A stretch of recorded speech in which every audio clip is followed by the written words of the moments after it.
Live wherever you stream your news for nonstop breaking new reports. ABC News, America's #1 news source. Welcome back to ABC News Live. Thanks for streaming with us. You are looking at Trump Tower in New York City on this Tuesday, and we have a lot of news to get to. Here's the rundown right now. Former President Trump is expected to turn himself in to face criminal charges today. The exact charges will be revealed at the arraignment, but sources tell ABC the former president faces around 24 counts, including felonies, in connection to a hush money payment made to porn star Stormy Daniels before the 2016 election. Both Trump's former and current attorney admit he knew about the payment, but claim there's nothing improper about it. The FDA is linking a deadly bacteria outbreak in the U.S. to an eye drops factory in India. Inspectors say they found dirty equipment and poor cleaning procedures there. The CDC says 3 people have died from the drug-resistant bacteria linked to artificial tears made by Global Pharma. The bacteria can reportedly spread from person to person as well. Get ready for another chapter in the Harry Potter saga. The boy who lived may be getting a TV series. HBO is reportedly nearing a deal to produce a show based on the best-selling books. Each season of the show would be based on 1 year at Hogwarts. The film series, based on the books, ended in 2011. But our top story this half hour is the latest on former President Trump's arraignment. His attorney, Joe Tacopina, says Trump will not take a deal to plead guilty to a lesser charge. Earlier on GMA, ABC's George Stephanopoulos spoke with Tacopina about what to expect. Take a look. How you expect your day to unfold? You know, really, there's a lot of mystery here because we're doing something that's never been done before. We're having an arraignment at 100 Center Street with Secret Service involvement. So, you know, I know Secret Service is running the show from the outside, the court officers. And we know no handcuffs, but he will be fingerprinted? Yeah, I think there will be a typical processing, which does not take long, 20, 30 minutes. It won't be handcuffs, but yeah, he'll be processed the way anyone else would be, to a degree, again, with Secret Service involvement, and then we'll appear before a judge, you know, deal with a couple issues right off the bat, and it won't be a long day in court. And you'll see the indictment for the first time. Have you had any further talks with prosecutors? You know, just about certain procedural things, but nothing substantively regarding the indictment. They have not shared it with us, won't share it with us until it's unsealed, but we know the basis of the indictment and the factual allegations in the indictment. You know, we've talked about this a couple of times. It appears that at least part of the indictment is dealing with falsifying the business records, which, as you pointed out, is a misdemeanor in New York. I'm just wondering, would the president consider pleading guilty to a misdemeanor to make this go away? George, one thing I could assure you of as I sit here today, there will be no guilty plea in this case. That's one thing I can guarantee you. I don't think this case is going to see a jury. I think it's going to go away on papers. I think there's a legal challenge that will be made and should be made successful. You know, so that's based on not seeing the charges. But it's based on not seeing, but understanding the base of the charge, which is going to be regarding a federal election and a state prosecutor bringing charges on a federal campaign law violation theory that has never been prosecuted before. I mean, you know, we're going to be making a lot of motions, obviously. Selective prosecution, motions to dismiss will be coming. There'll be a lot more, but we'll decide that once we see the indictment. There's been some speculation that the judge might impose a gag order. Have you heard anything about that? There's no indication that there'll be a gag order. It can't happen in this case. Look, when you have a gag order, you have to balance a couple things. The First Amendment, right, which is important to all of Americans, and the right to a fair trial for both sides. So that's a balancing act. Here you have something uniquely different.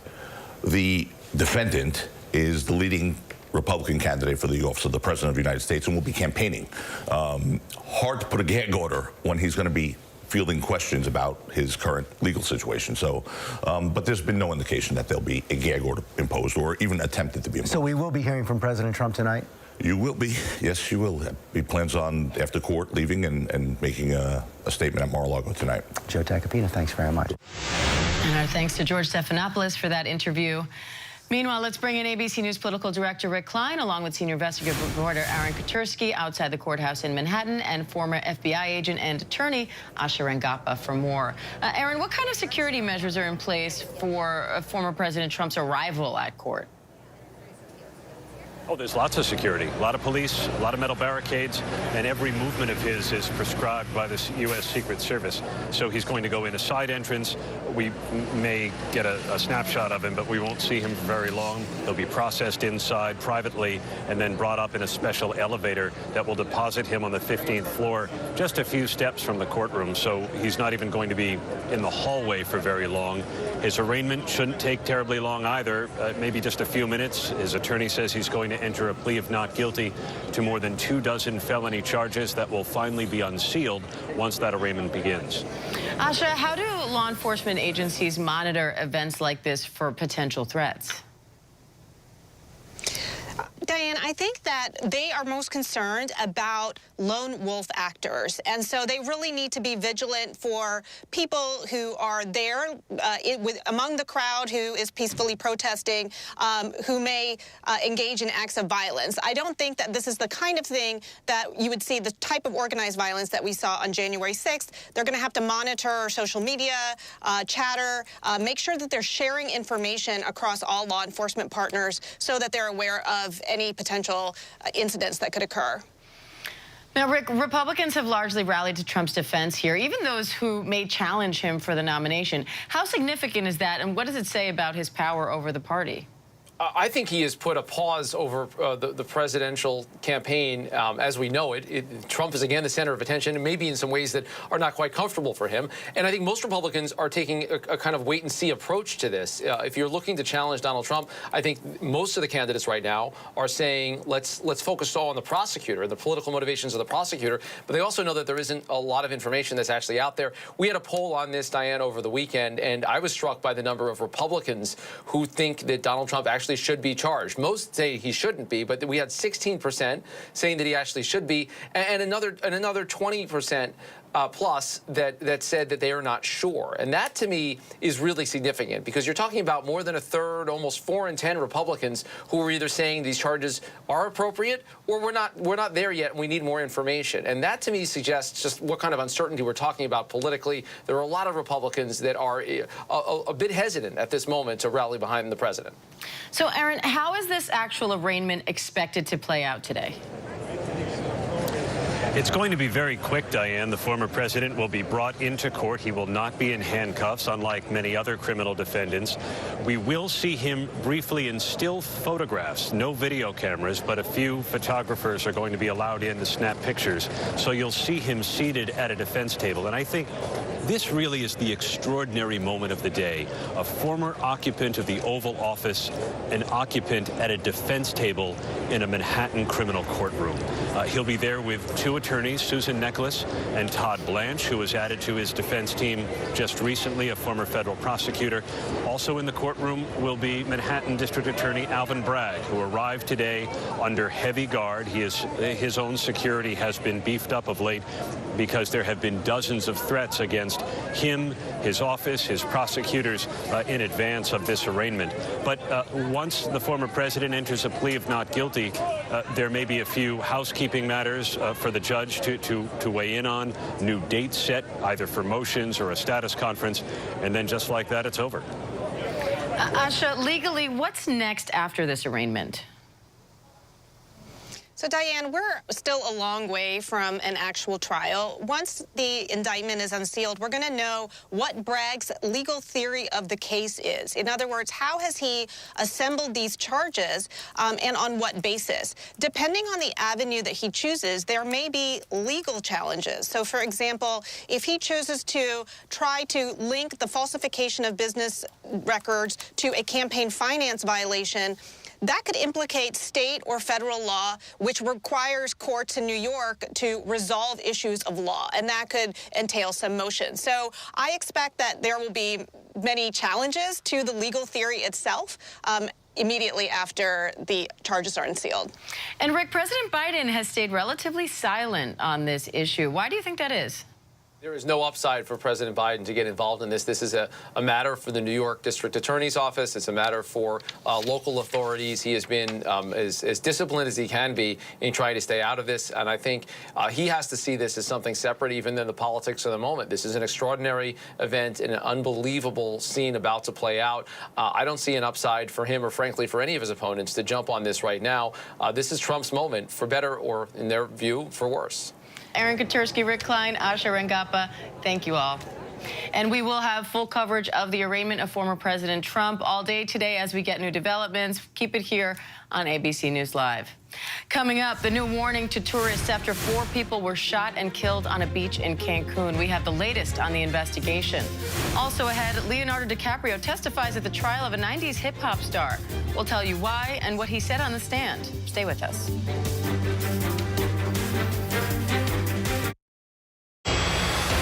With so much at stake in our world right now, we wanted to thank you for your trust and for making ABC News America's #1 news. And thank you for making ABC News Live America's #1 streaming news.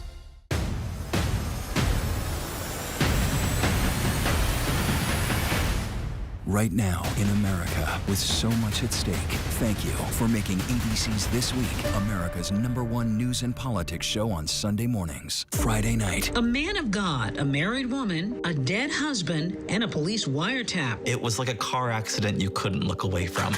Inside a murder mystery as it unravels. They were drinking, partying more. They open up their marriage, meaning other couples have come into the bedroom. There is a shooting at the rail yard. The stunning new 2020. Someone killed my friend. They needed to pay for it. Friday at 9/8 Central on ABC. Name, image, and likeness, or NIL. The 3 magic words that have upended the landscape of college sports as we've known it. It's just the ability to make money through social media marketing. It changed everything. My concern is, how was it handled? Critics will say people like yourself are buying these athletes. I mean, what do you say to that? Cashing in the debate over paying college athletes. Impact by Nightline. Now streaming on Hulu. From America's #1 news source comes the all-new ABC News app. Breaking news, incredible video, faster, smarter, and it can customize to you and your interests. If you love being in the know, you're gonna love this. Experience what all the buzz is about. Experience the all-new ABC News app. Download it now. We're honored ABC's 2020 winner of 3 Emmy Awards for excellence. Thank you for making 2020 Friday night's most watched and most honored news magazine. This is ABC News Live. The crush of families here in Poland. At refugee centers in Putin's Russia. On the ground in Ukraine. Close to the front line. From the capital. Destructive Cat 4 storm. You're along I-5. Boston is in the bullseye. Let's go. ABC News Live, America's #1 streaming news. Anytime, anywhere. Streaming 24/7, straight to you for free. Thank you for making ABC News Live America's #1 streaming news. A superhero of the Avengers who risked his own life to try to save his nephew. Someone's been run over by a snowcat. Hurry, he's been crushed. There's a lot of blood on his. 7 tons of machinery bearing down Jeremy Renner. I heard that in sign language you said to your family, I'm sorry. I'm sorry. Do you remember the pain? Oh, all of it. The Diane Sawyer interview, Thursday night at 10/9 Central on ABC. For over 20 years, we've given some real-life superhero moms the mother of all surprises. Oh my goodness! It's GMA's Breakfast in Bed. This is amazing. I had no idea. And now, this year, we want to give our biggest, most epic live Mother's Day surprise yet to the most deserving mom. Oh my goodness. So go now to goodmorningamerica.com or scan this QR code to find out how to enter to share your mom's story and honor her the GMA way. Elephants are more like us than we ever thought possible. They speak to each other in ways we're just beginning to understand. It's not just noise. It's an ancient wisdom formed over generations. They'll share their secrets with us if we only listen.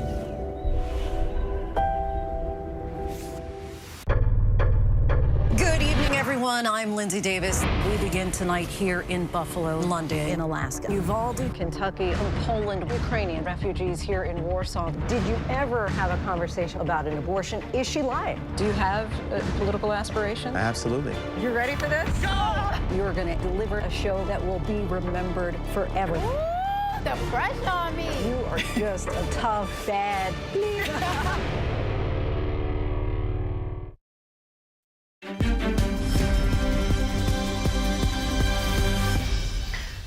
Welcome back. An investigation is underway after 4 men were shot and killed in Cancun. Their bodies were found near a popular tourist beach. Our Matt Rivers is in Cancun with the latest.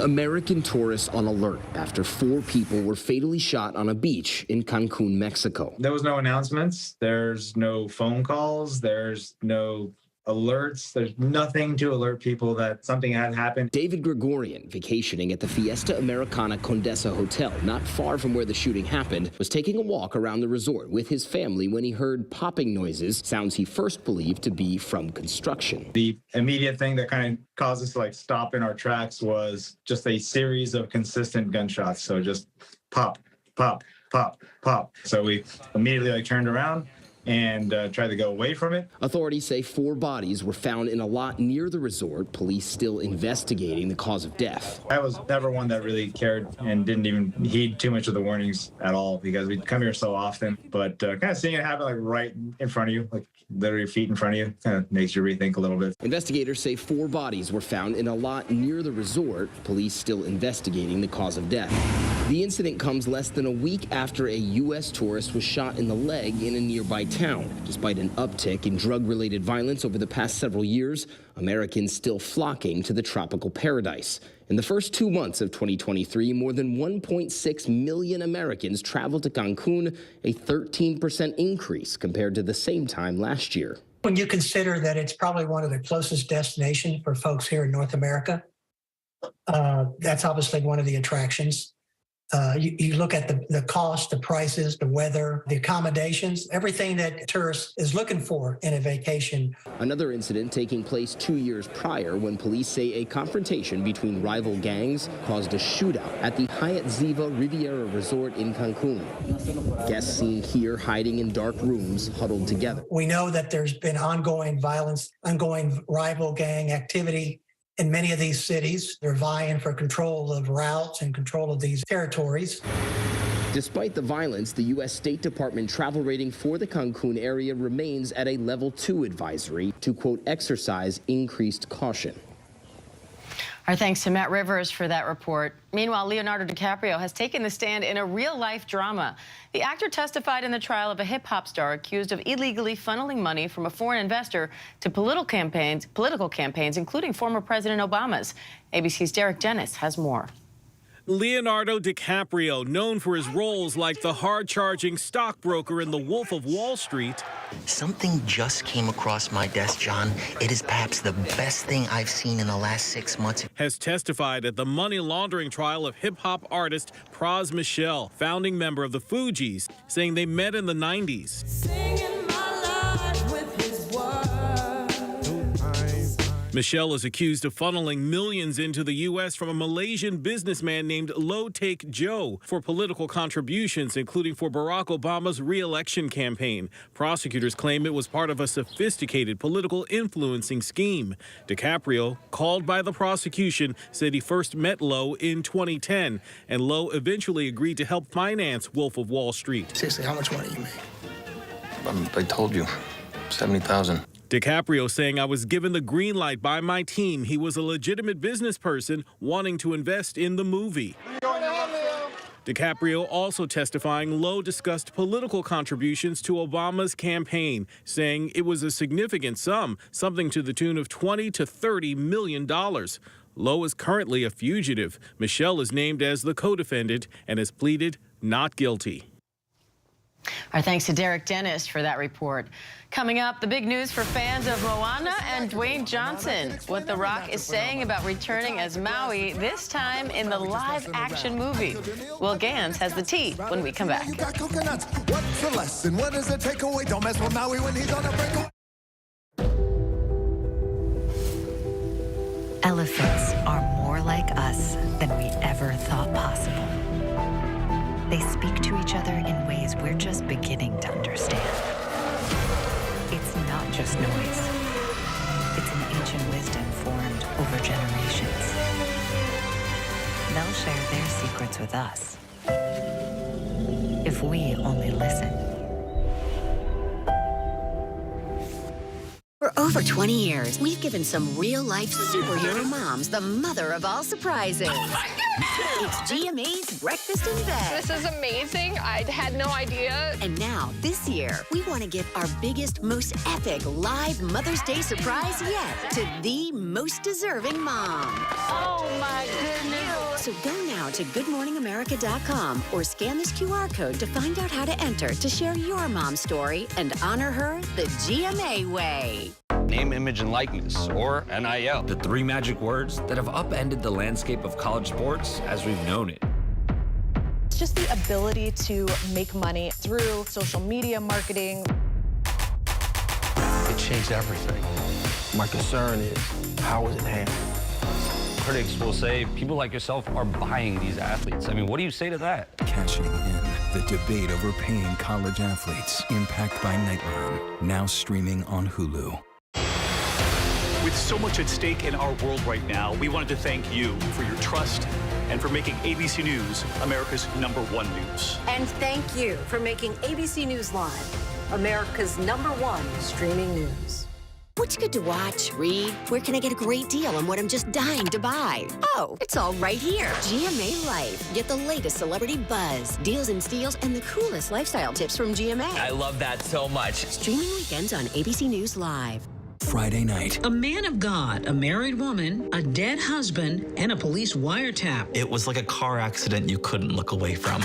Inside a murder mystery as it unravels. They were drinking, partying more. They open up their marriage, meaning other couples have come into the bedroom.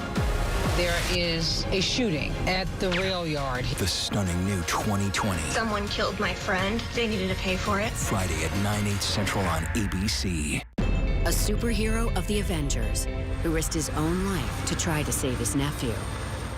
Someone's been run over by a snowcat. Hurry. He came crossed. There's a lot of blood over here. 7 tons of machinery bearing down Jeremy Renner. I heard that in sign language you said to your family, I'm sorry. Sorry. Do you remember the pain? Oh, all of it. The Diane Sawyer interview, Thursday night at 10/9 Central on ABC. Historic. Unprecedented. Donald Trump indicted. The first former president to face criminal charges. Now today, ABC News Live, right there on the scene all day with breaking new reports as Donald Trump is arraigned and faces the charges in New York City. What will happen next? Today. Stream ABC News Live wherever you stream your news for nonstop breaking new reports.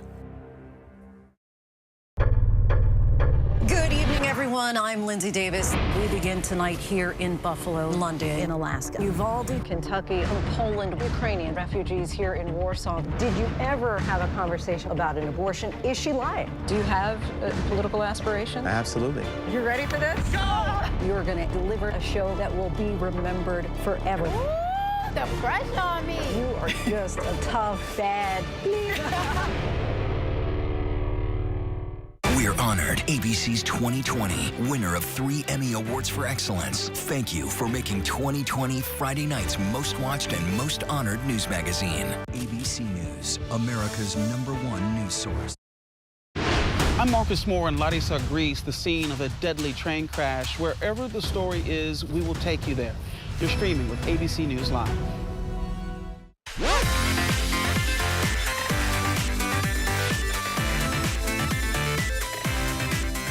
Welcome back. It is time now for the tea, where we break down some of the buzzy stories people are talking about. And our friend Will Gans is here to help us out. Will, spill that tea. What do you got? Fresh off of a commercial break karaoke session with Diane Macedo, we begin. What can I say? Except you're welcome.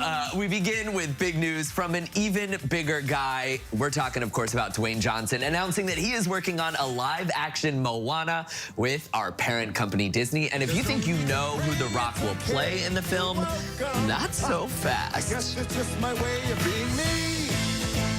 Moana, Gramatala, the music, the dance, Tafiti, Pua the pig, the village, the beautiful, powerful ocean, and one more, what's that guy's? Oh, yours truly, Hey Hey the chicken. Kidding, Hey Hey's gonna be in it, but of course Maui will be in it too. Imagine The Rock playing Hey Hey the chicken. Largest chicken ever. The largest chicken of all time. Ali'i Carvalho, you see her there. She played Moana in the 2016 animated feature. She's going to executive produce this live-action film. No word on other casting announcements other than The Rock, of course, as Maui. But I did just get back from Hawaii, and so this is all very suspicious timing. I think they saw my pictures, and they were like, there you go. Let's greenlight this film. Will Gann's new cast member? As Hey Hey the screaming chicken, of course. All right, turning now to the biggest star from across the pond. Not Idris Elba, not Keira Knightley. We are talking, of course, about Paddington Bear, the world's most adorable movie star, announcing his return to the big screen in Paddington in Peru. The threequel set to begin filming this summer. The last time we saw Paddington, of course, was last summer with the late Queen Elizabeth II in a short film. This was so sweet, kicking off her Platinum Jubilee celebrations. Now, I was wondering why Paddington in Peru. I did a little digging. He is historically from Peru. Is he? And he was a stowaway on a boat to London, where he was adopted by the Brown family. But yes, Paddington may be returning to his roots there in Peru. Look at that. A little investigative journalism on Paddington Bear today. Somebody had to do it. It's a tough job. That's why I'm here. All right, and finally, we know J-Lo's love don't cost a thing, but Ben Affleck is showing how much he cares in another way. The Batman actor is a guest on this week's podcast episode of Smartless, and on top of calling his wife the greatest performer of all time, Ben is taking it one step further. Jason Bateman in the podcast asks how much of her music he knows, and Ben claims that he knows all of it. Every single song. J-Lo, for the record, has released 8 studio albums, 1 remix album, 3 compilation albums, 1 soundtrack, 65 singles, 5 charity singles, and 12 promotional singles. And Ben says he knows them all. Well done, sir. I think we need to somehow put him to the test on this. A quick, name that tune. Yeah, don't forget the karaoke, lyrics. something. There's more to be done here. But who knew? I mean, I guess it makes sense that the world's #1 J-Lo stan is Ben Affleck. I mean, I hope so. It should be. He should be. Good for him. Good for them. Will Gans, thank you. Thank you, Diane. And thank you for streaming with us. I'm Diane Macedo. ABC News Live is here for you anytime with the latest news, context, and analysis. You can always find us on Hulu, the ABC News app, and of course on abcnews.com. The news never stops. We'll be right back.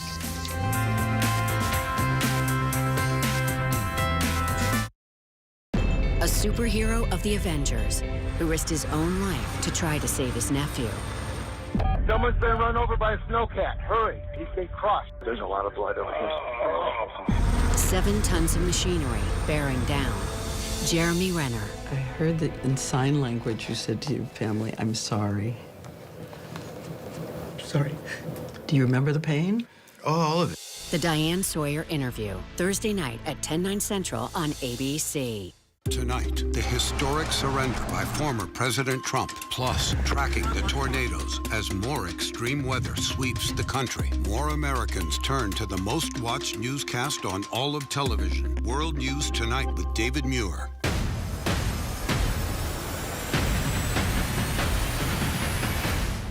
Right now in America, with so much at stake, thank you for making ABC's This Week America's #1 news and politics show on Sunday mornings. Elephants are more like us than we ever thought possible. They speak to each other in ways we're just beginning to understand. It's not just noise. It's an ancient wisdom formed over generations. They'll share their secrets with us if we only listen.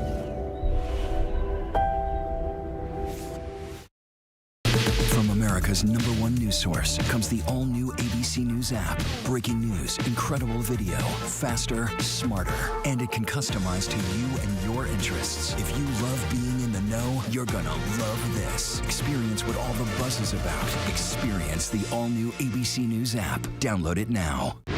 Reporting from Monterey Park, California, I'm Robin Roberts. Wherever the story is, we're going to take you there. You're streaming ABC News Live.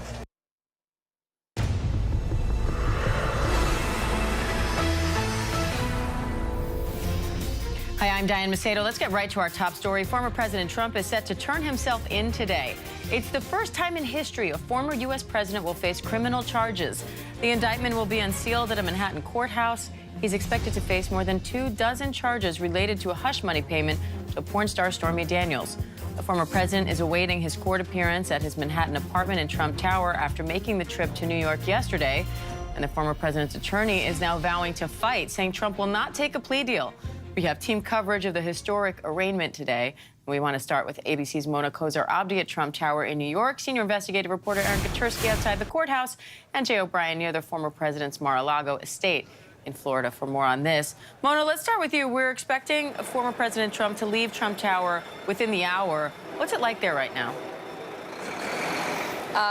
Well, there are a lot of cameras, as you can imagine, media outlets from across the country, across the world. There are a lot of spectators that just gathered along Fifth Avenue taking video of just what is going on. But there are not that many protesters on either side. We did see about, I would say like a little over a dozen, close to 24 anti-Trump protesters that gathered. The NYPD moved them across the street about a block from Trump Tower.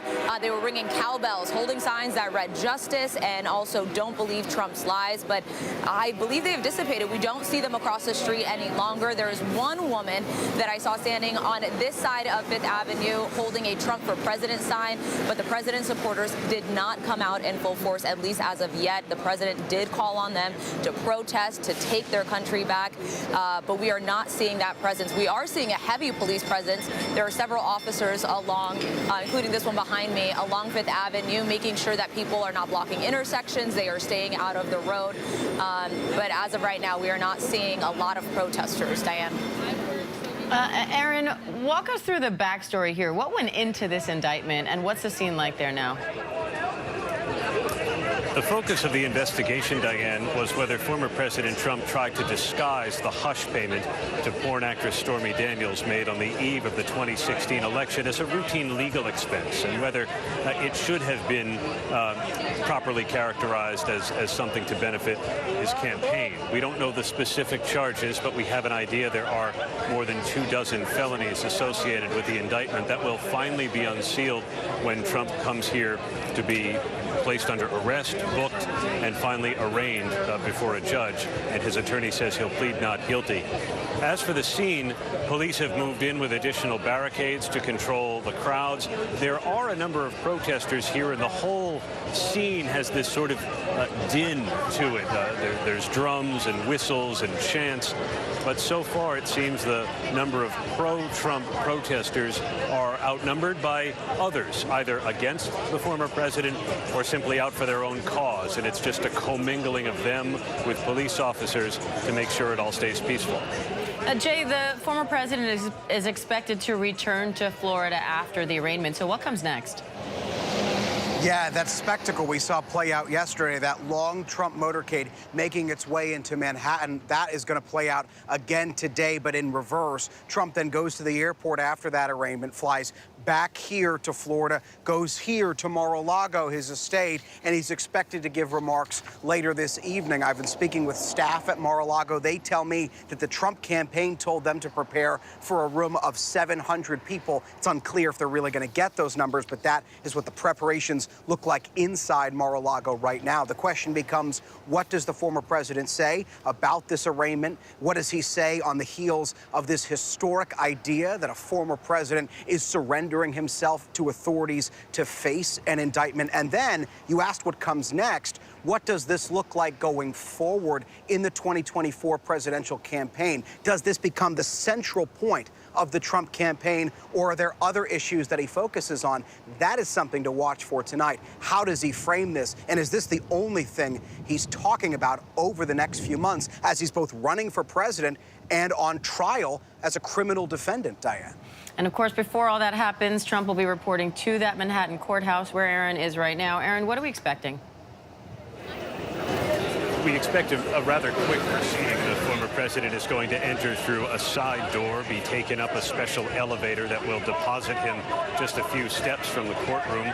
He will enter and be photographed by a number of photographers, but television cameras will not be allowed to capture this live in any way or to get video of it in any way. But you will see that striking image of a former American president seated at a table in the well of a courthouse in a courtroom as a criminal defendant. First time that has ever happened. And it's happening at a courthouse that is now surrounded by metal barricades. Protesters are across the street under the watchful eye of the police. And really the entire scene, though open now, and you can see some of the traffic flowing behind me, will all be sealed off when Trump makes his way from the luxury of Fifth Avenue to the more worn-down hallways of this courthouse. All right, Aaron Kaczynski, Jay O'Brien, Mona Kozar-Abdi, thank you. And while this case plays out in court, it will also play out on the political stage. ABC News Deputy Political Director Avery Harper, ABC News contributor, former Trump administration official Sarah Isgur, and Anthony Coley, a former senior advisor to Attorney General Merrick Garland, are here with more on that. Avery, how could these charges affect Trump politically as he runs for president again? Right. Well, legally speaking, this is not disqualifying. The Constitution does not bar folks who are facing criminal investigation, indictment, or even conviction from running for re-election. So he is still going to be eligible after tonight. I am interested to see, when we get the details of this indictment, if there are going to be growing calls within the GOP for the former president to step aside.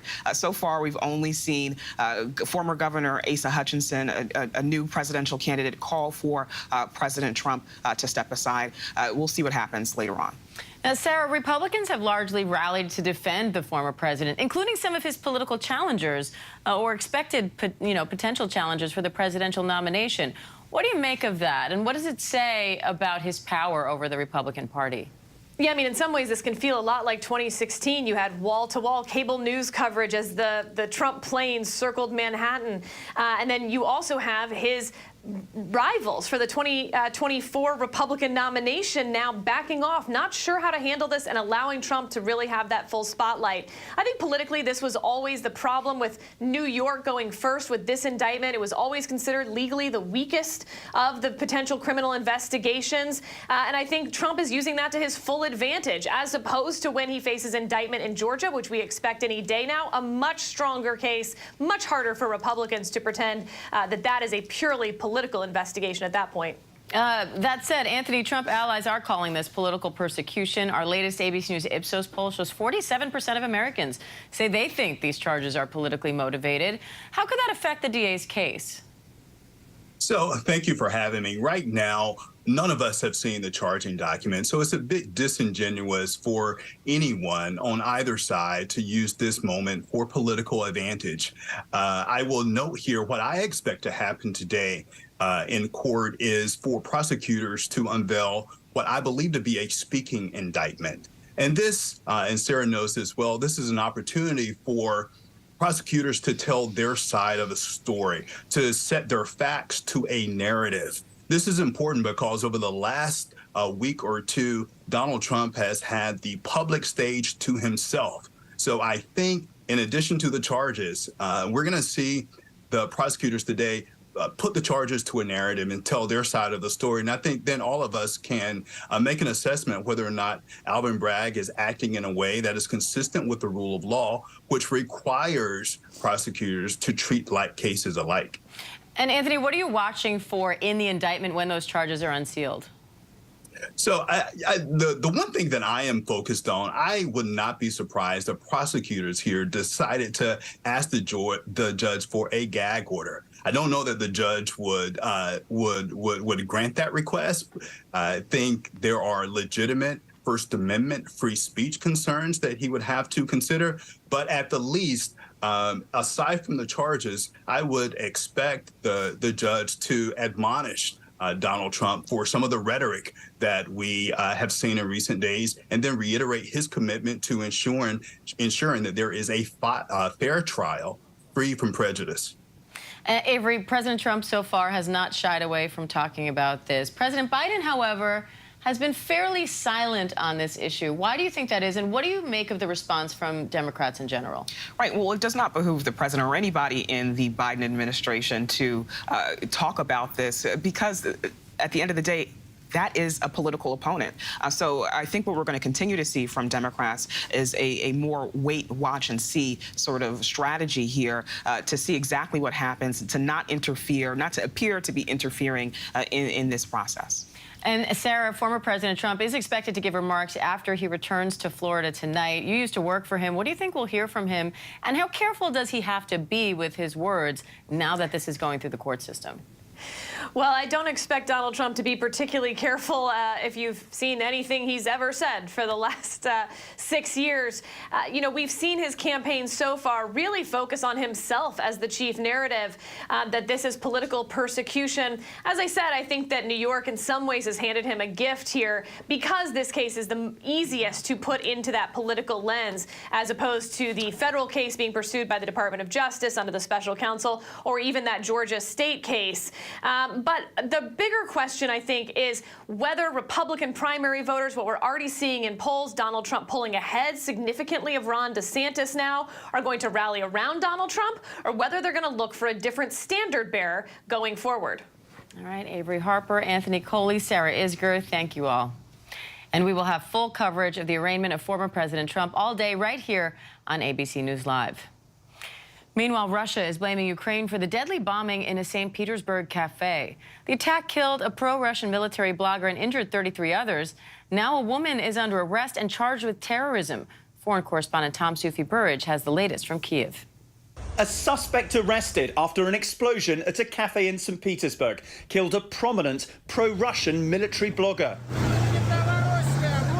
Vladimir Tatarsky, a passionate supporter of Russia's war in Ukraine, giving a talk in the cafe when the bomb went off. Tatarsky seen receiving a golden figurine of himself in this video circulating online, with Russian officials suggesting that figurine was packed with explosives. The blast killing the blogger and injuring 40 others, several still in a severe condition. Russian agents arresting Daria Trepova, a 26-year-old from St. Petersburg, in connection with the bombing. CCTV capturing her entering the cafe before the explosion. Russia's Interior Ministry releasing this video of Trepova possibly speaking under duress, admitting she handed the blogger the figurine, but suggesting she was given it by someone else. Without providing evidence, Russian officials blaming Ukraine and Russian opposition activists. But an exiled opposition leader accusing the Russian security service, the FSB. This is American Wall Street Journal reporter Evan Gershkovich filed an appeal in his case after being detained in Moscow on espionage charges. A prison monitoring group with ties to the Russian state visiting Gershkovich in jail, telling ABC News he was cheerful. But the White House on Monday reiterating they are urgently working on his release. And Diane, a landmark shift today, Finland joining NATO as Russia says it has now supplied nuclear-capable missiles to its ally Belarus, which shares a border with 3 NATO member states. Diane? All right, Tom Sufi-Burridge in Kyiv, thank you. Coming up, with prices on the rise, so is a practice known as shrinkflation, what it means and how you can spot it. Also ahead, our Lindsay Davis sits down with father-daughter duo LeVar and Mika Burton, what they're saying about the final season of Star Trek Picard and what it's like to star together in one of the most famous TV shows on the planet. Stay with us.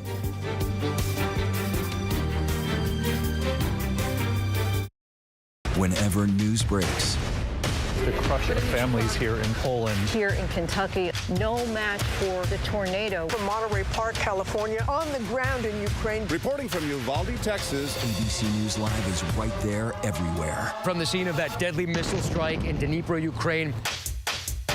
Reporting from the earthquake in Turkey. From Charleston, South Carolina, on the 2024 campaign trail.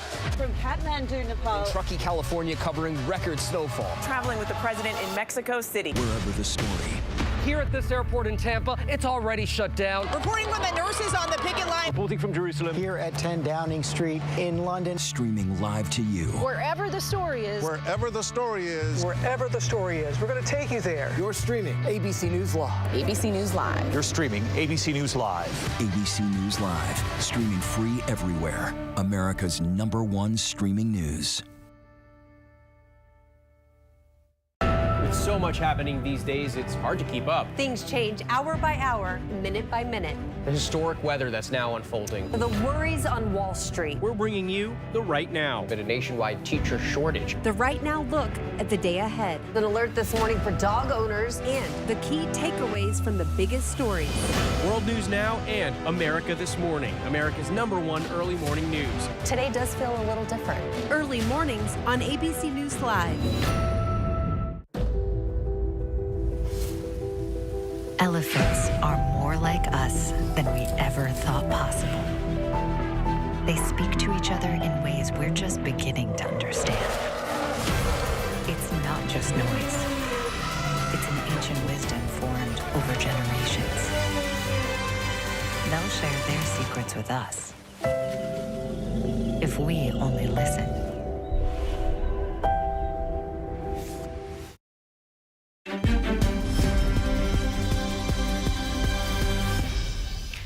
Welcome back. You've probably noticed rising prices as you shop, but some businesses are using a more subtle response to inflation.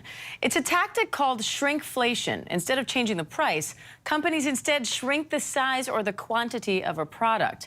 So how can you spot shrinkflation and how can you shop smarter? ABC's Elizabeth Schulze has more on that. One word has dominated the global economy for the past 2 years: inflation. Inflation means that prices are going up, so you are paying more every single month for the same amount of stuff. For example, at a 9% annual inflation rate, your $4 medium latte last year costs $4.36 today. The size of the cup and the coffee haven't changed. Prices just went up. But does it ever feel like you're paying the same price for a smaller amount of stuff? That's called shrinkflation. Shrinkflation is a tactic companies use when they're trying to protect their profits without raising prices for consumers and risking losing their business. This strategy is to keep the sticker price the same, but to subtly offer less of a product in a package, or even shrink the size of the package itself. A pint of ice cream suddenly loses a couple of ounces thanks to a redesigned carton. Chip bags have 35 chips instead of 40. Paper towel rolls are cut down by a couple of sheets, and then a couple more. Shrinkflation happens in the services industry too. Restaurants offering smaller portions, or even airlines narrowing the size of your seat. It's proven to be a popular strategy as companies face higher costs for food, raw materials, production, and labor. Legally, it's allowed. Companies can change up packaging sizes or the contents within, as long as they're accurately labeled. And it works. Studies show that shoppers are more likely to check the prices of products than the sizes or the contents. So how can you avoid shrinkflation? Start by looking at the price per unit on a label instead of just the overall price. For example, a 6-ounce container of yogurt might be 72 cents, but the unit price is 12 cents per ounce. A 32-ounce container of that same yogurt is $1.62, but 5 cents per ounce. That's a lot cheaper. You can also look at generic store brands instead of name brands. Generics might be less likely to resort to shrinkflation. And consider buying in bulk to get you more bang for your buck. Interesting. Elizabeth Schulze, thanks for that. Coming up, our Lindsay Davis sits down with father-daughter duo LeVar Burton and Mika Burton and more of the day's other top stories. Stay with us.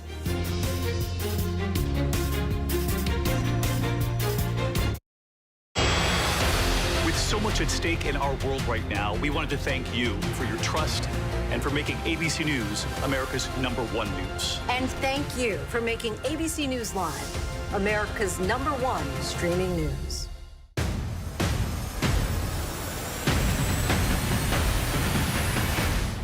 right now in America with so much at stake. Thank you for making ABC's This Week America's #1 news and politics show on Sunday mornings. Friday night. A man of God, a married woman, a dead husband, and a police wiretap. It was like a car accident you couldn't look away from. Inside a murder mystery as it unravels. They were drinking, partying more. They open up their marriage, meaning other couples have come into the bedroom. There is a shooting at the rail yard. The stunning new 2020. Someone killed my friend. They needed to pay for it. Friday at 9/8 Central on ABC.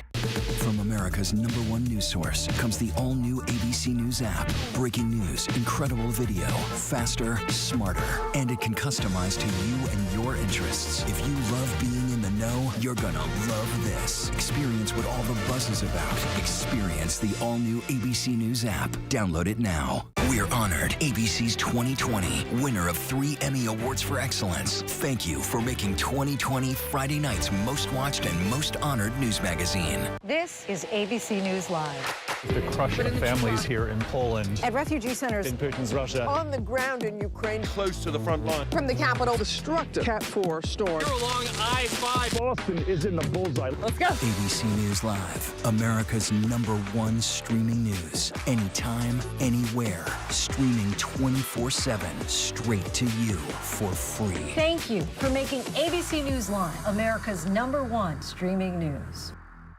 You never know what you're going to get on this show. That's all I'm going to tell you. Yes, Whoopi! This mic on? Can you hear me out there? Behind the scenes is always a better show. Absolutely, absolutely. That's what people don't see during the commercial break. Right, they don't. What happened? I had no idea really what I was getting myself into. That day that we walked out, I treasure that day.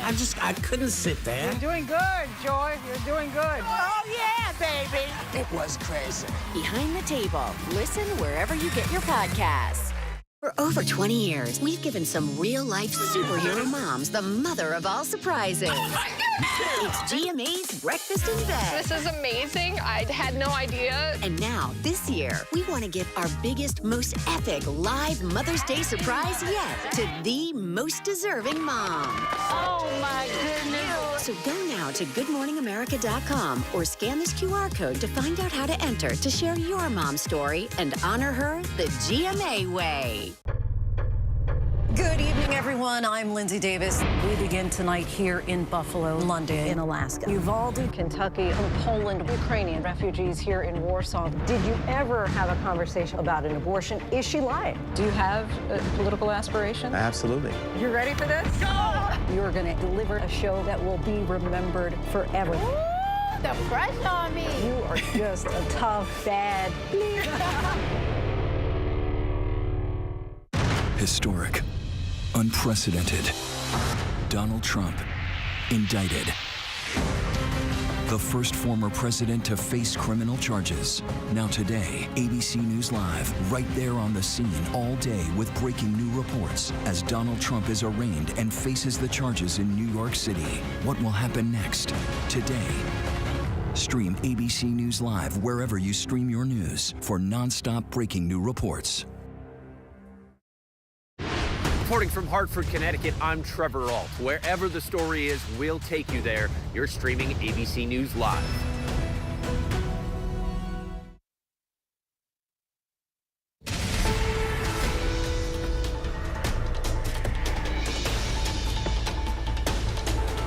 Welcome back. We are awaiting former President Trump's arraignment. He is set to turn himself in today at a Manhattan courthouse. It's the first time in history a former U.S. president will face criminal charges. The indictment will be unsealed at that courthouse, and he's expected to face more than 24 charges related to a hush money payment to porn star Stormy Daniels. We're taking a look at Trump Tower, where the former president is awaiting his court appearance after making the trip to New York from Florida yesterday.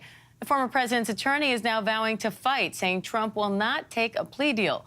We have team coverage today on this historic arraignment. I want to bring in ABC News Deputy Political Director Avery Harper, ABC News contributor and former Trump administration official Sarah Isgur, and Anthony Coley, a former special assistant to Attorney General Merrick Garland, for more on this. Thank you all for being here. Avery, our latest ABC News Ipsos poll shows 47% of Americans think these charges are politically motivated. We also surveyed people to ask, their opinions on whether they thought Trump should or should not be indicted. This, of course, comes before we actually know the specific charges.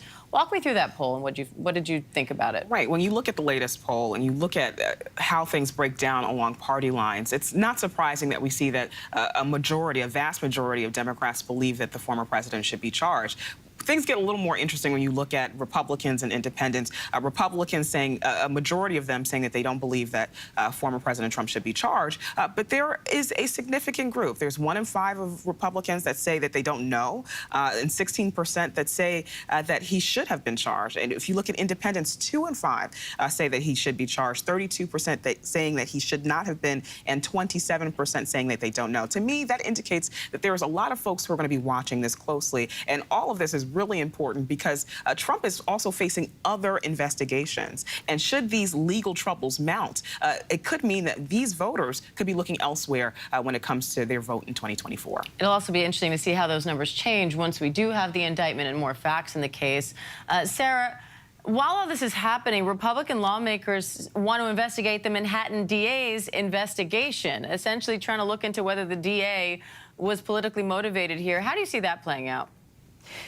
So obviously I worked at the Department of Justice during the Mueller investigation, was an attorney there, and very similar things happening from Congress during that time. I think what's unusual here is that this is a state district attorney that they are trying to investigate. Obviously, this is politics and grandstanding by Republicans trying to protect one of their own. That being said, there's not a whole lot they can actually do to interfere with this investigation at this point, which DA Bragg has made clear as well. So it makes for a nice press release, but not a lot there. Anthony, former President Trump has repeatedly criticized the judge in this case as well. How does that dynamic work? Can a judge respond to comments like that?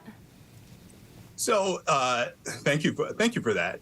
A judge can respond. I expect that this judge will actually address some of these comments that Donald Trump has made outside the courtroom and encourage everyone to maintain a sense of decorum both inside and outside the courtroom.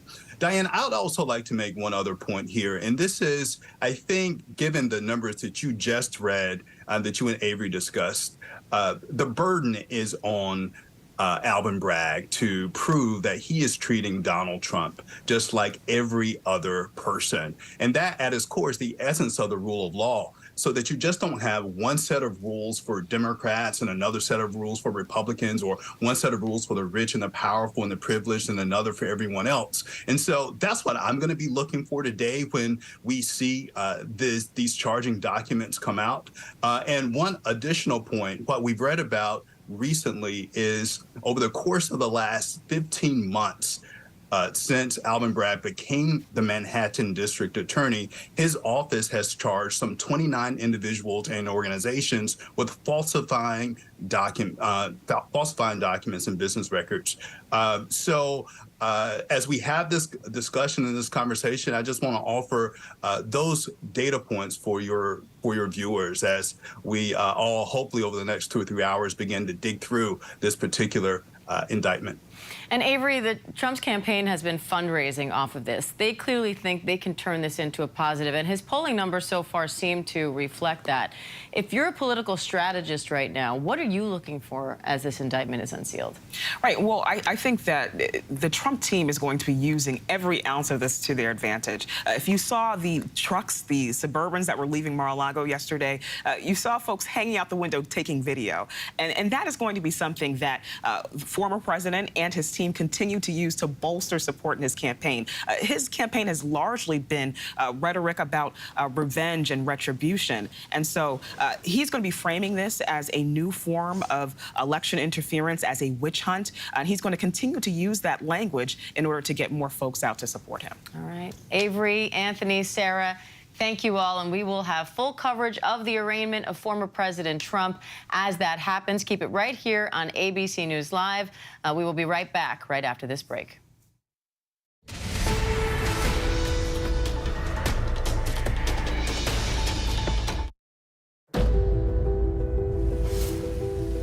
Elephants are more like us than we ever thought possible. They speak to each other in ways we're just beginning to understand. It's not just noise. It's an ancient wisdom formed over generations. They'll share their secrets with us. If we only listen. For over 20 years, we've given some real-life superhero moms the mother of all surprises. It's GMA's Breakfast in Bed. This is amazing. I had no idea. And now, this year, we want to give our biggest, most epic live Mother's Day surprise yet to the most deserving mom. Oh, my goodness. So go now to goodmorningamerica.com or scan this QR code to find out how to enter to share your mom's story and honor her the GMA way.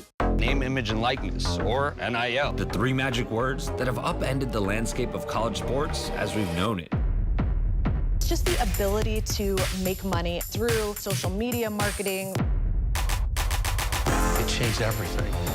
My concern is, how is it handled?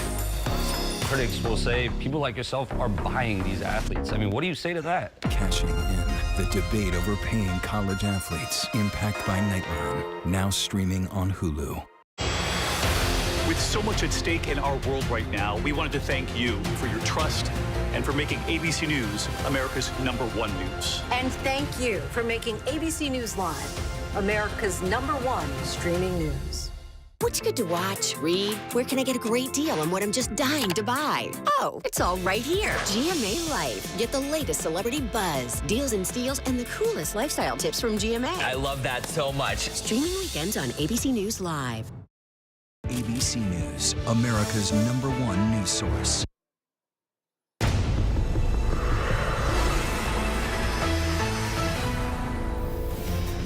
Hi, I'm Diane Macedo. Let's get right to our top story. Former President Trump is set to turn himself in today.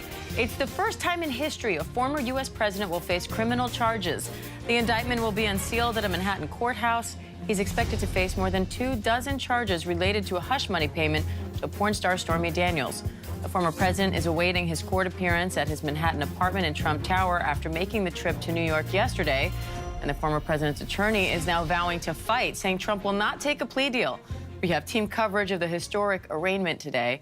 We want to start with ABC's Mona Kozar-Abdi at Trump Tower in New York, senior investigative reporter Aaron Katersky outside the courthouse, and Jay O'Brien near the former president's Mar-a-Lago estate in Florida for more on this. Mona, let's start with you. We're expecting former President Trump to leave Trump Tower within the hour. What's it like there right now?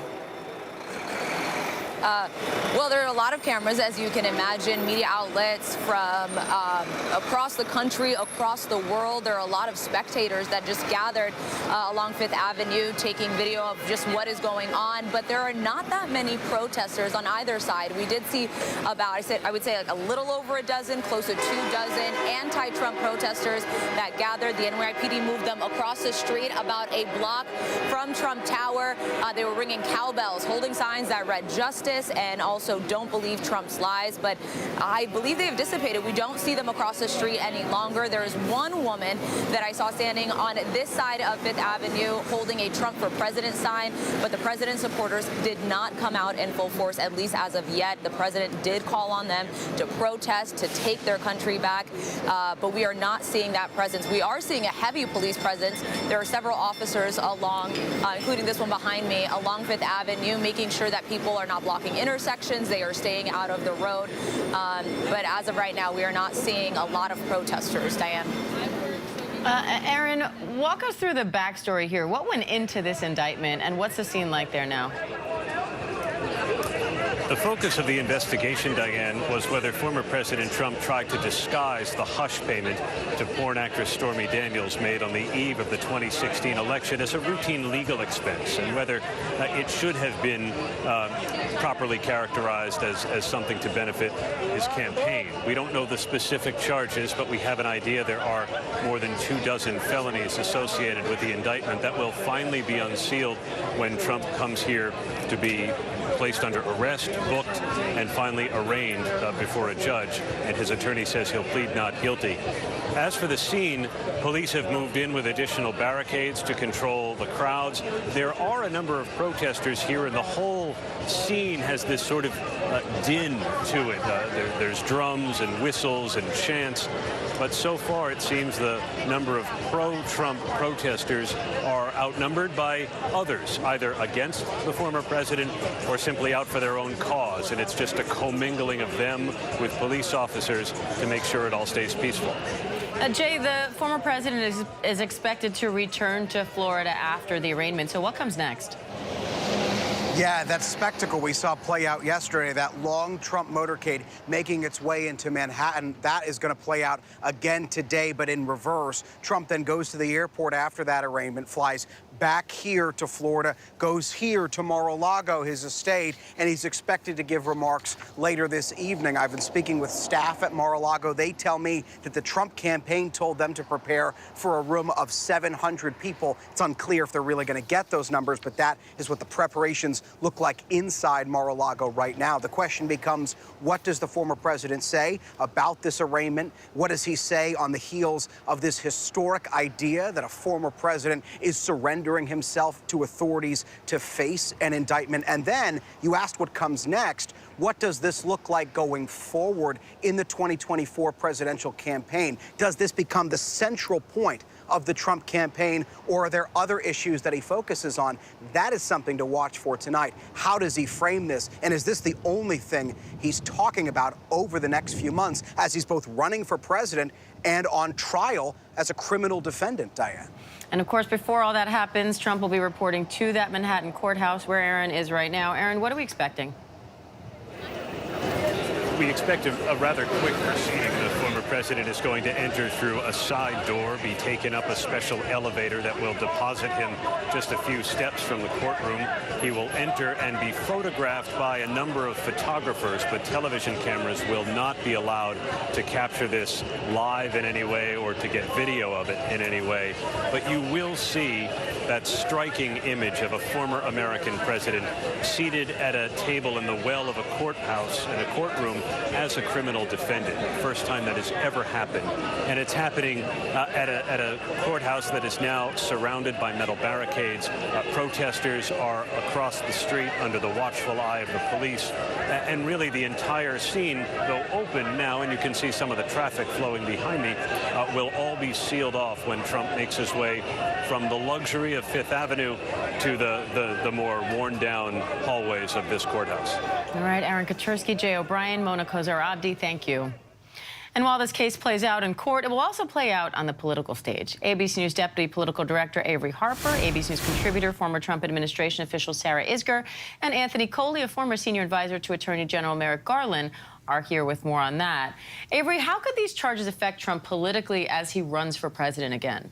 Right. Well, legally speaking, this is not disqualifying. The Constitution does not bar folks who are facing criminal investigation, indictment, or even conviction from running for re-election. So he is still going to be eligible after tonight. I am interested to see, when we get the details of this indictment, if there are going to be growing calls within the GOP for the former president to step aside. So far, we've only seen former Governor Asa Hutchinson, a new presidential candidate, call for President Trump to step aside. We'll see what happens later on. Now, Sarah, Republicans have largely rallied to defend the former president, including some of his political challengers or expected, potential challengers for the presidential nomination. What do you make of that? And what does it say about his power over the Republican Party? Yeah, I mean, in some ways, this can feel a lot like 2016. You had wall-to-wall cable news coverage as the Trump planes circled Manhattan. And then you also have his rivals for the 2024 Republican nomination now backing off, not sure how to handle this and allowing Trump to really have that full spotlight. I think politically this was always the problem with New York going first with this indictment. It was always considered legally the weakest of the potential criminal investigations. And I think Trump is using that to his full advantage, as opposed to when he faces indictment in Georgia, which we expect any day now, a much stronger case, much harder for Republicans to pretend that is a purely political investigation at that point. That said, Anthony, Trump allies are calling this political persecution. Our latest ABC News Ipsos poll shows 47% of Americans say they think these charges are politically motivated. How could that affect the DA's case? So thank you for having me. Right now, none of us have seen the charging document, so it's a bit disingenuous for anyone on either side to use this moment for political advantage. I will note here what I expect to happen today. in court is for prosecutors to unveil what I believe to be a speaking indictment. And this, and Sarah knows this well, this is an opportunity for prosecutors to tell their side of the story, to set their facts to a narrative. This is important because over the last week or two, Donald Trump has had the public stage to himself. So I think in addition to the charges, we're going to see the prosecutors today put the charges to a narrative and tell their side of the story. And I think then all of us can make an assessment whether or not Alvin Bragg is acting in a way that is consistent with the rule of law, which requires prosecutors to treat like cases alike. And Anthony, what are you watching for in the indictment when those charges are unsealed? So the one thing that I am focused on, I would not be surprised if prosecutors here decided to ask the judge for a gag order. I don't know that the judge would grant that request. I think there are legitimate First Amendment free speech concerns that he would have to consider. But at the least, aside from the charges, I would expect the judge to admonish Donald Trump for some of the rhetoric that we have seen in recent days, and then reiterate his commitment to ensuring that there is a fair trial free from prejudice. Avery, President Trump so far has not shied away from talking about this. President Biden, however, has been fairly silent on this issue. Why do you think that is, and what do you make of the response from Democrats in general? Right. Well, it does not behoove the president or anybody in the Biden administration to talk about this, because at the end of the day, that is a political opponent. So I think what we're going to continue to see from Democrats is a more wait, watch, and see sort of strategy here to see exactly what happens, to not interfere, not to appear to be interfering in this process. And Sarah, former President Trump is expected to give remarks after he returns to Florida tonight. You used to work for him. What do you think we'll hear from him? And how careful does he have to be with his words now that this is going through the court system? Well, I don't expect Donald Trump to be particularly careful if you've seen anything he's ever said for the last 6 years. You know, we've seen his campaign so far really focus on himself as the chief narrative, that this is political persecution. As I said, I think that New York in some ways has handed him a gift here because this case is the easiest to put into that political lens, as opposed to the federal case being pursued by the Department of Justice under the special counsel, or even that Georgia state case. But the bigger question, I think, is whether Republican primary voters, what we're already seeing in polls, Donald Trump pulling ahead significantly of Ron DeSantis now, are going to rally around Donald Trump, or whether they're going to look for a different standard bearer going forward. All right, Avery Harper, Anthony Coley, Sarah Isger, thank you all. And we will have full coverage of the arraignment of former President Trump all day right here on ABC News Live. Meanwhile, Russia is blaming Ukraine for the deadly bombing in a St. Petersburg cafe. The attack killed a pro-Russian military blogger and injured 33 others.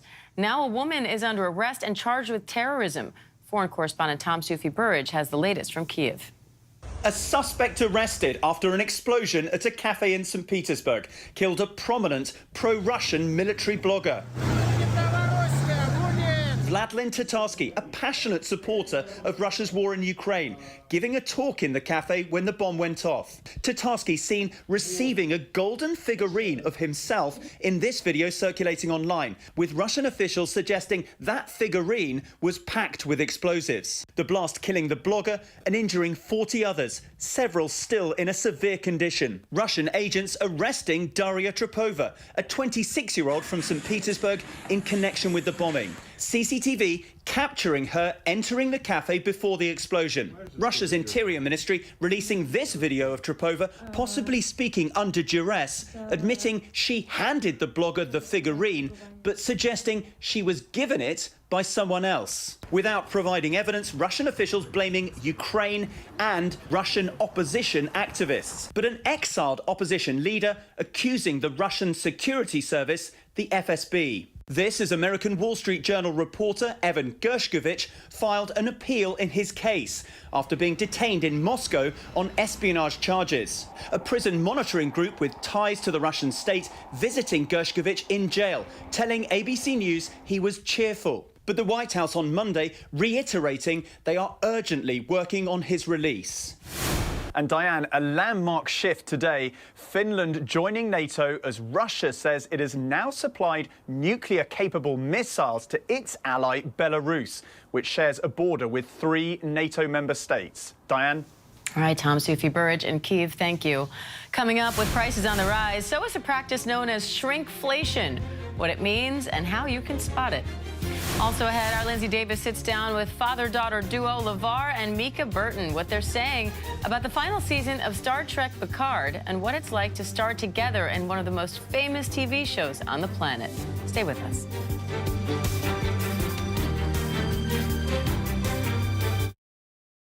A superhero of the Avengers who risked his own life to try to save his nephew.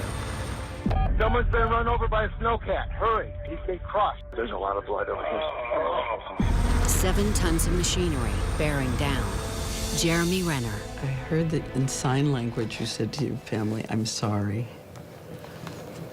I'm sorry. Do you remember the pain? Oh, all of it. The Diane Sawyer interview, Thursday night at 10/9 Central on ABC. Tonight, the historic surrender by former President Trump, plus tracking the tornadoes as more extreme weather sweeps the country. More Americans turn to the most watched newscast on all of television. World News Tonight with David Muir.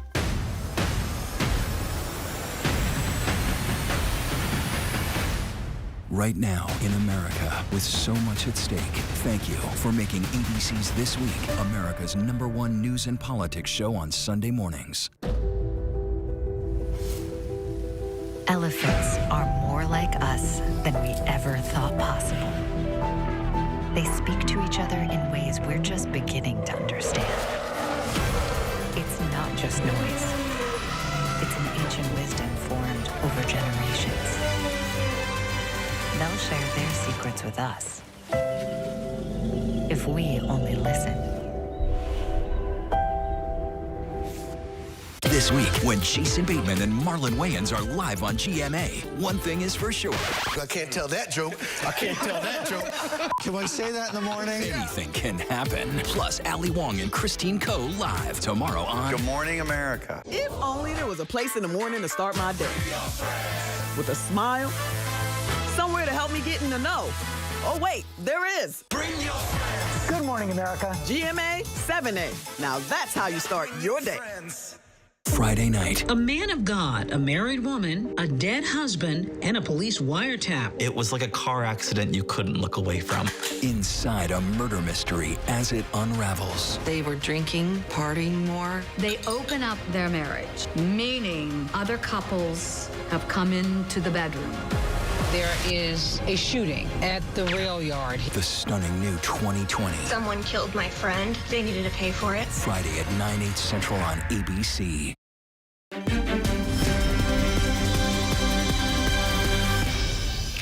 Welcome back. You've probably noticed rising prices as you shop, but some businesses are using a more subtle response to inflation.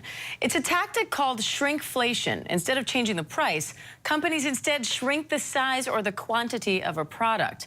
So how can you spot shrinkflation and how can you shop smarter? ABC's Elizabeth Schulze has more on that. One word has dominated the global economy for the past 2 years: inflation. Inflation means that prices are going up, so you are paying more every single month for the same amount of stuff. For example, at a 9% annual inflation rate, your $4 medium latte last year costs $4.36 today. The size of the cup and the coffee haven't changed. Prices just went up.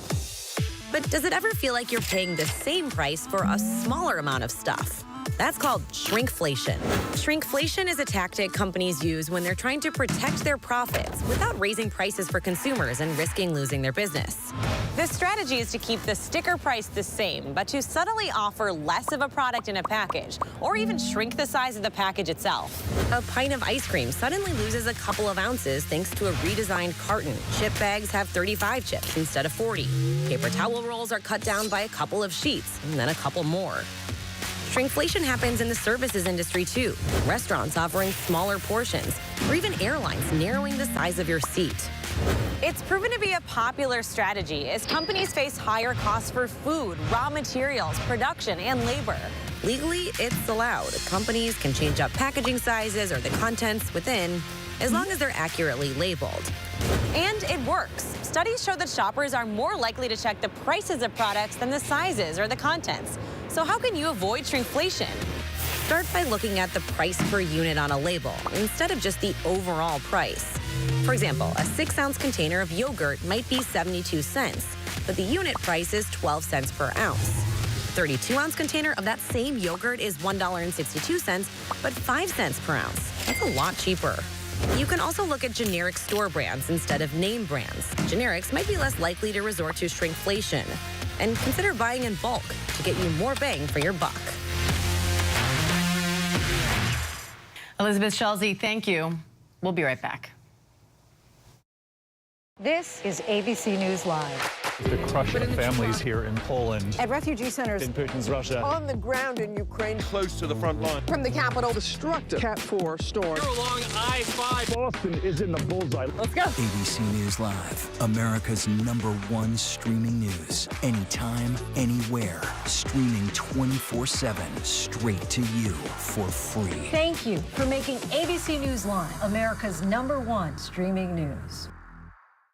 A superhero of the Avengers who risked his own life to try to save his nephew. Someone's been run over by a snowcat. Hurry. He's been crushed. There's a lot of blood over here. 7 tons of machinery bearing down Jeremy Renner. I heard that in sign language you said to your family, I'm sorry. Sorry. Do you remember the pain? Oh, all of it. The Diane Sawyer interview, Thursday night at 10/9 Central on ABC. With so much happening these days, it's hard to keep up. Things change hour by hour, minute by minute. The historic weather that's now unfolding. The worries on Wall Street. We're bringing you the Right Now. With a nationwide teacher shortage. The Right Now look at the day ahead. An alert this morning for dog owners and the key takeaways from the biggest stories. World News Now and America This Morning, America's #1 early morning news. Today does feel a little different. Early mornings on ABC News Live. Elephants are more like us than we ever thought possible. They speak to each other in ways we're just beginning to understand. It's not just noise. It's an ancient wisdom formed over generations. They'll share their secrets with us if we only listen. What's good to watch? Read? Where can I get a great deal on what I'm just dying to buy? Oh, it's all right here. GMA Life. All the exclusive and buzziest celebrity good stuff. Deals and steals with amazing savings and the coolest lifestyle tips from Good Morning America.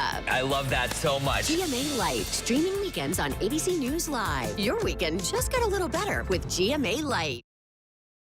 You're watching America's #1 streaming news. Keep streaming with ABC News Live. Reporting from the Capitol, I'm Terry Moran. Wherever the story is, we'll take you there. You're streaming with ABC News Live.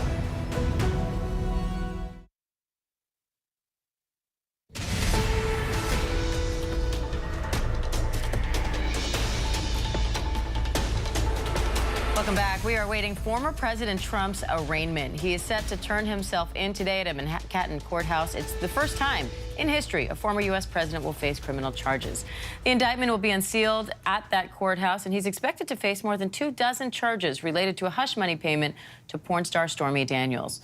We're taking a look at Trump Tower, where the former president is awaiting his court appearance after making the trip to New York from Florida yesterday. The former president's attorney is now vowing to fight, saying Trump will not take a plea deal. We have team coverage today on this historic arraignment. I want to bring in ABC News Deputy Political Director Avery Harper, ABC News contributor and former Trump administration official Sarah Isgur, and Anthony Coley, a former special assistant to Attorney General Merrick Garland, for more on this. Thank you all for being here. Avery, our latest ABC News Ipsos poll shows 47% of Americans think these charges are politically motivated. We also surveyed people to ask, their opinions on whether they thought Trump should or should not be indicted. This, of course, comes before we actually know the specific charges. Walk me through that poll and what did you think about it? Right. When you look at the latest poll and you look at how things break down along party lines, it's not surprising that we see that a vast majority of Democrats believe that the former president should be charged. Things get a little more interesting when you look at Republicans and independents. Republicans saying, a majority of them saying that they don't believe that former President Trump should be charged. But there is a significant group. There's 1 in 5 of Republicans that say that they don't know, and 16% that say that he should have been charged. And if you look at independents, 2 in 5 say that he should be charged, 32% saying that he should not have been, and 27% saying that they don't know. To me, that indicates that there's a lot of folks who are going to be watching this closely, and all of this is really important because Trump is also facing other investigations. And should these legal troubles mount, it could mean that these voters could be looking elsewhere when it comes to their vote in 2024. It'll also be interesting to see how those numbers change once we do have the indictment and more facts in the case. Sarah, while all this is happening, Republican lawmakers want to investigate the Manhattan DA's investigation, essentially trying to look into whether the DA was politically motivated here. How do you see that playing out? So obviously I worked at the Department of Justice during the Mueller investigation, was an attorney there, and very similar things happening from Congress during that time. I think what's unusual here is that this is a state district attorney that they are trying to investigate. Obviously, this is politics and grandstanding by Republicans trying to protect one of their own. That being said, there's not a whole lot they can actually do to interfere with this investigation at this point, which DA Bragg has made clear as well. So it makes for a nice press release, but not a lot there. Anthony, former President Trump has repeatedly criticized the judge in this case as well. How does that dynamic work? Can a judge respond to comments like that? So thank you for that. A judge can respond. I expect that this judge will actually address some of these comments that Donald Trump has made outside the courtroom and encourage everyone to maintain a sense of decorum both inside and outside the courtroom.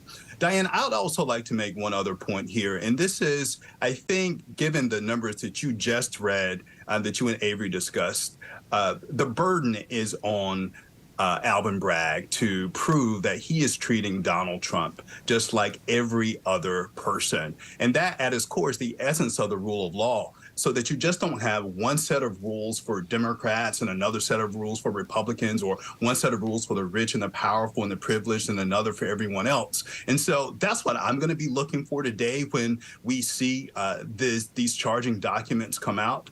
And one additional point, what we've read about recently is over the course of the last 15 months, since Alvin Bragg became the Manhattan District Attorney, his office has charged some 29 individuals and organizations with falsifying documents and business records.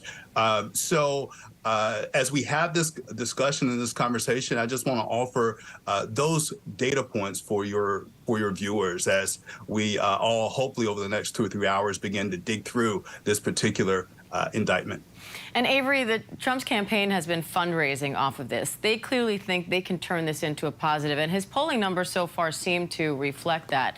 If you're a political strategist right now, what are you looking for as this indictment is unsealed? Right. Well, I think that the Trump team is going to be using every ounce of this to their advantage. If you saw the trucks, the Suburbans that were leaving Mar-a-Lago yesterday, you saw folks hanging out the window taking video. And that is going to be something that the former president and his team continue to use to bolster support in his campaign. His campaign has largely been rhetoric about revenge and retribution. And so he's going to be framing this as a new form of election interference, as a witch hunt. And he's going to continue to use that language in order to get more folks out to support him. All right. Avery, Anthony, Sarah, thank you all, and we will have full coverage of the arraignment of former President Trump as that happens. Keep it right here on ABC News Live. We will be right back right after this break.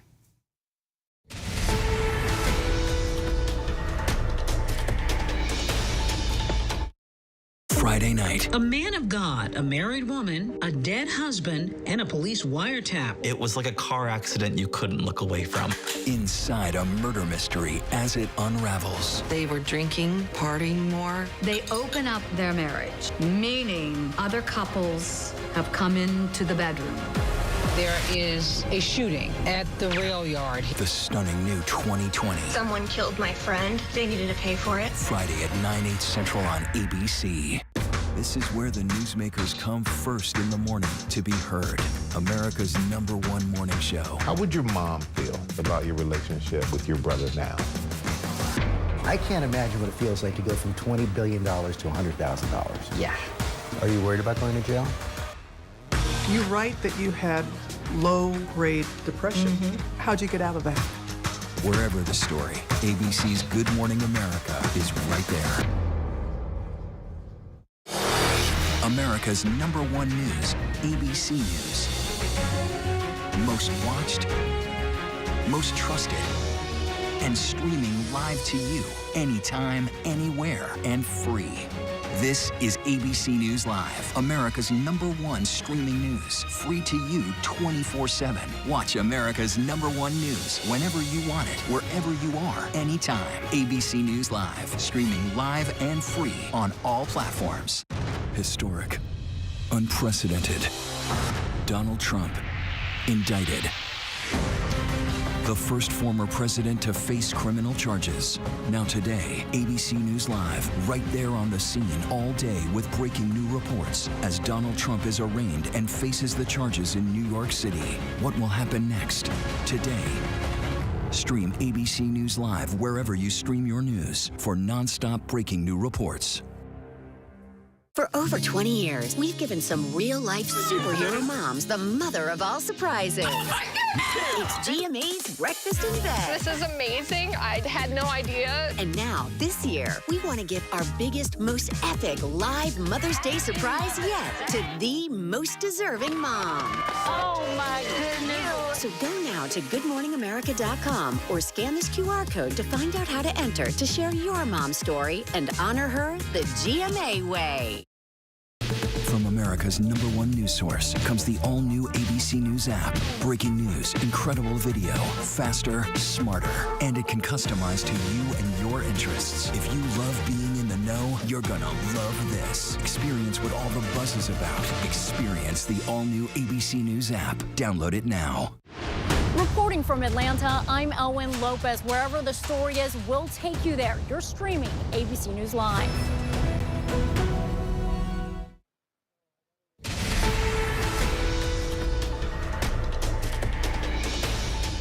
Hi, I'm Diane Macedo. Former President Trump is set to turn himself in today. It's the first time in history a former U.S. president will face criminal charges.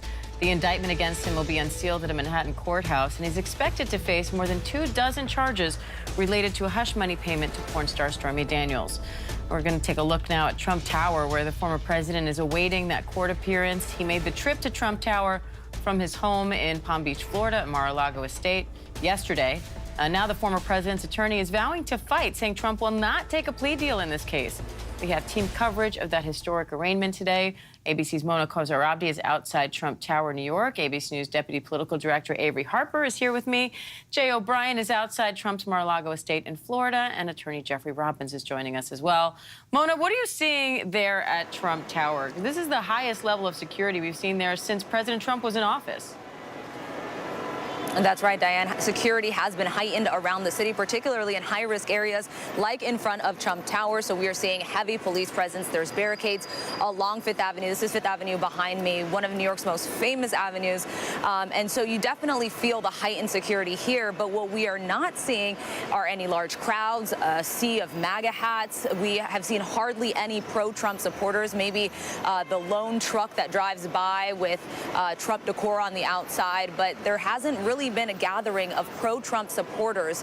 An hour ago, we did see a gathering of anti-Trump supporters. They were positioned across the street about a block from Trump Tower. They were holding signs that read, "Don't believe Trump's lies," but they too are no longer here. Perhaps they're going downtown to the Lower Manhattan courthouse. But as I can tell you, in front of Trump Tower right now, there isn't much activity, but there are plenty of media outlets, local, national, international media outlets out here. And there are a number of spectators, people just walking by with their phones out trying to capture the moment. Now, NYPD officials did say that based on their intelligence operations, they did not anticipate large crowds of Trump supporters. And I can tell you that at least here on Fifth Avenue, that did not materialize. And also, we did hear New York Mayor Eric Adams deliver that staunch warning that New York is our home. It is not a playground, and that he told people to be respectful of it. So who knows? Maybe they were heeding those calls, Diane. Now, Jeff, we'll learn the exact charges when they're unsealed in this arraignment. What are you watching for on that front? What are you expecting? Hi, Diane. Much has been made of the fact that the felony charge that he is likely to face will consist of a state law crime, falsification of business records, with the intent to commit another crime. And it's been speculated that the obvious crime would be the federal campaign finance laws.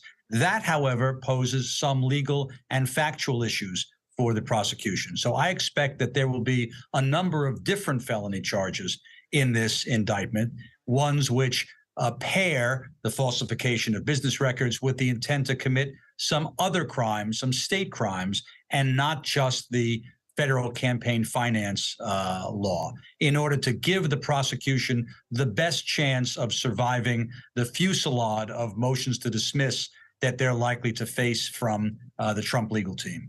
Now, Jeff, our latest ABC News Ipsos poll shows 47% of Americans think these charges are politically motivated. How careful does everyone involved in this case have to be to avoid even the appearance of bias?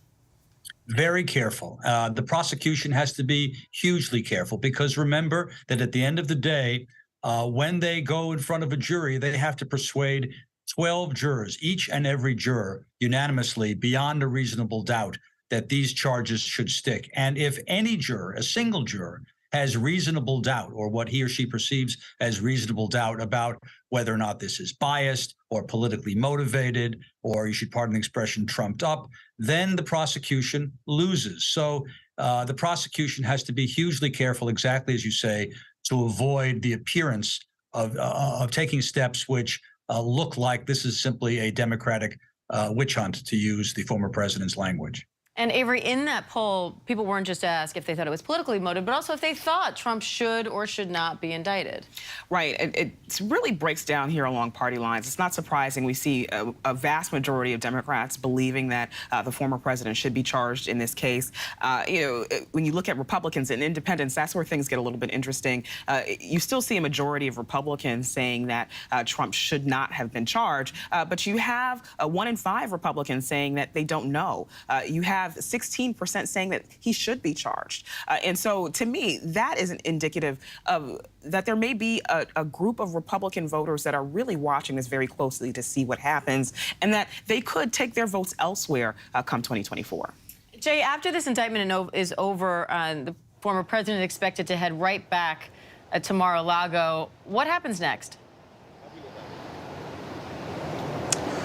Diane, so what happens next is the former president returns back here. He gives a speech that's planned for this evening. His Republican allies, some of them in Congress, have already indicated that they're going to be here tonight. Sources and aides close to these lawmakers, Marjorie Taylor Greene and Matt Gaetz, say that they will be in attendance here at Mar-a-Lago for that Trump speech. I've been speaking with staff at Mar-a-Lago who say that the Trump campaign told them to prepare Mar-a-Lago's ballroom, which is named after Trump himself, for a crowd of about 700 people. Unclear if they're going to get that number, but that's what the staff was told to prepare for. We're even seeing some lawmakers and some Trump allies come out, defend the former president before he even steps into that courtroom. Marjorie Taylor Greene was on a right-wing media outlet giving an interview. She compared this Trump arrest to Nelson Mandela. She even went as far as to say that Jesus was arrested. So that's the kind of rhetoric we're already seeing. But worth pointing out here, these Trump allies, Republicans in Congress, for instance, they are stepping up to defend the former president without knowing the exact charges that he's facing, because these charges are still under seal until Trump walks into that Manhattan courtroom later today, Diane. And Mona, what can we expect to see as Trump leaves Trump Tower to head down to that courthouse? Well, as I mentioned earlier, there is heightened security here, and you can imagine that security is going to get even tighter as the president makes his way to that lower Manhattan courthouse. Right now, as far as we know, he is still in Trump Tower, and so we spoke with NYPD officers who tell us that they're just making sure that Fifth Avenue remains clear, and we are anticipating his departure probably within the hour. Diane? Jeff, Joe Tacopina, Trump's attorney, has already said that Trump will declare his innocence, that he's going to fight this, and he says there will be no plea deal. So what do you expect from his defense? I expect a barrage of every conceivable motion under the sun to dismiss the indictment, to strike portions of the indictment, to limit the evidence that can come in. Everything but the Nina, the Pinta, and the Santa Maria is going to be attacked by a very aggressive Trump team, which will have as its purpose shredding this indictment and hopefully, from their perspective, confining it to relatively harmless misdemeanors and eliminating the felony charges. That will be, I think, the gravamen, the essence, the thrust of their defense strategy. And Jeff, the district attorney here, Alvin Bragg, is facing accusations that this is political persecution. Republicans in Congress even want to investigate Bragg himself and Bragg's investigation here. But this investigation into President Trump predates Bragg taking office. Well, it certainly does. And as a matter of fact, as you point out, it was Trump's own Department of Justice which filed formal pleadings in the federal court asserting that Donald Trump himself, their boss, theoretically, had directed Michael Cohen to commit the federal crime in question, the campaign finance violation. So, you have to wonder, is Trump team suggesting that the Department of Justice under Donald Trump was out to lunch, that they were vaping perhaps when they made those allegations? So you're right. There's a strong argument that this did not originate with Alvin Bragg. It didn't even originate with his predecessor, Cyrus Vance, but it stems from an investigation by Trump's own Department of Justice. And Jeff, how much did the case into the Trump company?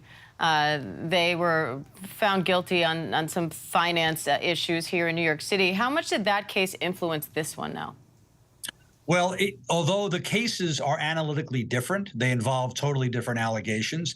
I think it's probably the case that had the DA's office lost that prosecution, had they been unable to persuade a jury that the Trump organization was guilty beyond a reasonable doubt, that would have thrown some very cold water on the DA's analysis of this case. So I think one can say that the fact that they won that case helped encourage them to believe that they should move forward, or at least that had they lost that case, it would have been a disincentive to bring this indictment with all that it implies. And Mona, I hear you're getting some new reporting now on how Trump is preparing for this today's arraignment. What are you learning? Well, we're learning that he spent much of late yesterday and early this morning huddled with his legal team at Trump Tower preparing for this arraignment. We're told at least one person said that he seems upbeat and relatively excited and not angry at all, and that he anticipated that this day would come. Sources also say that Trump is expected to enter, of course, that not guilty plea himself and not his lawyers. The Trump legal team still has not seen the indictment or been informed of the charges, and that, of course, is according to sources who tell ABC News that the legal team expects to see it just minutes before the arraignment begins. We know that the former president is an early riser. Well, he was up early this morning working the phones and speaking to aides and allies ahead of his afternoon appearance. That was what he's been doing from late yesterday to early this morning inside Trump Tower. And again, he is expected to head to that lower Manhattan courthouse within the hour. But as we know so far, he's still inside. Diane? And we're going to take a look at that courthouse now. We have seen some protesters assembling there, also some politicians showing up there. Avery, Marjorie Taylor Greene and George Santos are among those so far who've made appearances at the courthouse. They're there in support of former President Trump. Why is that so important? Why show up on a day like today to try to make your voice heard when a former president is about to be indicted. Right. Well, those two lawmakers are not folks who are shy of cameras, right? So it's not particularly surprising to see some of those folks at the courthouse, but they are in line with what the GOP has done by and large, which is stick by former President Trump. They have spoken, they have criticized the Manhattan DA. That is the bulk of the messaging that we've heard. They have framed this as a political persecution, a witch hunt, and that echoes the president's own speech. He has called this, he has framed this as election interference. And so I think that we're going to continue to see that even from the other folks who are running against former President Trump to be the Republican nominee. I am interested to see that if this details come out of this indictment and the other legal troubles that Trump is facing, does that allow for some of these GOP elected officials to argue more freely that the Republican Party needs a new direction in leadership? And they are being very vocal about this, but President Biden has been relatively silent. He said he has faith in the justice system, and he said he has faith in the NYPD. And we're looking at a live shot there of the NYPD lined up outside the courthouse. Law enforcement officials have been preparing for this day, trying to ensure that people have the right to express themselves, but also that the city remains safe. Mona, talk to me about this security operation. What went in to trying to ensure that today goes smoothly without violence? Well, Diane, what we do know is that when news broke of Trump's indictment, that the NYPD, the U.S. Secret Service, the U.S. Marshals, and also New York State courts met. They coordinated on how they were going to heighten security in the city. And it's not just in front of the courthouse where security was heightened. It was heightened all across the city. We know that NYPD officers all weekend long have been in uniform stationed around the city, particularly in high-risk areas like in front of Trump Tower. And so there was a lot of moving parts. The mayor, the NYPD officials all said that they were ready to take on this task. They were looking into or they did say that there are no credible threats, but they did look into what could have been. And obviously they were trying to anticipate if there was anything that was going to materialize, if large crowds were going to come from out of town. We heard Mayor Eric Adams give that staunch warning that people who are coming into the city, that they should remain peaceful if they are going to protest. And so largely here, it looks like everything is going according to plan. As I mentioned, this is Fifth Avenue. It's a very busy avenue, very famous avenue, and NYPD officers have barricaded this entire area. They've barricaded across the street. There are 4 buses, school bus-sized buses that say NYPD that are directly in front of Trump Tower to block that area off. And so we are, I would say, 1 street over from Trump Tower, and it looks like so far the NYPD came out in full force, and everything is going according to plan, Diane. Yeah, we're seeing some live footage there of some of the demonstrators that have showed up. This is at a park just across from the courthouse. The NYPD sort of set up an area there for demonstrators to be able to come and either show their support of President Trump here or their support for the indictment and for the DA here. So you're kind of seeing opposite sides of this debate play out there in the park right across from the Manhattan courthouse. Jeff, earlier this morning, Trump's attorney, Joe Tacopina, said that this is going to be a quick proceeding. What do you expect from the arraignment itself? Well, he's right. It will be a quick proceeding. It's a pretty short, simple, mechanical, even ministerial proceeding in which the former president, once he is processed and once he enters the courtroom, will have the charges read, will ask how he pleads. He or his lawyers, depending on what has been worked out, will say that he pleads not guilty. He will depart. He will get back on the plane and head back to Mar-a-Lago. But the process itself, Trump's attorney is correct, today is a very simple, straightforward, and fairly boring ritual, if you can say that it could ever be boring when a former president of the United States is asked how he pleads to felony charges. And Jeff, if this does go to trial, how frequently are we going to see this? Are we going to see the former president have to actually be in the courtroom? Well, the likelihood is that you will not see him in the courtroom until there is a trial, because most of what will occur between now and a trial, if there is one, will be lawyers showing up and arguing motions. So the presence of the criminal defendant is not required. He's free to show up for his lawyer's arguments. So if he wants to show up and generate this kind of a spectacle, again, he can do that. But he's not going to really be required until there is an actual trial of the case, and that will not occur for months, if we're lucky. Jay, we also heard from Joe Tacopina, from Trump's attorney, that he will speak today after this arraignment. We're expecting that to happen there in Florida, where you are, not here in New York. What is he expected to say? Yeah, and he's going to speak right here in Mar-a-Lago behind me in the ballroom in Mar-a-Lago. You may have seen images of it before. That ballroom, fun fact here, is actually named after Trump himself. It's called the Donald J. Trump Ballroom. As I was saying earlier, we were speaking with Mar-a-Lago event staff who were telling us that they're setting up for a room of 700 people. Unclear if they're going to get that number, but that's what the campaign told the Mar-a-Lago staff to prepare for. A big room of 700 people, supporters expected to be in there. We're seeing images from inside the room right now from some of our colleagues who are setting up, and there are a lot of chairs set up there. Now, what does he expect to say is somewhat unclear. We know that he's going to continue, or at least is expected to continue, that rhetoric that he's been saying over the past few days, calling this indictment political, saying that's in an attempt to interfere, as he views, in the 2024 election. How far he goes down that road, though, is unclear, because he is now both an active presidential candidate, a former president,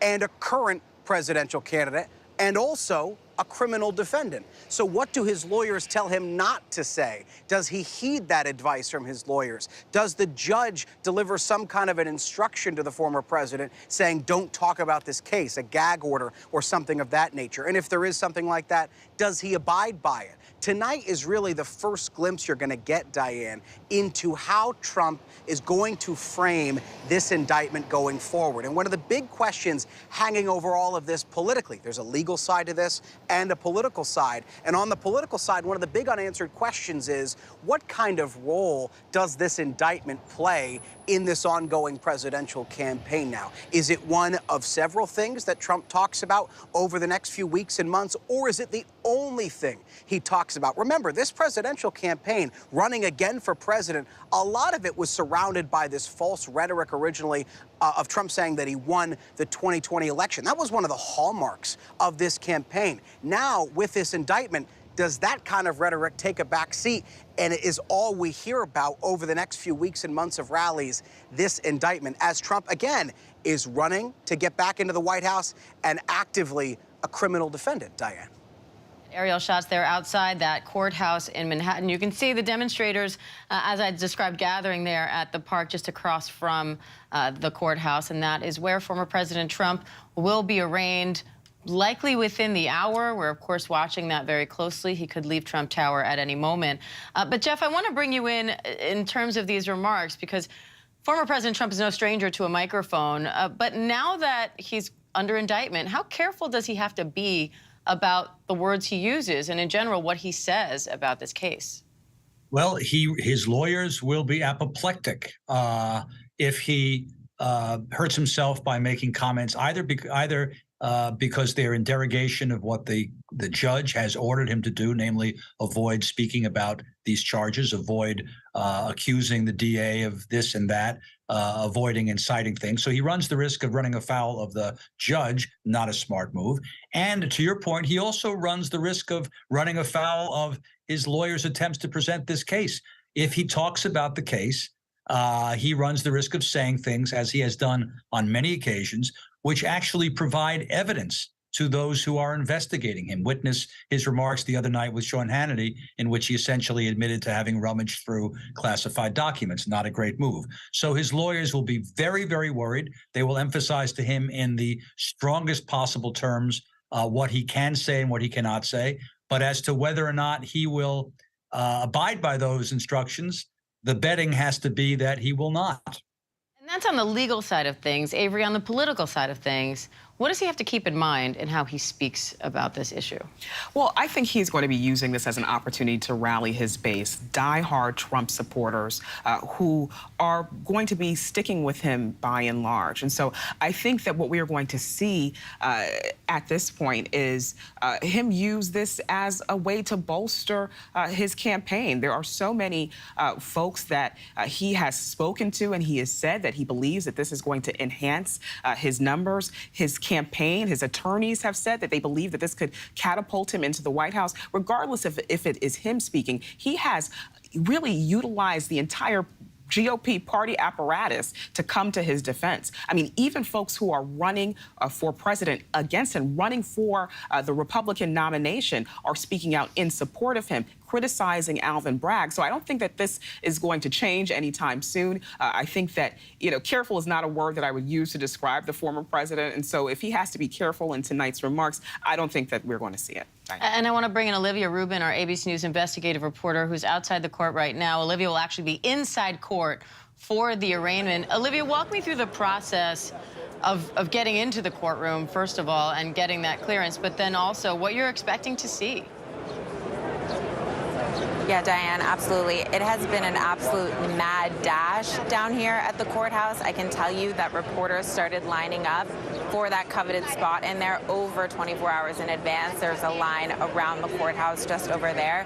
What everyone is really waiting to see is when we step inside of that courtroom and Donald Trump, the criminal defendant, steps inside that courtroom, how does he act? We know that we expect him to plead not guilty. Does he enter that plea himself? Does he say anything else? How does he interact with the judge, if at all, who, of course, he's attacked on social media before? Does that come into play at all? But, of course, there are no cameras in there, so we're really looking to get down to that nitty-gritty. What is his body language? How does he react to the charges? What is he doing in that room when he really makes his first appearance there? Because, as we know, Donald Trump himself is often larger than life. He commands a room, and he has been defiant against this investigation. So does he bring that and what we have seen from him so publicly inside of that courtroom? Jay, I know Trump has been speaking to allies pretty much since this indictment came out. He's asking for their support. What's happening in those conversations? What are you hearing, and what is he actually asking for?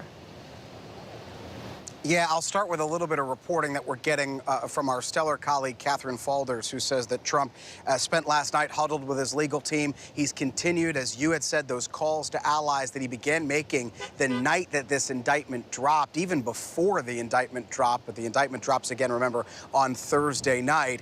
And we're starting to see Republicans already we've seen Republicans largely over the last few days coalesce around Trump. Even some of his critics, like Mike Pence, his former vice president, who had a very public break with Trump after January 6th, have come out and said that they do not like the idea of this indictment, of a prosecutor indicting a former president. Ron DeSantis, a potential 2024 rival of Trump's, has made similar comments, saying that he believes this indictment is a weaponization of the justice system. But for Trump's staunchest allies, like Kevin McCarthy, for instance, the top Republican in the House of Representatives, he has said he wants to use the Republican majority in the House to investigate Alvin Bragg, the Manhattan DA, for any federal funds he may, Republicans have said, use to conduct this investigation into Trump. That's something that Alvin Bragg's office has forcefully pushed back against, saying that Republicans are trying to essentially put their nose into somewhere that they don't belong, or House Republicans are. But the other thing we've heard from Trump's allies is that they want to be there, physically present, both for that arraignment today in New York and then here in Florida, when he's expected to make remarks tonight. I point you to Marjorie Taylor Greene, for instance, a staunch Trump ally in the House of Representatives. She is outside that New York court today to show her support for the former president. And then aides tell us she's going to travel right back here to Mar-a-Lago tonight to be present for Trump's remarks. Trump putting out this call to a number of House Republicans saying, come to Mar-a-Lago and be there for this speech. Matt Gaetz, an aide tells me, is also going to be here in attendance audience at Mar-a-Lago tonight as they set up the ballroom as we speak, really, for those Trump remarks. Back to Marjorie Taylor Greene, though. One point of order is what she's already saying about this indictment. She gave an interview to a right-wing outlet just not long ago, and she said she compares this indictment to Nelson Mandela being arrested. She even went so far as to say that Jesus was arrested. So that's some of the rhetoric you're seeing from further right House Republicans, but even from other House Republicans, Kevin McCarthy, Steve Scalise, for instance,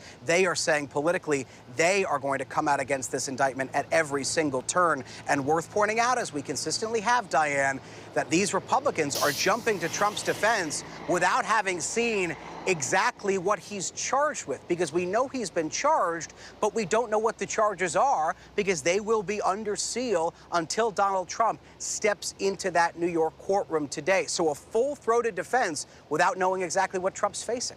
And I want to bring in Aaron Katursky, who's outside the courthouse for us, been covering this case from the very beginning. Aaron, we know the District Attorney, Alvin Bragg. We saw him arrive at court earlier today. Just paint the picture for us of what's going on at the courthouse right now and what we can expect. There are a whole line of officers standing outside the courthouse now, Diane, and they are effectively shutting down access while former President Trump gets ready to come here. The 15th floor, where his arraignment will take place, has been cleared of anything else for the day, and many of the cases that would be going on in the building have been adjourned to reduce the foot traffic. Right now, many of the streets around here are either sealed off already or will be as soon as the former president's motorcade gets ready to leave his Fifth Avenue apartment for the brief ride down here. But all of this is just, prelude to a very simple and routine legal process when the former president will surrender himself for presentment. He will be placed under arrest, and then he will be booked and processed as a criminal defendant. I want to bring in Asha Rangappa, an attorney, Yale professor, and former FBI agent, for a little bit more on this. Asha, as Jeff mentioned, the DA here, Alvin Bragg, inherited this investigation. He didn't launch it, but he is nevertheless now facing accusations of political persecution, that this indictment is politically motivated. Now, the federal government had looked into bringing a case and ultimately decided not to. Does that send up any red flags about this Manhattan DA's case against Trump? Well, I think that we'll want to see what's new. I mean, I think it's a fair question to ask that this issue has been known for a long time. The feds passed on it. It went to the Manhattan DA. Now, Bragg's predecessor was working on this case before he left, and then Bragg came in and initially was reluctant to pursue it. I would say that suggests more deliberation and careful thought and an unwillingness to bring a prosecution unless the facts warranted it, which suggests to me that something must have surfaced or allowed him to create a legal theory, perhaps based on the prosecutions of Trump's CFO, Alan Weisselberg, or the Trump Organization, both of which took place last year. So I'll be looking to see what's new. All right, Asha, thank you for that. Thank you to all of our guests. We're going to take a quick break. When we come back, more on this top story. Former President Trump set to be indicted today. He's due to turn himself in to a Manhattan courthouse at any moment, really. So we'll be covering this. Keep it here on ABC News Live. We'll be right back.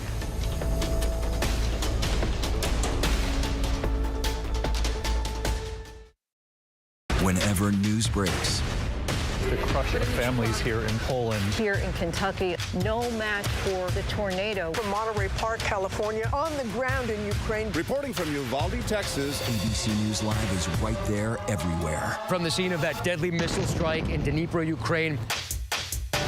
Reporting from the earthquake in Turkey. From Charleston, South Carolina, on the 2024 campaign trail.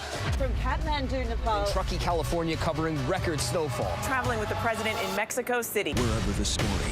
Here at this airport in Tampa, it's already shut down. Reporting from the nurses on the picket line. Reporting from Jerusalem. Here at 10 Downing Street in London. Streaming live to you. Wherever the story is. Wherever the story is. Wherever the story is. We're going to take you there. You're streaming ABC News Live. ABC News Live. You're streaming ABC News Live. ABC News Live. Streaming free everywhere. America's #1 streaming news.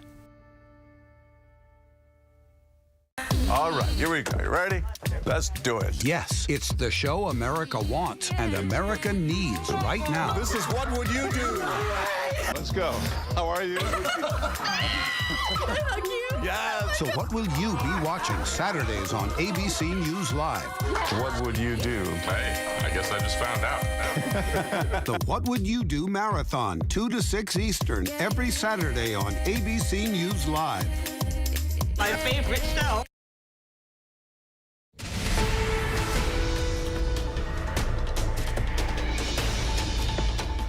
Welcome back. We are waiting former President Trump as he is set to leave Trump Tower at any moment to turn himself into authorities in New York to be arraigned.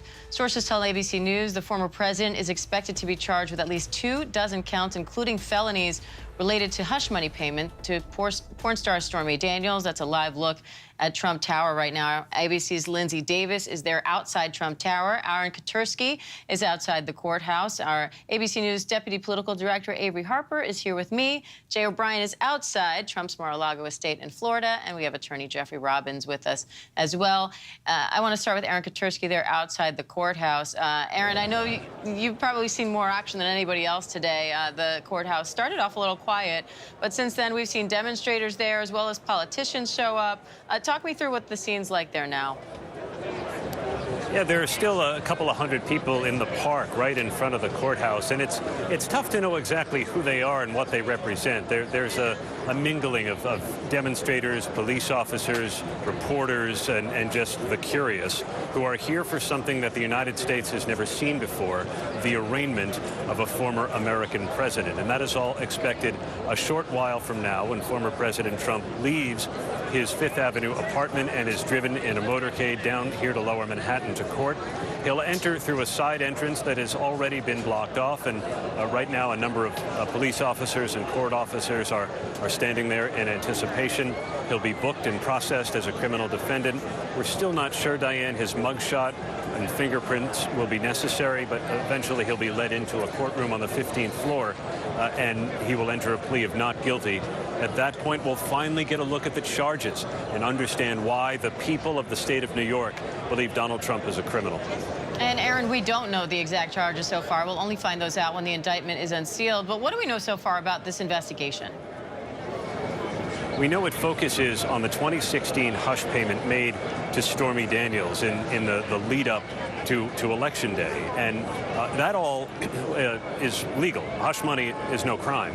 It's the way that former President Trump accounted for it that might be illegal. And the grand jury was asked to consider whether Trump tried to disguise the payment as something that it wasn't, as ordinary legal expenses, where it was really meant to help protect his chances at election. And so the Manhattan District Attorney's Office has been building a case of falsifying business records, ordinarily a misdemeanor here in New York, but can be elevated to a felony if those records were falsified in furtherance of another crime. That could be a state election law violation. It could be a federal campaign finance violation. It could be a tax crime. We'll have to wait and see. Jeff, how careful does the former president have to be in how he talks about this case? He is expected to make remarks later today. He's talked about it in the past. How careful does he have to be with his words now that he's going to be under indictment? Well, very careful. He's got two levels of potential problems. First of all, the judge may restrict or try to restrict what he can say about the case. Certainly, the judge is going to look askance at these sort of assaults, verbal assaults on the DA and all the rest of it. So if there are restrictions imposed by the judge and he violates those restrictions, then he runs the risk actually of being held in contempt. Donald Trump is not used to not being the most powerful person in any room he's in.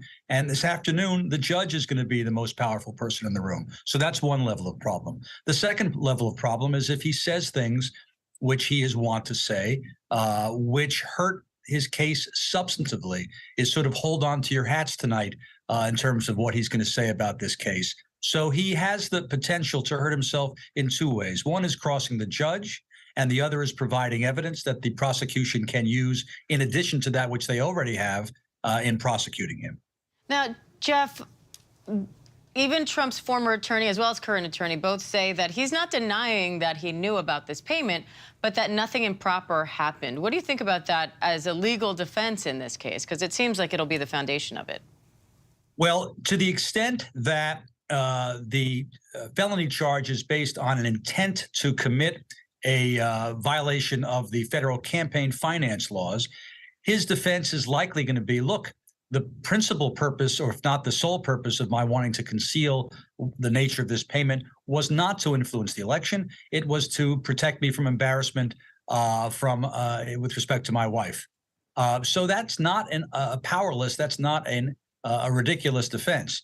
But the more lies he has told, and remember, he has also denied knowing anything about the payment, even though he now says that he did know about it, the more lies that he is on record as having told, the harder it is for him to sustain the defense if it does, in fact, go before the jury.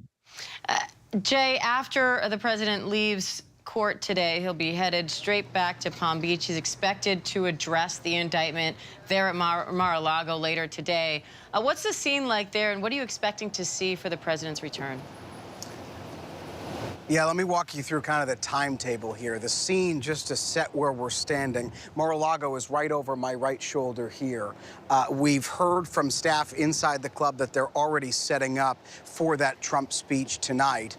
It's going to be in the ballroom, which, as I've been saying over the course of this broadcast, is coincidentally named after Trump himself. It's called the Donald J. Trump Ballroom. But here's what you're going to see when he gets back here to Florida. So that Trump 757, that plane with his name on the side of it, it's going to land at Palm Beach International Airport. And then, just as you saw yesterday, he's going to motorcade from the airport back down what's called Southern Boulevard, across the bridge, over back here to Mar-a-Lago. And we've already heard from Trump supporters who say they are going to line that motorcade route as they did yesterday to be there demonstrating their support for the former president. I was there along the motorcade route as Trump left yesterday. I heard from a number of Trump supporters who each to a person said that they believe this indictment makes him stronger politically. That's a message that the Trump team has been trying to communicate. That's their spin on all of this. The Trump team saying they believe this makes him a stronger candidate, particularly for a GOP nomination in 2024. And we also heard from a number of Trump supporters who said, in light of this indictment, they want other Republican candidates for president, like Nikki Haley, like potentially Ron DeSantis, the governor of this state, to get out of the race because they believe that this indictment is a central theme, they say, of this 2024 campaign going forward. Remains to be seen how this indictment goes over, not just with the Trump base, but with a number of Republican voters, the rest of Republican voters, and independents and Democrats when you talk about a general election. The other thing worth pointing out here is that that room where Trump will speak tonight, he's already looking to pack it with supporters and with allies. They're setting up, we've seen images of it, a big ballroom that's got a number of seats. Staff say they're preparing for 700 guests. It's unclear if they're going to get that exact number, but that's what they're preparing for. And we also know, according to aides, that Congresswoman Marjorie Taylor Greene is going to fly from New York back here to Florida to be in attendance for Trump's speech tonight. Representative Matt Gaetz, another staunch Trump ally, is also going to be in attendance there tonight, and we will be waiting to see what other GOP lawmakers, what other high-profile GOP officials come here to Mar-a-Lago to back the former president in this historic moment, as he is both a presidential candidate for the Republican nomination and also, of course, now a criminal defendant, Diane. Interesting to see that legal and political arm of this, those arms of this play out simultaneously. And Avery, normally attorneys advise defendants to keep quiet while their case is going on, but politically that may not be in Trump's best interest. Right. I think we're going to continue to see the former president and his legal team argue that this could bolster his support with his base. We've seen his attorney, Joe Tacopina. He has said that this could catapult him into the White House. But I do want to just point out that while Republicans are speaking about this, they are coming to the defense of the former president. They are not talking about their vision for the country. They are not pushing forward on their agenda. Trump has really swallowed up all of the oxygen, and this is all that they're talking about. On the other side of things, President Biden yesterday, he spoke about manufacturing. Today, he's talking about science and technology. It is really business as usual for the Biden administration, and we've seen the entire GOP party apparatus really come to the defense of former President Trump. Aaron, what are we going to see today when Trump actually arrives at the courthouse? We're not going to see much of him. He is expected to motorcade in. He'll go in through a side door, which has already been blocked off. All the cars that are usually parked there have been removed, including the vehicle that carries Manhattan District Attorney Alvin Bragg to his office every day. And when he goes inside, he will be processed and booked. That will happen in a private office. And then he's going to be brought to the 15th floor for his arraignment. The courtroom, ordinarily to get there, he'd have to walk down a long and rather dimly lit hallway. He's going to use a special elevator that's usually reserved for the judges, and that will deposit him within steps of the courtroom, so we don't even expect to see him in the hallway for very long.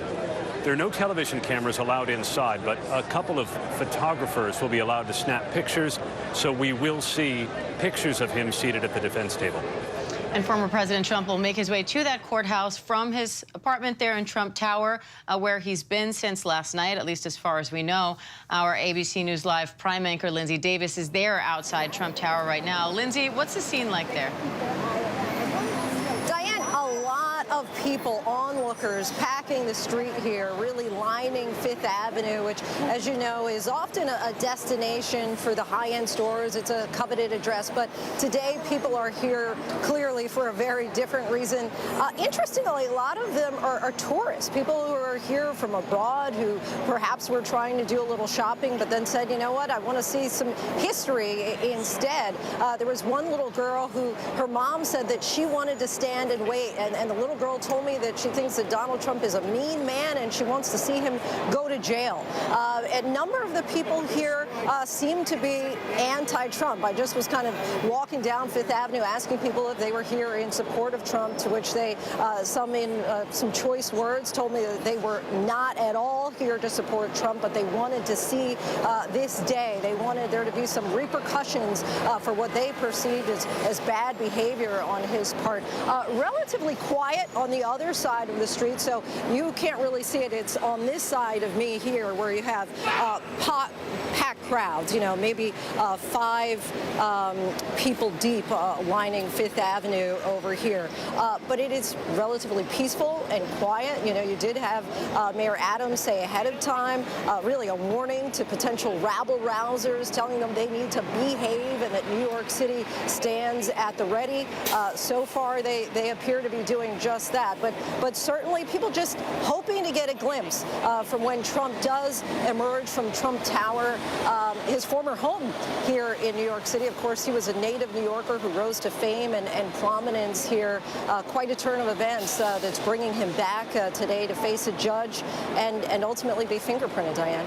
Yeah, Lindsay, it's interesting. We know law enforcement was preparing for potential protests. We did see demonstrators on both sides coming outside the courthouse, but we're hearing the same from outside the courthouse, that there are a number of people in the crowd who don't really seem to be there to rally either for or against the former president, but rather are there because they're just kind of curious. They know this is a historic moment and they want to see if they can witness it.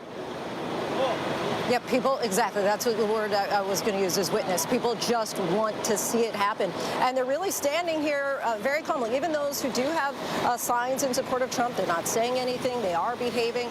This is really kind of the opposite of what we had potentially heard from Trump when he was urging his supporters to protest, that he said that there might even be potential death and destruction. We are seeing none of that, Diane. All right, and I want to go to Aaron outside that courthouse. Aaron, I know you've described sort of a similar picture outside the courthouse where people are assembling at the park across the street. Does it seem like everyone's sort of being on their best behavior as the mayor requested, at least so far? Yeah, you know, in fact, I was just talking to the mayor's spokesman who happened to wander by to check out the scene, and he said there, you know, no specific threats, nothing untoward that the city has seen so far. Most of the people in the park here in front of me have been peaceful. We saw a couple of skirmishes, people trying to rip down one another's signs, but really nothing to speak of. Occasionally it gets loud, then it quiets. Sometimes there's a drum or a whistle, sometimes not. The helicopters are overhead, so there's a constant din around the courthouse. But for the most part, it's just a din of anticipation waiting for Trump to arrive here for what is expected to be a rather brief time inside. And it's so striking that he is leaving the opulence of Fifth Avenue to come here to this courthouse, which is dimly lit. It's a little grimy inside, and it hosts all manner of criminals on a daily basis. And a former American president now joins those ranks. It's a solemn and historic moment. It is, and I want to bring in Asha Rangappa, former FBI agent and attorney, on this. Asha, when you look at the public nature of a case like this, the high-profile nature, this is a former president. People are outside the courthouse as we speak, trying to witness this, trying to protest for or against it. Does that influence the way the investigation is conducted, the way the case is conducted in any way? Well, at this point, the investigation is over, but I think that it will, to some extent, affect how the proceedings go from here. Now, look, he's an ordinary defendant. He's entitled to a vigorous defense and all due process. No one is above the law. But we'd be kidding ourselves if he's not the most famous criminal defendant on the planet right now. And so this raises a few concerns. First, the judge is going to have to be very vigilant during jury selection to ensure that he truly has a fair and impartial jury. The judge is also going to have to always be balancing security concerns. This is something that we saw come to the fore yesterday when he issued an order about how many photographers to let into the courtroom.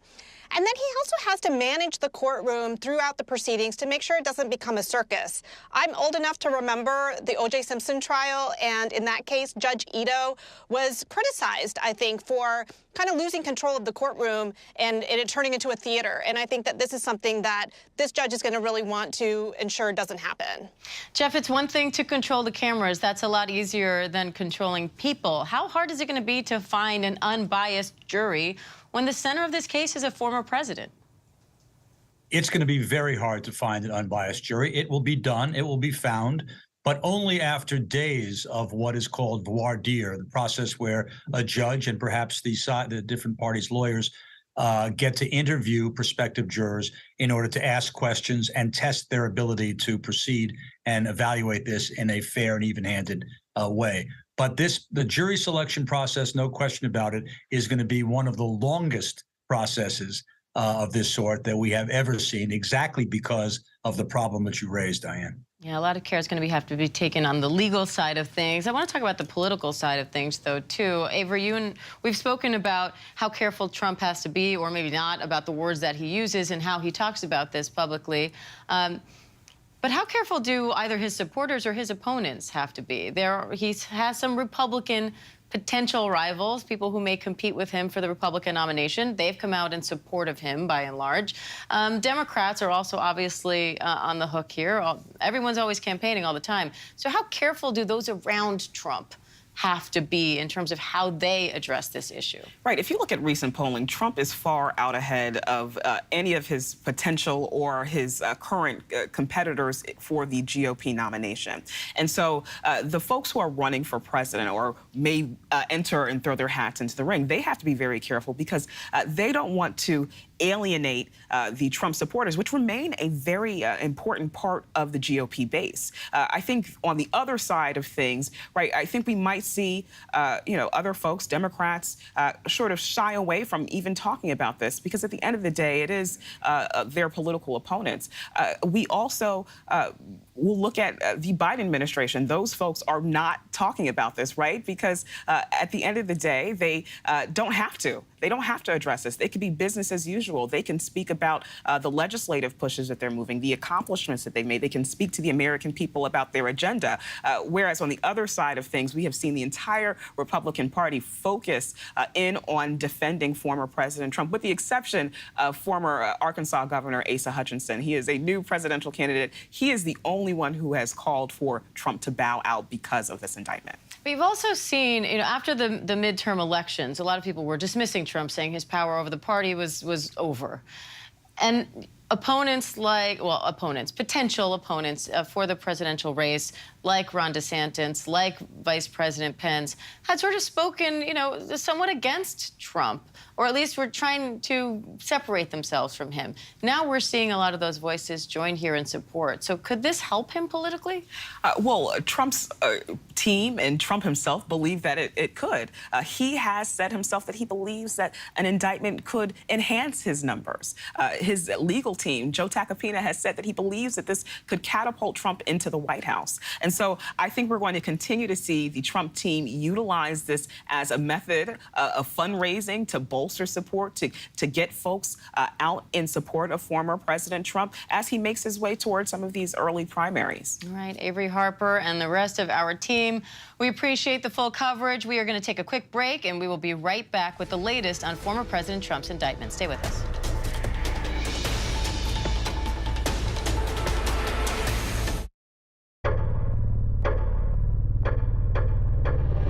Good evening, everyone. I'm Lindsay Davis. We begin tonight here in Buffalo, London, in Alaska, Uvalde, Kentucky, reporting in from Poland, Ukrainian refugees here in Warsaw. Do you think you'll ever be able to go back home? Did you ever have a conversation about an abortion? Is she lying? Yes, she's lying. Arguably the most controversial Supreme Court ruling in history. What's the impact on you now? Do you have future political aspirations? Absolutely. You ready for this? Go! He ran for Senate president, now running for governor. I take it you like to run. This is the calling card. ABC News Live! You're going to deliver a show that will be remembered forever. Ooh, the pressure on me. Finish this sentence. I want young girls to know. I mean, you are just a tough, bad bleep.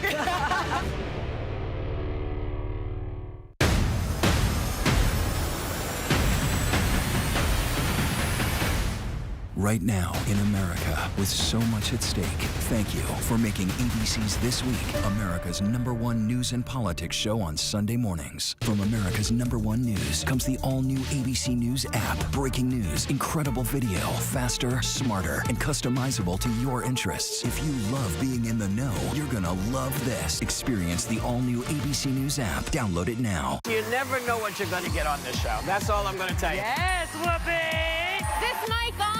Can you hear me out there? Behind the scenes is always a better show. Absolutely, absolutely. That's what people don't see during the commercial break. Right, they don't. What happened? I had no idea really what I was getting myself into. That day that we walked out, I treasured that day. I couldn't sit there. You're doing good, Joy. You're doing good. Oh, yeah, baby. It was crazy. Behind the Table. Listen wherever you get your podcasts. Welcome back. We are keeping a close eye on Trump Tower right now as we anticipate former President Trump's departure from his New York City apartment to turn himself in at a Manhattan courthouse. The president is due to be arraigned today, indicted by the district attorney on sealed charges related to the hush money payment to adult film star Stormy Daniels ahead of the 2016 election. Those charges will be unsealed at the arraignment shortly. We're looking outside Trump Tower right now, where we're expecting to see the president. Our Jay O'Brien is in Mar-a-Lago, where the president departed last night. Our deputy political director, Avery Harper, is with me right now. And Jeff Robbins, Attorney Jeff Robbins, is also here to talk a little bit about the legal aspect of what's happening. Jeff, I want to start with you. We're watching Trump Tower right now. We're expecting the former president to come out at any moment. He'll leave Trump Tower and then head downtown to Lower Manhattan, where he'll face these charges. And we'll finally learn what the charges are when that indictment is unsealed. What are you looking for there?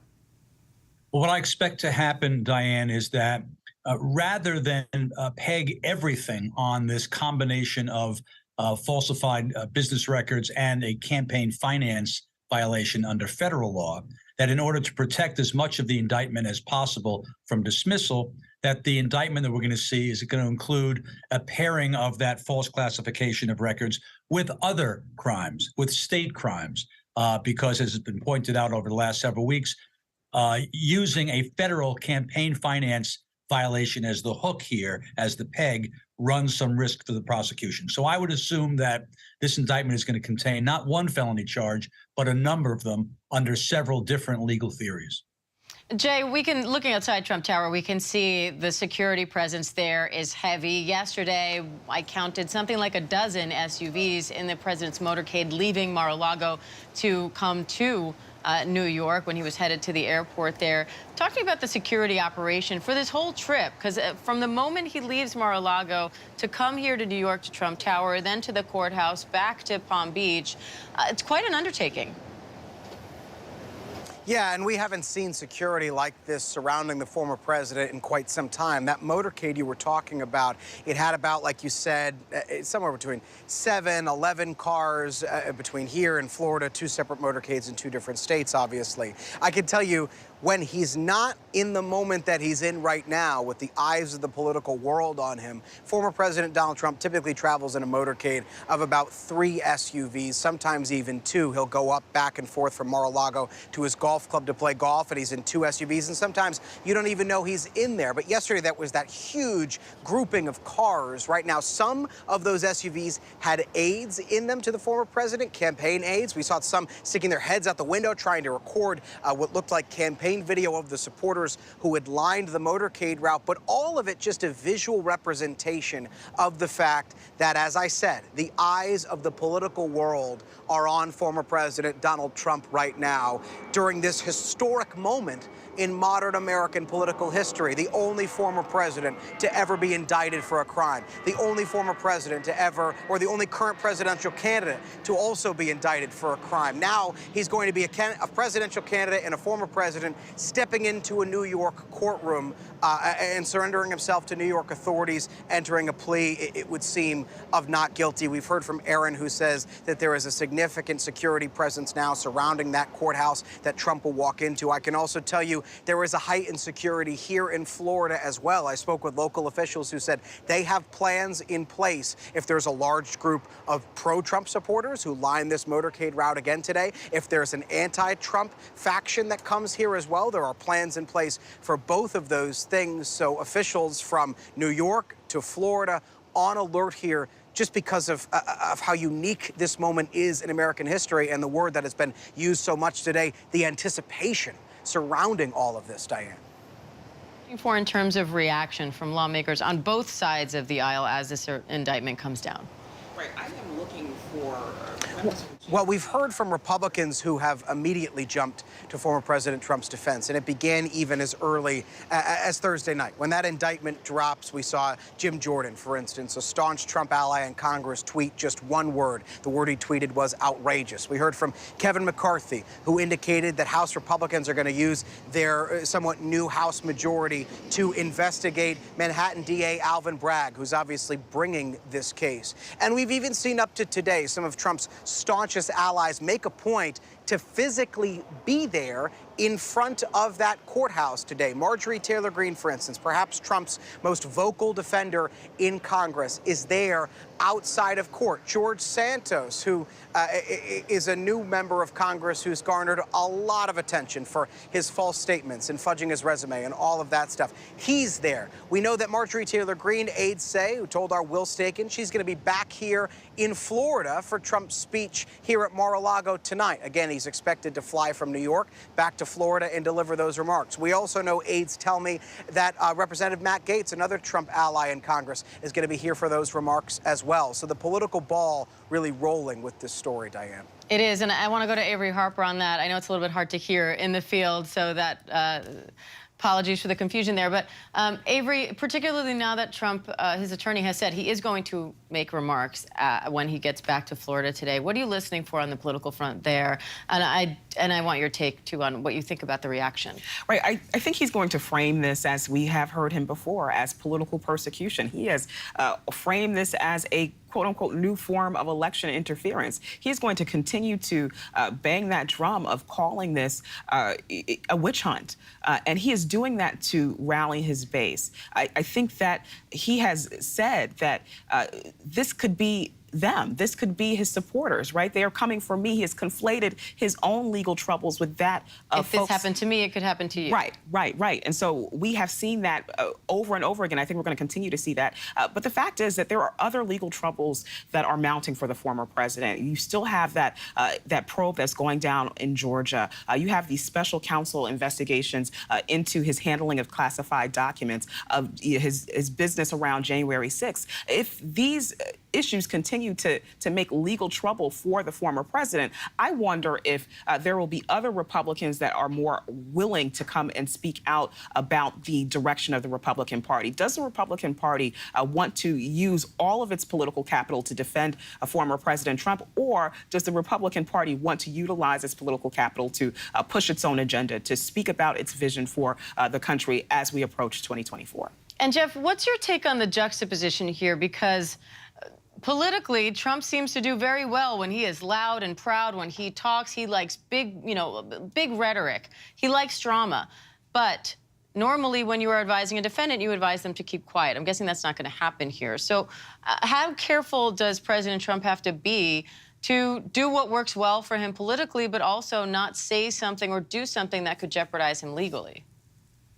It's going to be very difficult for him to do. It's a no-brainer in terms of the advice that his lawyers will give him. But, he's going to be in this courtroom today, and he is used to being the most powerful person by far in any room, by dint of the money, by dint of the presidency, by dint of the powerful allies. None of that is going to mean a darn thing to him in the process he's about to undertake this afternoon, because his life now is in the hands of a judge, the appeals courts, and a jury.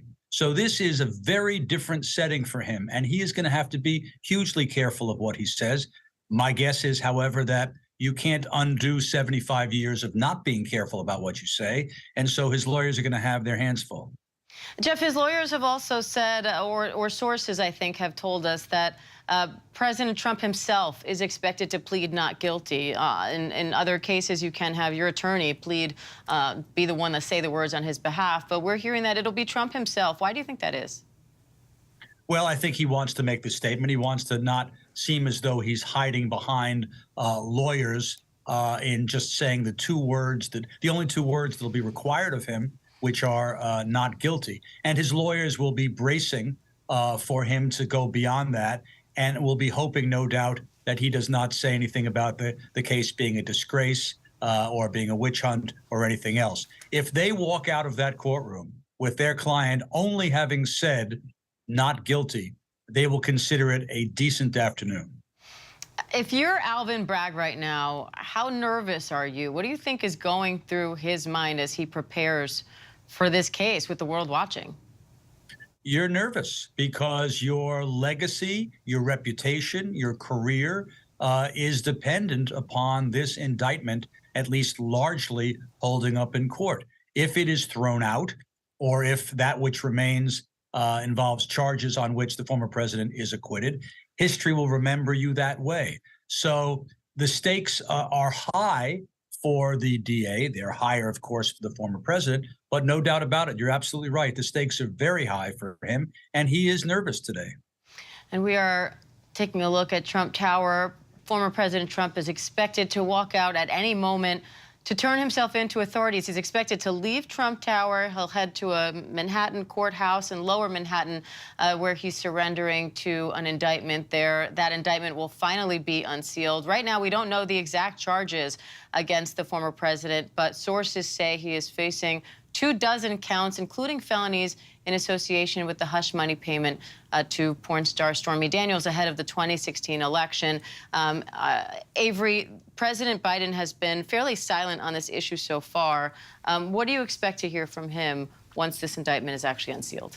I don't expect to hear anything from President Biden or his administration on this. They have really not touched this at all. And I think it behooves them to do so because this is someone who is running for president. This is a political opponent of President Biden. They have, frankly, nothing to do with this investigation. There are other probes that include a special counsel. There has really been an effort from the Justice Department to further itself from the matters concerning Trump for the appearance of a conflict of interest. And so I think what we're going to continue to see on the Republican side of things is folks continue to speak out in support of former President Trump, even those who are going to be running against him for the Republican nomination. All right. So again, we are keeping a close eye on Trump Tower. Former President Trump is expected to leave at any moment. He'll be surrendering to authorities in New York, making his way from Trump Tower there on Fifth Avenue to Lower Manhattan.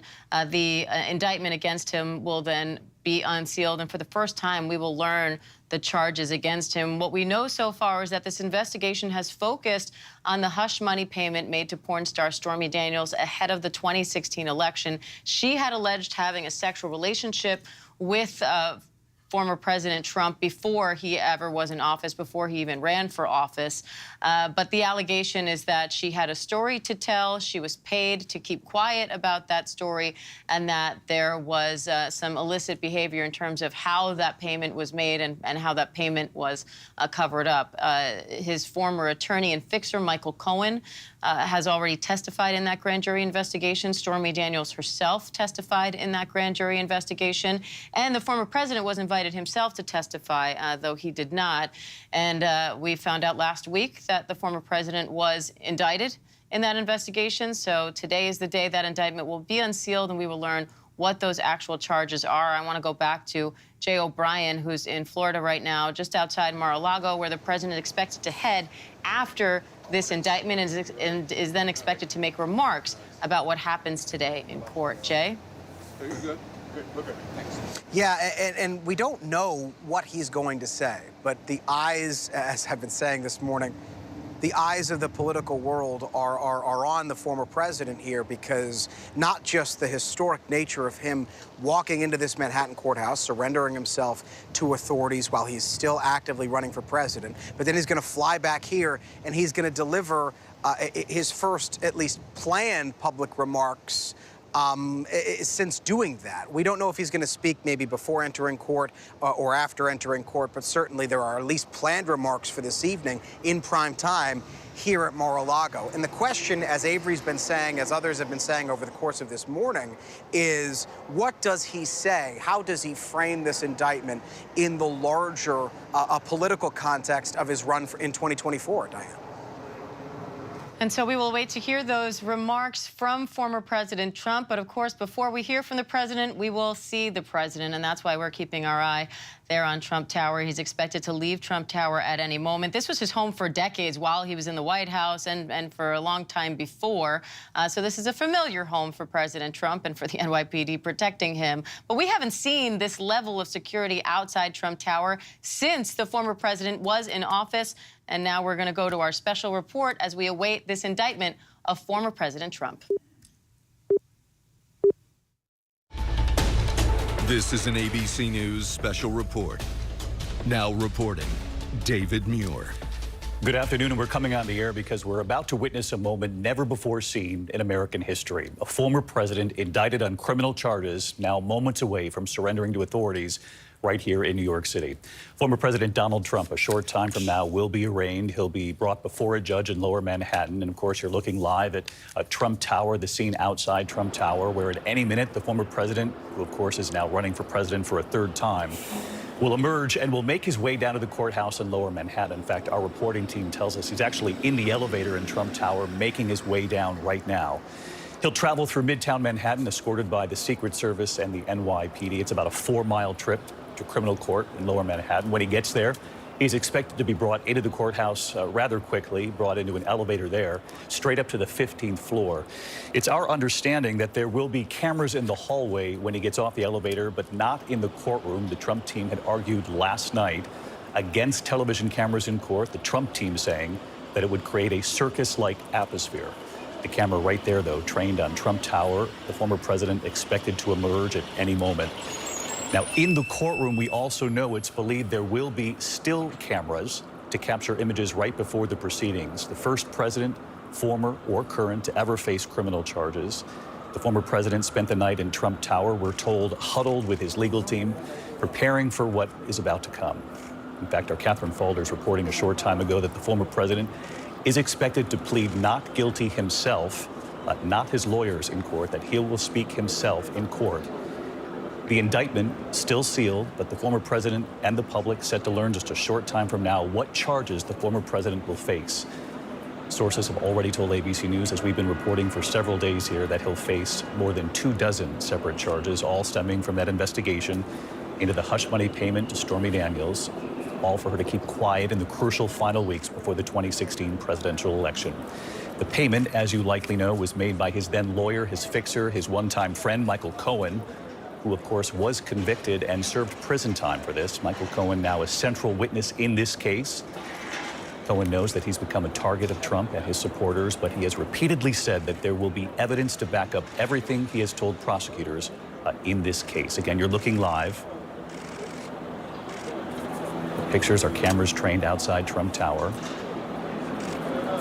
Obviously, you see movement there, the Secret Service, the NYPD, for this 4-mile trip down to Lower Manhattan. Police have, of course, locked down security around Trump Tower and the courthouse, where we have seen a small number of Trump supporters gathered. In fact, so far, our reporters have noted often the number of reporters actually outnumbering those who have gathered. And so now we watch the motorcade on the move here in Manhattan. Lindsay Davis outside Trump Tower. Lindsay, what have you seen?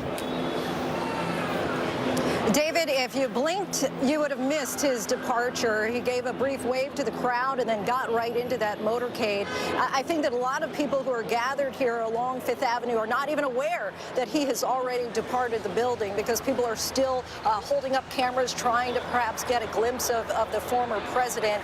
Fifth Avenue, as you know, has long been a coveted address with high-end buildings, and today, clearly, that's not the draw. We have maybe 10 people deep just on the other side of the camera here lining Fifth Avenue. Many of the people here, tourists. It is remarkably peaceful, very quiet here, people just watching. I started kind of just asking as I was walking down Fifth Avenue, you know, why are you here? Are you a Trump supporter? The majority of the people said they're not Trump supporters, some giving some choice words explaining that they were anti-Trump. There was a little girl, 10 years old, who said that he's a mean man who's done bad things, and she wanted to see him go to jail today. But again, because it's an international crowd, it's interesting. A lot of the people seem to really not have a strong opinion about it. You have a handful of people maybe who have signs in support of Trump, but even they are not protesting in any way. Certainly a historic day for Americans.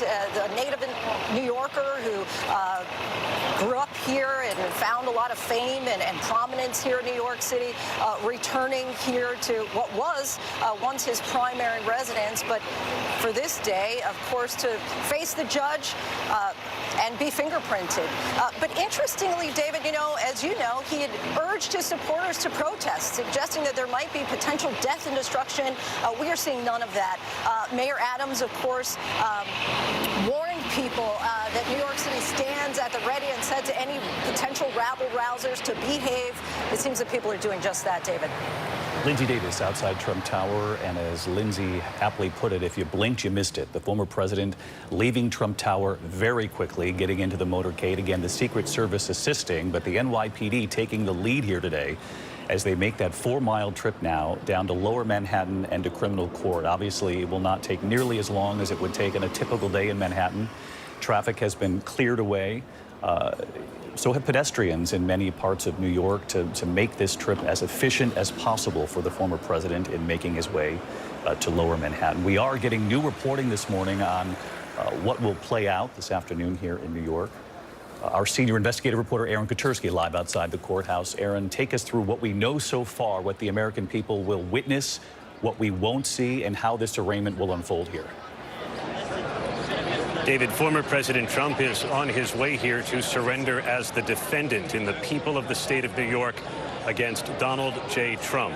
He's going to arrive here at the criminal courthouse through a side entrance that has already been blocked off in anticipation of his arrival. All of the cars, including the district attorney's vehicle, have been cleared from the block so the president can come in unencumbered. He's immediately going to be taken inside to the district attorney's office for processing, where he will be formally placed under arrest and processed and booked as a criminal defendant. A short time later, he will be taken to the 15th floor to a courtroom where he will be arraigned. We're told he's going to use a special elevator ordinarily reserved for the judges, and that will put him right at the entrance to the courtroom, so he may only be in the hallway a few minutes, just mere steps. Once inside, he will be seated in the well of the courtroom, and that is something the American people have never seen. A former occupant of the Oval Office seated at the defense table of a criminal courtroom, surrounded by his lawyers, Susan Necklace and Todd Blanche, a former federal prosecutor who was recently added to the defense team. There will be no television cameras inside. The judge wouldn't allow it. But, David, he is allowing a number of photographers to snap pictures for a few minutes before the arraignment begins. So we will undoubtedly see the former president seated there. And I'm curious about some of these dynamics. Ordinarily, a president of the United States is the most important person in the room. Everybody stands in honor of his arrival. Here, he will have to stand when Judge Juan Merchan comes on the bench to preside over his arraignment, David. An extraordinary scene Eric Matursky describes that will unfold in Lower Manhattan just moments from now. For those of you joining us, this is ABC News live coverage of what is history in the making. Never before have we seen a president, former or current, criminally charged on the trip to Lower Manhattan to criminal court to face those charges. He'll be arraigned moments from now. Of course, you're looking at the East River.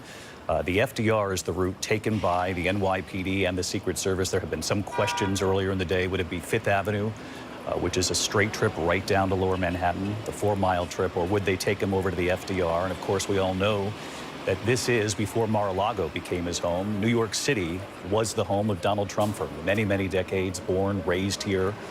This is all very familiar territory, and you can only imagine a bit surreal for him, even for someone who has faced multiple tests in decades as a businessman and then as the president of the United States. Legal tests along the way, but never has he faced a test like this one here that begins today. Criminal charges to be arraigned for those charges just moments from now. I want to bring in John Santucci, who has reported on Donald Trump for many years for us. John, you were the one reporting that he was coming down the elevator at Trump Tower. Any more color on the mood of the former president and the Trump team as they now head to Lower Manhattan to defend the former president?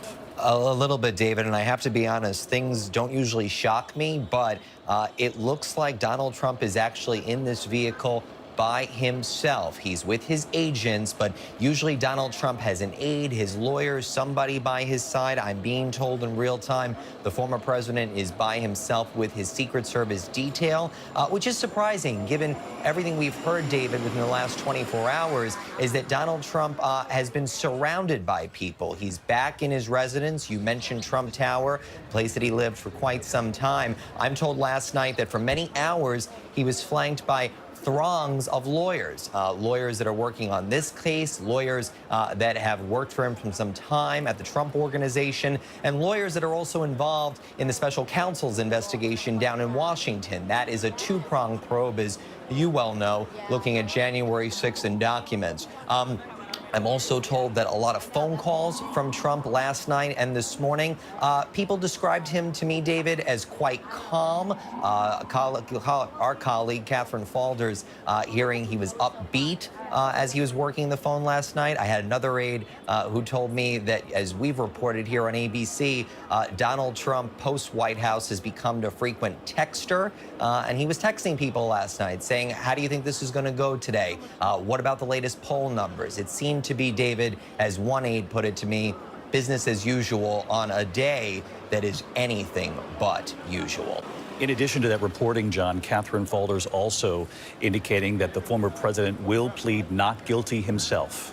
That is our understanding, David. He will be in court surrounded by two lawyers, both familiar to the Trump team, if you will. Susan Necklace, who represented him and the company when they were facing the Manhattan DA last year in their probe looking at their failure to pay taxes for employees and other individuals. And another attorney who just formally joined Team Trump, Todd Blanche. He worked, of course, with Paul Manafort in their defense against special counsel Robert Mueller's probe, of course, when the president was in the White House. John Santucci, who reported off-air on the Trump campaign leading up to 2016 and then on the Trump years in the presidency. John, our thanks to you with us all afternoon here, along with Catherine Falders and our entire political team standing by. Also, our reporters from New York City to Washington to West Palm Beach, where the president will end this day, the former president, and he is set in Mar-a-Lago to brief reporters again at the end of this historic day, though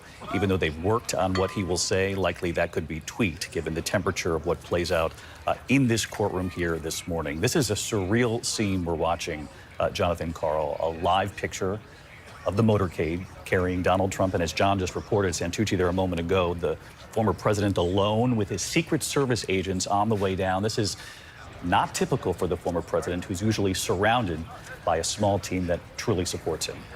An incredible moment. This is a guy who's been the subject of countless criminal investigations, civil lawsuits, on down the line, certainly his entire time in politics, but before that as well. But now he is going to be booked the same way a common criminal will be booked at the courthouse on 100 Center Street in Lower Manhattan, a place where drug dealers and petty criminals of all kinds are regularly processed. And this time it'll be a former president.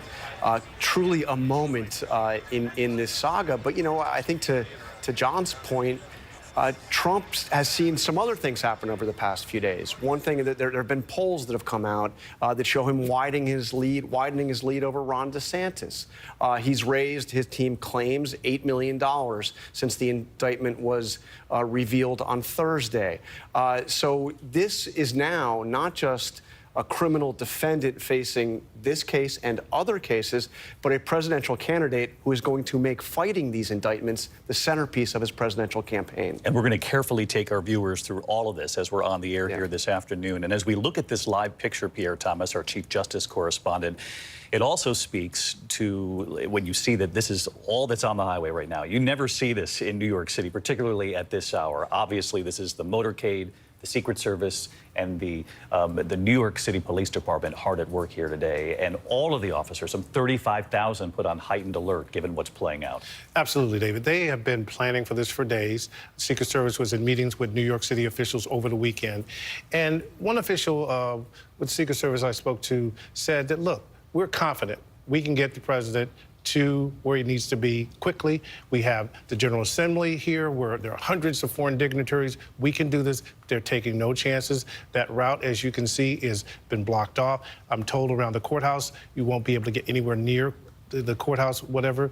But the bottom line is they feel very confident that the crowds that you will see today will be largely peaceful, in part because of the message sent after January 6th. More than 1,000 people arrested. Many of them have been getting significant prison terms, and they believe that is a message of deterrence. They're convinced that's a significant deterrent, particularly after what the country saw, what the world saw, and then the punishment that followed, even though it's taken many months.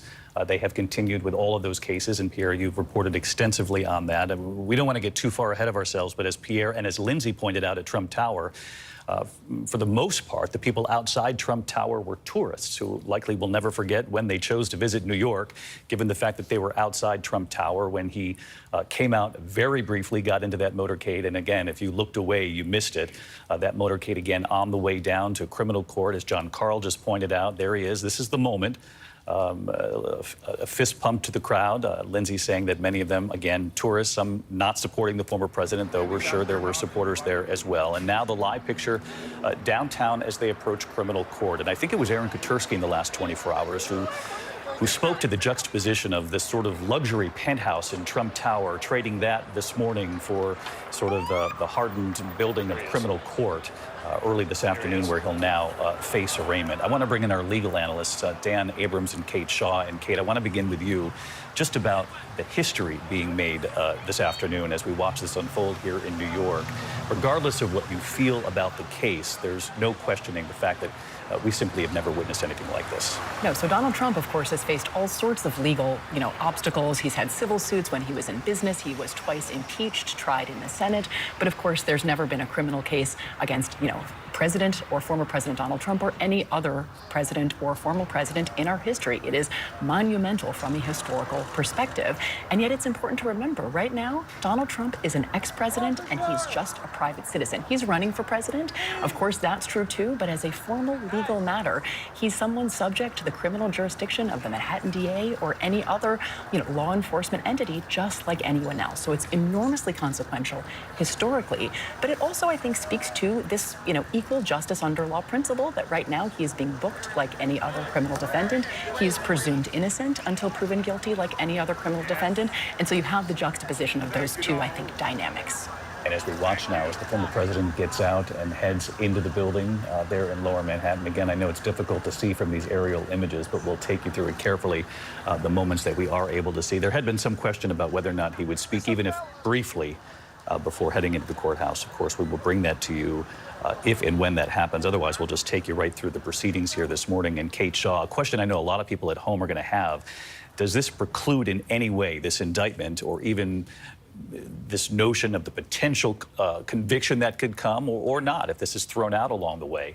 Does this in any way preclude him from running for president and even winning in 2024? In a word, David, no. Nothing in the Constitution, nothing in the law prevents an individual under indictment or even under sentence from running for president or even serving for president. You know, there might, of course, be logistical obstacles that a pending criminal prosecution would pose. And of course, if there were a conviction, arrangements would have to be made if, in fact, he were to win the presidency in the interim.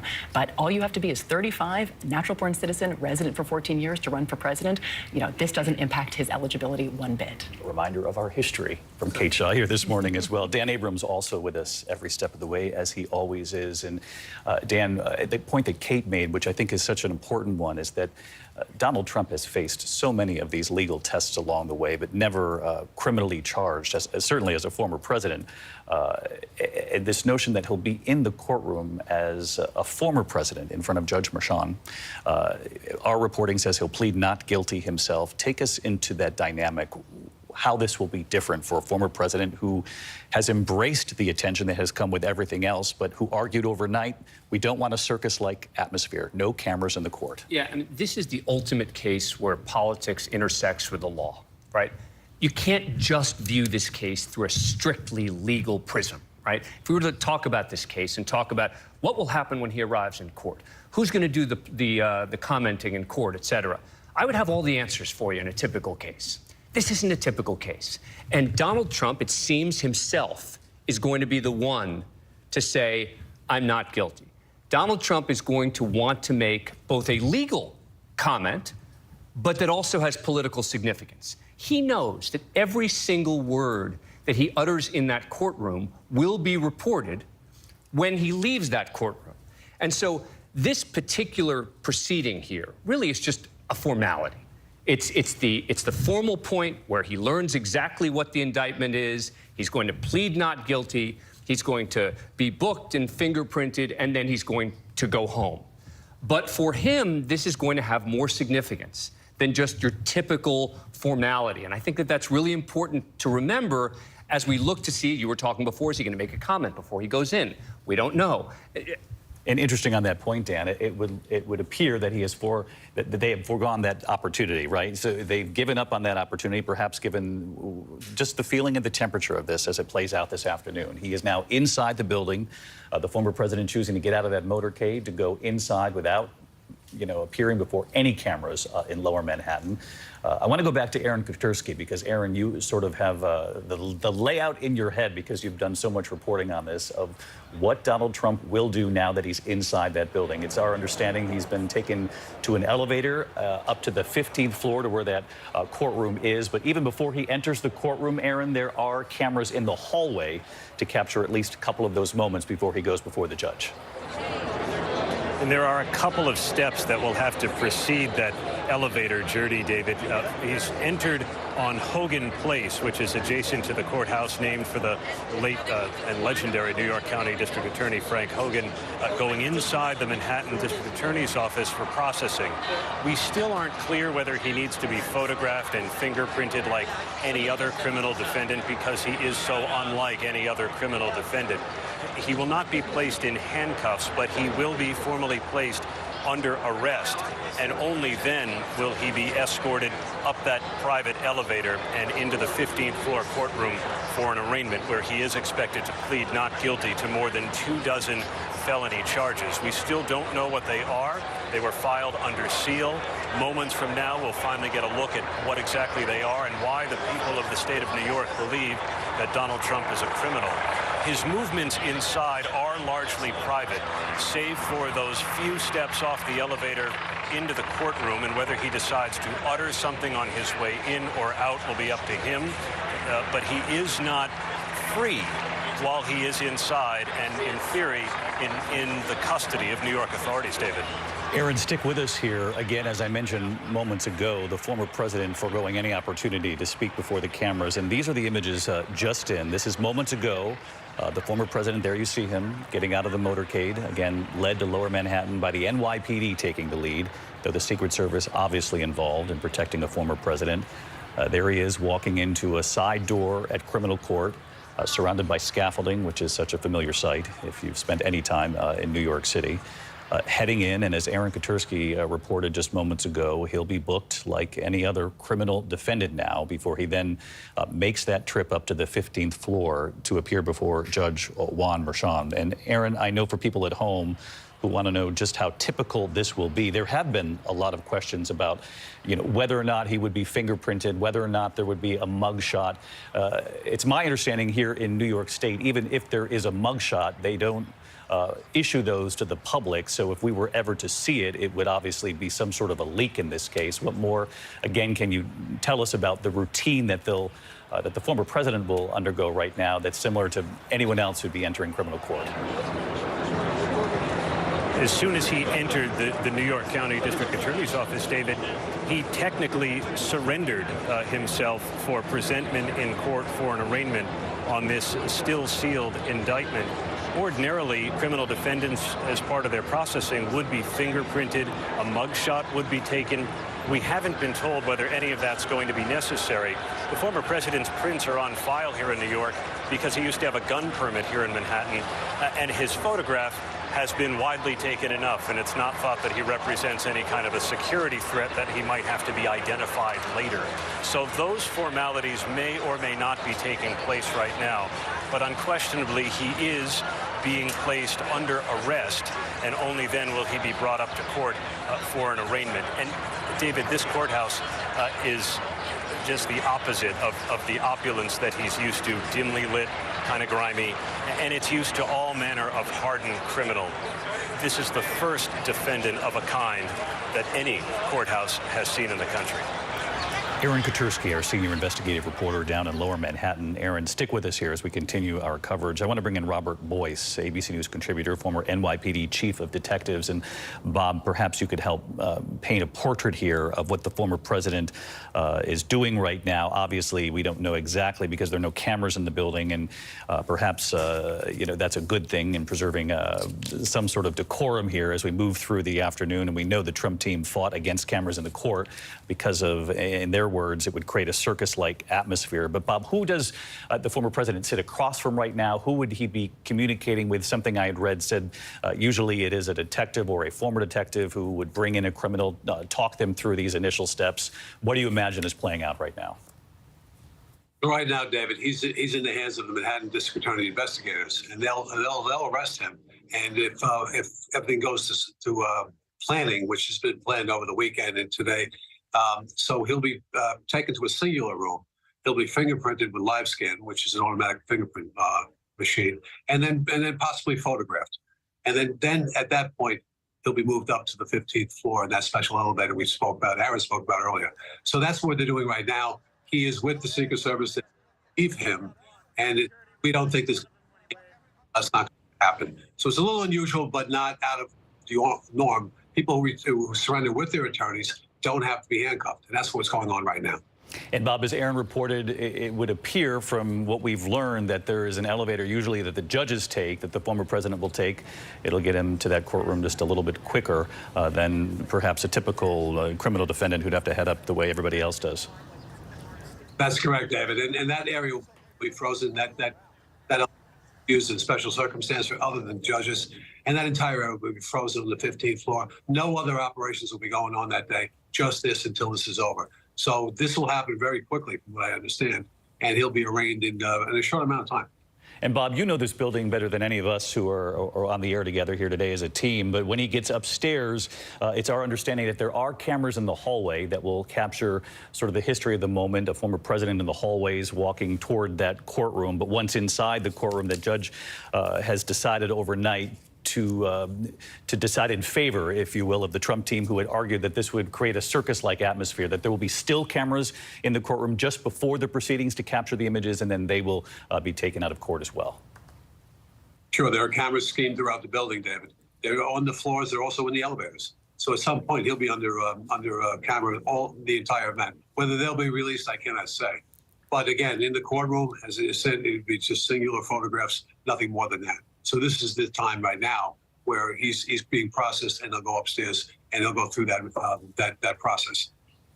Bob Boyce, ABC News contributor, former NYPD chief of detectives, giving us somewhat of an image of what might be playing out right now. Bob, we sure do appreciate it. If you get any word, certainly raise your hand. We'll come back to you within a moment's notice here. John Carl, it is, you cannot underscore the unprecedented nature of what it is we're all looking at here today. Absolutely. Although, interestingly, he's not the first president to be arrested. Speeding, right? Yes, speeding with a two-horse carriage, Ulysses S. Grant in 1872. But the arrest wasn't made public until almost 3 decades later, when the arresting officer gave an interview to a local paper. But yes, this is unprecedented to see. Again, I think what is maybe even more significant than a former president, also the leading candidate for the Republican presidential nomination. And if you just look at how this will play out, when a trial may happen, you could really see a situation where you have a trial happening simultaneously with a presidential campaign. Does this become his campaign in many ways? There's no question. You saw this when he gave the first rally of his 2024 campaign in Waco, Texas, a site chosen for, in part, the symbolism of Waco and the showdown there with the Branch Davidians back in 1993. He in that speech, spoke more about the investigations against him, about his own victimhood, as he was describing it, the FBI, the Department of Justice, partisan prosecutors in Georgia and in New York, and that was most of that speech, and that will be most of his campaign.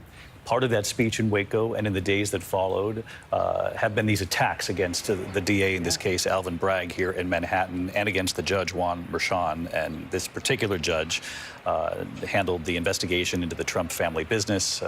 Mr. Weisselberg, there was a conviction in that case. And of course, we know he's familiar with the family. I'm just curious, Dan Abrams, you talked about this earlier, this intersection of politics and the law, and boy, is it stark today. From the political rhetoric that John Carl describes here to walking into that courtroom, how quickly does the temperature shift? Well, look, it's a totally different temperature, right? In the courtroom, everything is controlled. Politics is Donald Trump's arena, right? He lives and thrives on the public response, et cetera. The courtroom is totally different. It is controlled by the judge. The judge determines who moves when, who speaks when, et cetera. So that is, night and day from a political event than the legal event that you see inside a courtroom. And what do you make of the judge in this case? What do we know about him? What will he tolerate? So he knows a lot about Trump world. I mean, this is a judge who just presided over a case against the Trump organization. So he knows in very minute detail a lot about the finances that went on in the Trump organization. And in fact, this is a judge who had promised Alan Weisselberg a 5-month sentence and who said that at the end of the trial, that after everything he had heard in the case, that if he hadn't promised Weisselberg just 5 months, he would have given him more time.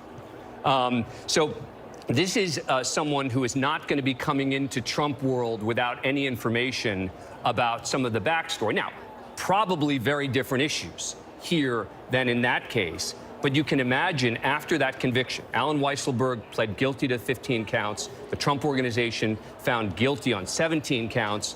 You can guess that Donald Trump is not going to like the fact that this is the same judge who is now presiding over his case, who presided over those cases as well. There's been no indication that the judge will impose any sort of a gag order, but this has been part of the conversation in the public space, given the rhetoric that we have heard from Donald Trump, from fellow Republicans, from Trump supporters in the weeks and days leading up to this moment.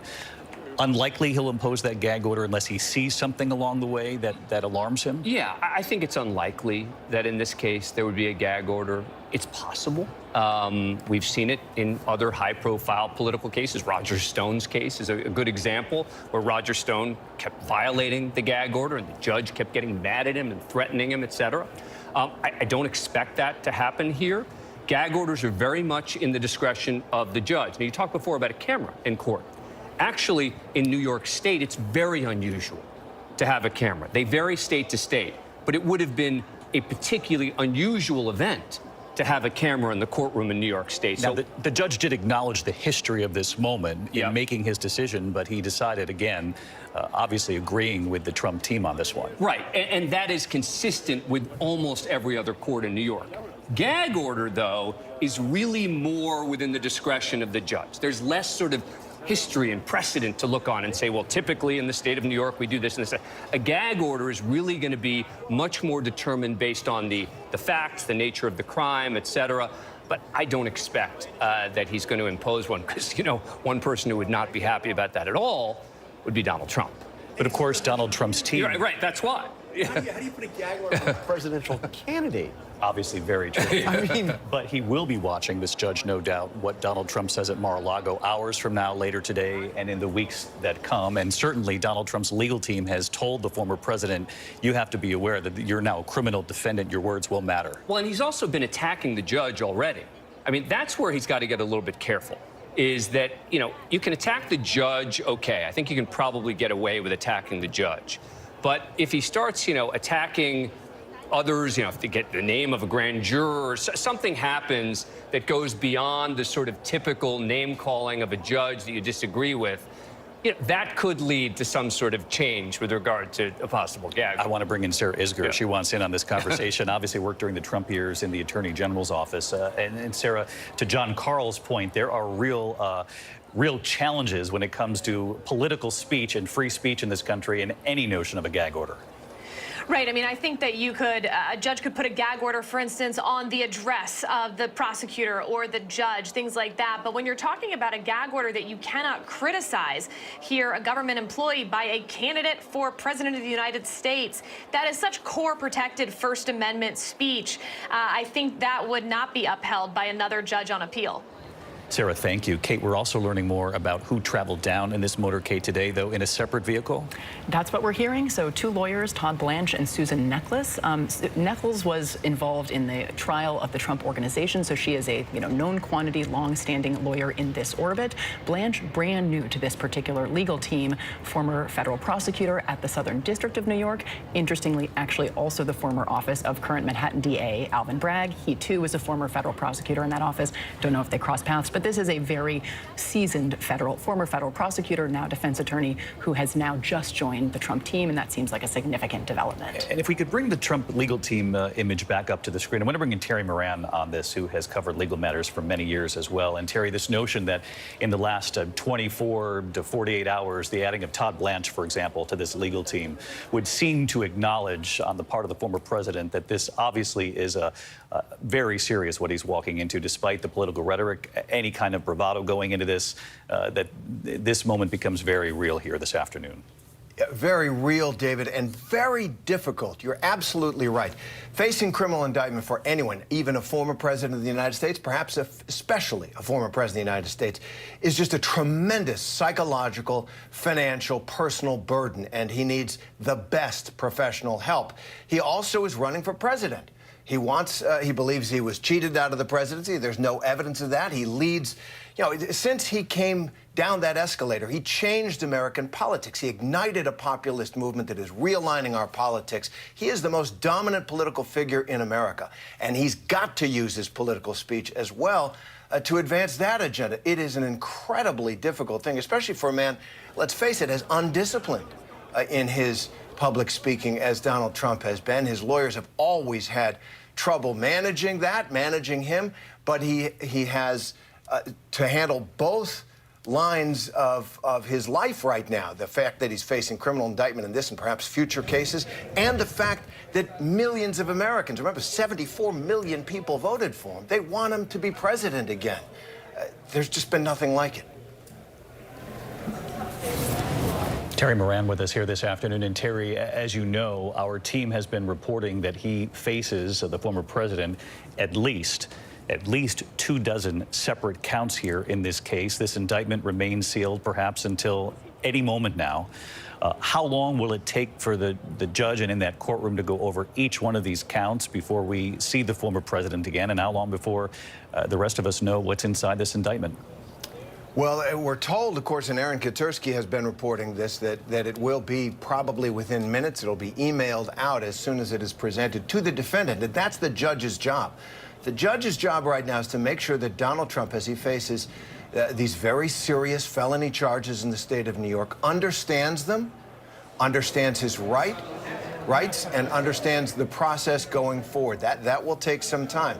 He's not going to let him, get out of the courtroom until the judge is certain that there's no reason for appeal out of this stage. He's got to make sure that all the defendant's rights are protected, and that Donald Trump goes forward from this courtroom understanding what he's up against in court. Terry Moran with us from Washington this afternoon. Terry, thank you. Stick with us here. We're looking live right now at that hallway on the 15th floor. I had mentioned earlier that this is one of the few areas inside criminal court where there is a television camera, and this is the feed coming out of that hallway. Unclear whether or not the former president has been brought to the floor as of yet, or whether they are awaiting his arrival there. You see presumably members not only of the security there at the courthouse, but the Secret Service waiting, we believe, for the former president to come up and face the judge.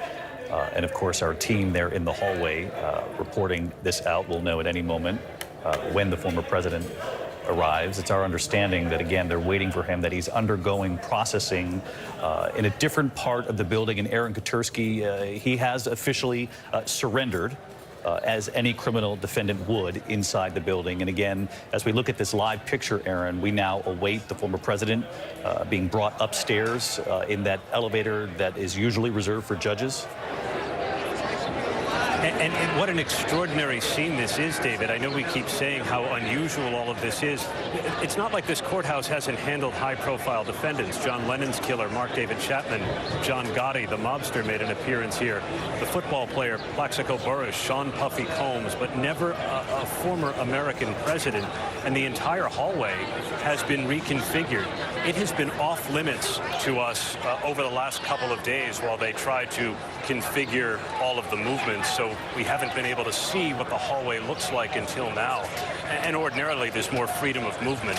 But every other court proceeding on the 15th floor has been halted, and many cases in the building on some of the other upper floors have been adjourned just to reduce the number of people who are present while the former president is inside.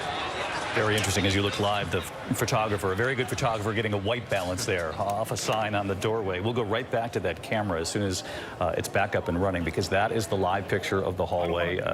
Reporters have told me now that the former president has not arrived on the 15th floor, so that's why this camera will be important as far as offering us a window into what's playing out inside criminal court. I want to bring back in Bob Boyce, former NYPD chief of detectives. And Bob, again, you know this building well. Take us through what's playing out right now. The president on another floor, and once they're done with him, they'll bring him up to this hallway here?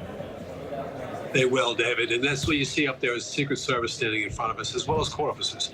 NYPD is out of this by now. They're all outside. This is with the two agencies right now, Secret Service and court officers, and they have everything squared away. He'll come out of those elevators to our left and walk into the courtroom where those people are waiting for us. So we'll see him come out in a short amount of time and make his way with the elevator back into the court.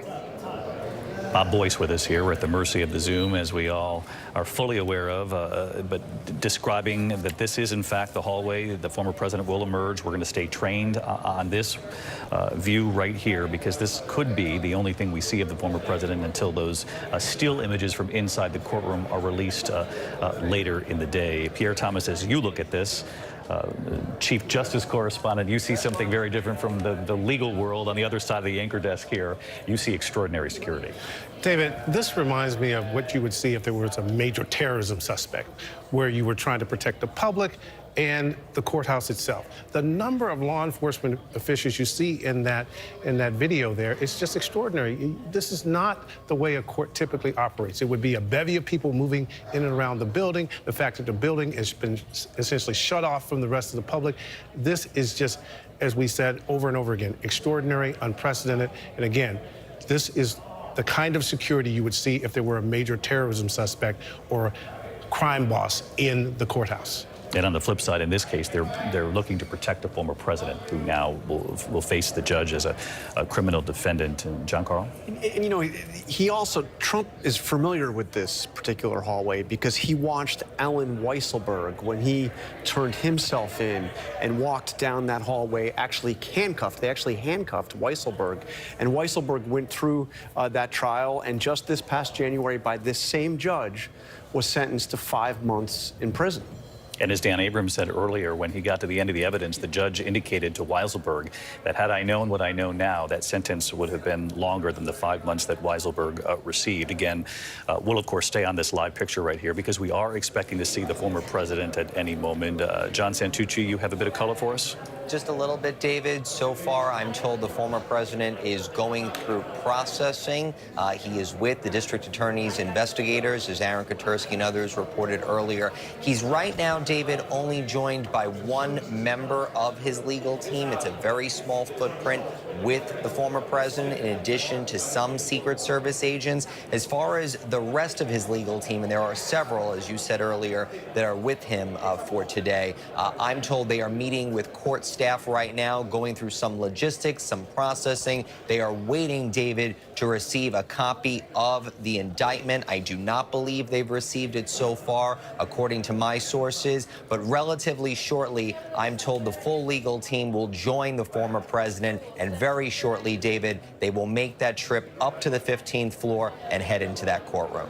And it's your understanding, John, that it's Todd Blanche and Susan Neckles who were in that separate SUV who are now in this building with the former president? I'm told all three, David, that we showed earlier to our viewers. Todd Blanche, Susan Neckles, and Joe Tacopina. They have become the three lawyers that are working very closely with the former president on this case. All three accompanied the former president down to that trip, and as we reported earlier, David, in a separate vehicle. And there's no question, John, that behind the scenes, we've been talking about this juxtaposition of the political rhetoric and then the reality of being inside criminal court. There's no question that the former president understands the weight of what's playing out here. Absolutely, David. I mean, even heading up last night from Florida, we know all the cameras trained on the plane. I'm told the former president was watching the coverage, and one of his aides used a strange word with me, which was melancholy.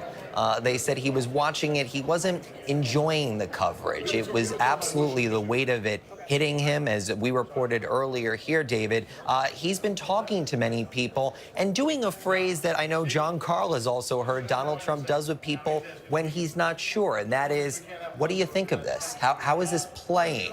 What's the coverage like? How is this going to move forward for me? And that is something Donald Trump does where, quite frankly, Donald Trump himself is not sure how this is going. And you know, John, better than anyone, any of us who've ever interviewed the former president, and that's all of us here at this desk over the course of many years here. Those are the kinds of questions he'll ask us as reporters, too. How's this playing? What are the polls saying? What did you think of that speech last night? And even though we're reporters and we move on to the next question, he'll ask that kind of thing anyway. But I wanted to ask you, John Santucci, why the addition of Todd Blanche? We gather it's to beef up the legal team, but have the insiders within the Trump team explained to you that addition in the last 24 hours? They've explained to me, David, that they needed a heavy hitter. They needed somebody that had dealt with a tough situation before. And as we reported here, Todd Blanche is one of the few lawyers that's still within the Trump orbit that went up against one of the toughest fights Donald Trump and his allies have had, and that is special counsel Robert Mueller. I'm told that within the last couple of days, Todd Blanche got a high marks, if you will, from a former client. And that was Paul Manafort, the former chairman of Donald Trump's 2016 presidential campaign. And Manafort had said in that conversation to Donald Trump, Todd Blanche was the one that made this better. And that is very clearly something that the president reacted to and recognizes right now, David, he needs someone that can make this situation just a little bit better. Of course, Paul Manafort, the one-time chairman of the campaign, a convicted felon now, but defended by Mr. Blanche, who now will defend the former president, John. And an indication of what you're saying is that Trump reaches out to everybody on this. He polls people. This is why anybody can be a senior advisor to Donald Trump. He asks his valet questions. He asks whoever is in the room. Another person he's been very much in touch with throughout this process is Steve Bannon, who, of course, was the chief strategist in the White House and a key figure in that first presidential campaign, but who left on terrible terms, Trump calling him sloppy Steve, facing his own legal troubles, but very much so somebody who has been advising Donald Trump. And Bannon's advice, as I understand it, is this is now your issue. Go out there, go on offense, go on attack, and make this the moment. It's the line you hear from Trump already, and you will hear over and over again. They're going after me because they really want to go after you. I am all that stands between them, this nebulous deep state or whatever you call it, and the people who have supported Donald Trump. That's the argument it's making, that he's going to be making. Even more so now. And in fact, there were echoes of this early on before he even became president in 2016. But now, obviously, much louder given the fact that he's a criminal defendant here. As we come up on 2 o'clock in the East, I just want to bring our viewers up to speed. You're looking at a live picture inside criminal court. This is in Lower Manhattan. Former President Donald Trump down in the building in another location. He'll be brought up an elevator usually reserved for judges in that building. He'll be brought up by Secret Service, the NYPD, along with all 3 members of his legal team up to the 15th floor, where he'll then face the judge. He'll be arraigned on those charges. This indictment remains sealed at this hour. They will learn the charges first. Obviously, ABC News has been reporting that sources have told us at least 24 charges, separate counts in this case. That number could, of course, be higher. We're being very careful with our reporting and what exactly is in the indictment. Obviously, we simply do not know. There have been many who have asked, does Alvin Bragg, the DA in this case, have any surprises up his sleeve? This is an image of the former president leaving Trump Tower earlier today, a wave to the crowd, a fist bump to the crowd. It was very quick, and in fact, if you glanced away, you missed it. Then taken in the motorcade down to Lower Manhattan. There have been questions about whether or not he'd take Fifth Avenue here in New York. Anyone who's been to New York, or even if you haven't, you know Fifth Avenue, that's where Trump Tower is. They didn't take that route in the end. They went down the FDR, the highway that is just along the East River with the motorcade. Traffic cleared. Pedestrians, for the most part, cleared all over the city. An extraordinary security presence that Pierre Thomas has been reporting on here this morning. Lindsay Davis reporting that those who had gathered outside Trump Tower today were in large part tourists who come to the city. And of course, Trump Tower has become a very familiar stop if you're a visitor in this city. Many of those tourists simply picking this perhaps Easter week with the holiday approaching to bring their family here to visit. And again, they won't forget their timing on this one, given what they've witnessed play out here in New York. The reason we have our camera trained on this particular location, for those of you who might just be joining us, is the fact that the former president will be brought upstairs to the 15th floor at any moment. He'll appear before Judge Juan Merchan here momentarily. That's when he'll learn of the charges.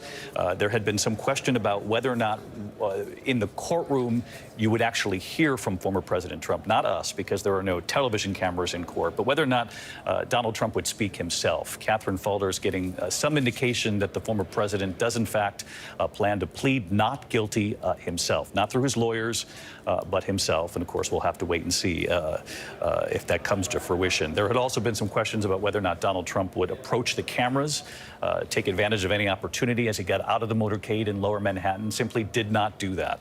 And whether or not that was a decision made in the moment, we'll certainly report out as the day wears on. We do know that as of right now, there are plans for the former president to speak later today when he flies back to Florida, to Mar-a-Lago, to address reporters there in Florida.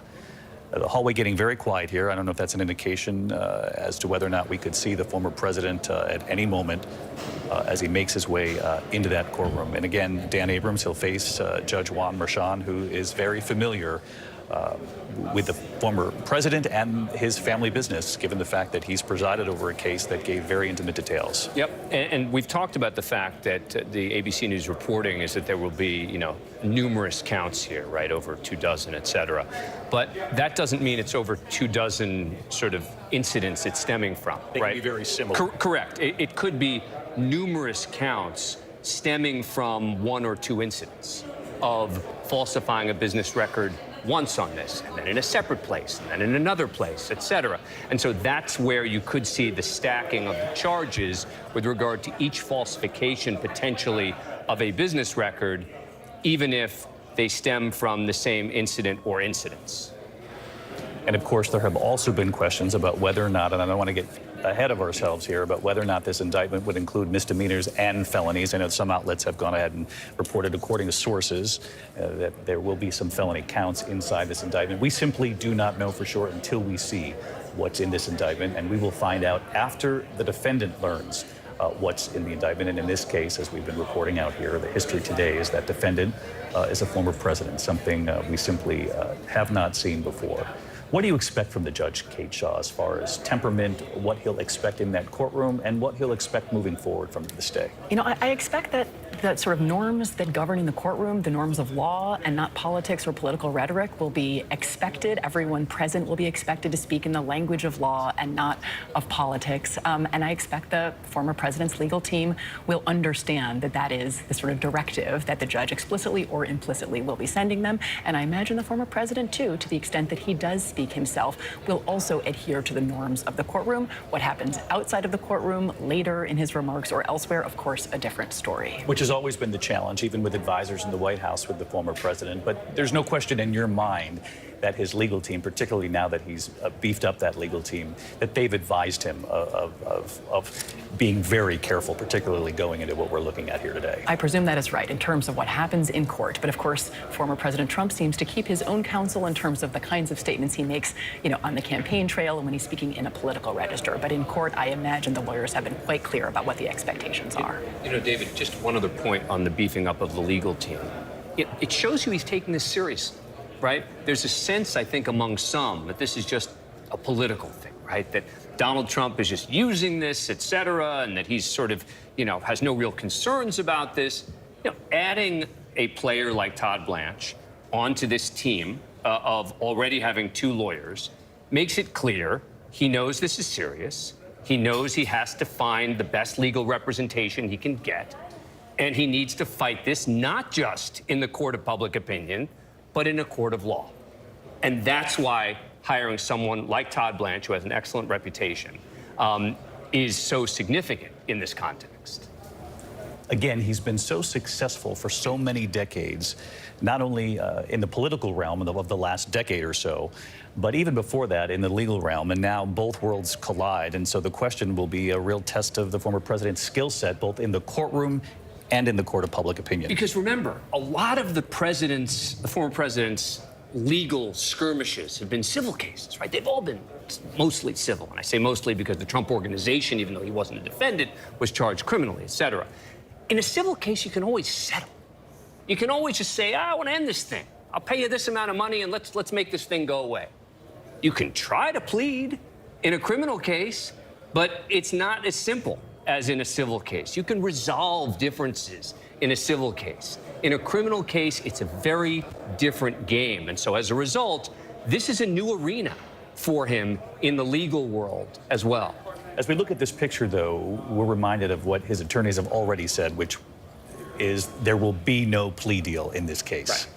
Right. He can't plead. I mean, this is, again, where politics intersects with the law, right? Which is that if this were just a legal case, and there was no presidential campaign going on, could you see, let's plead to something, no jail time, et cetera, maybe we can work something out.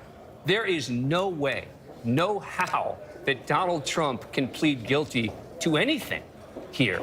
I mean, and this goes back to what John has been talking about this being a central tenet of his campaign. Can you imagine him pleading and then saying, well, we had to do it.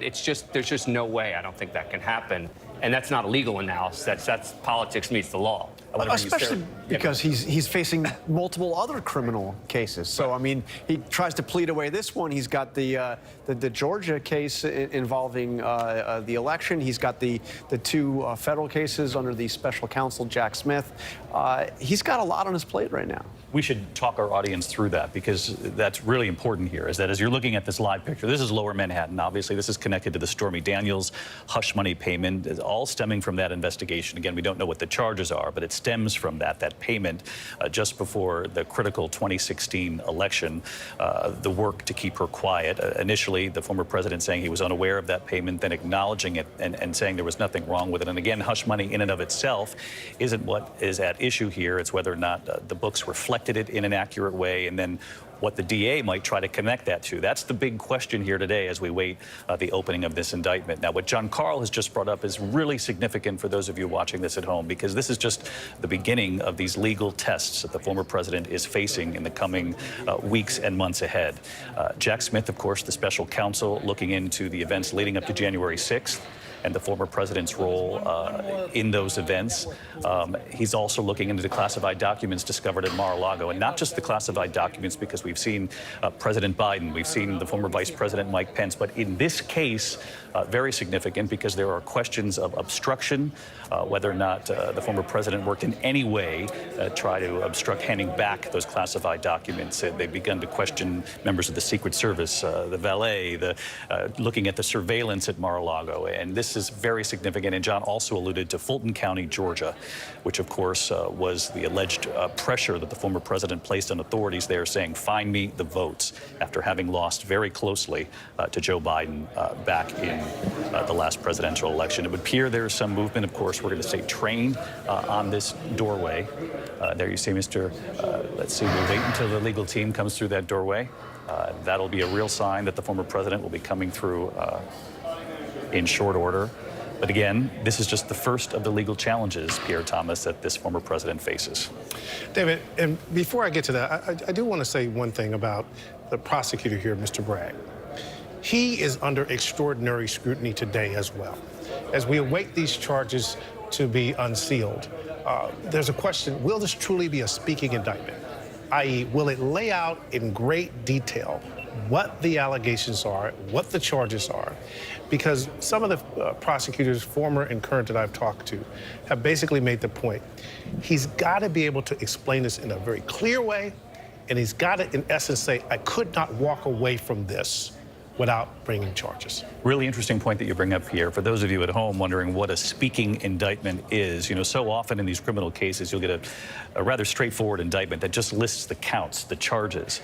Now, in a case of this nature, given the history being made today, a lot of questions about whether Alvin Bragg will present what's called a speaking indictment, essentially lay out the story, lay out the case that the district attorney is trying to make here. And is there any question in your mind, Kate and Dan, whether or not this will be a speaking indictment?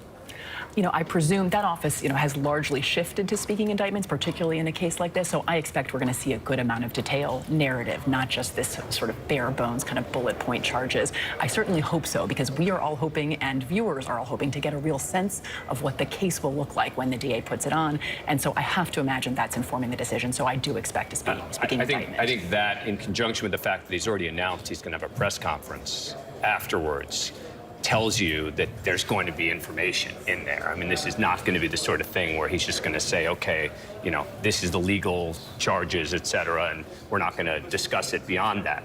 He's going to hold a press conference. I'd expect there's going to be detail in the indictment as well that will explain exactly what they think that the president did, why it's a violation of the law, et cetera. And that's the key, right? It's not just the law, it's the facts, and how the facts relate to the law. And that's what a speaking indictment really does, is it doesn't just say a violation of this particular law, and here's the definition of the law. It explains why the facts in this case show that there was a violation. He knows full well, this district attorney, that he is now, you know, target number one. Oh, absolutely. You know, politically, at least from the Republican side and those who support the former president. So either we go down the indictment and we try to report it out right here with your help, or the DA tries to help the public understand why he's come to this. It's critical. I mean, look, there's a lot of questions. I have a lot of questions about this. He's got to help answer some of those questions. And I think the standard that Pierre talked about is a very fair one, which is to say it rose to the level of a case he couldn't walk away from.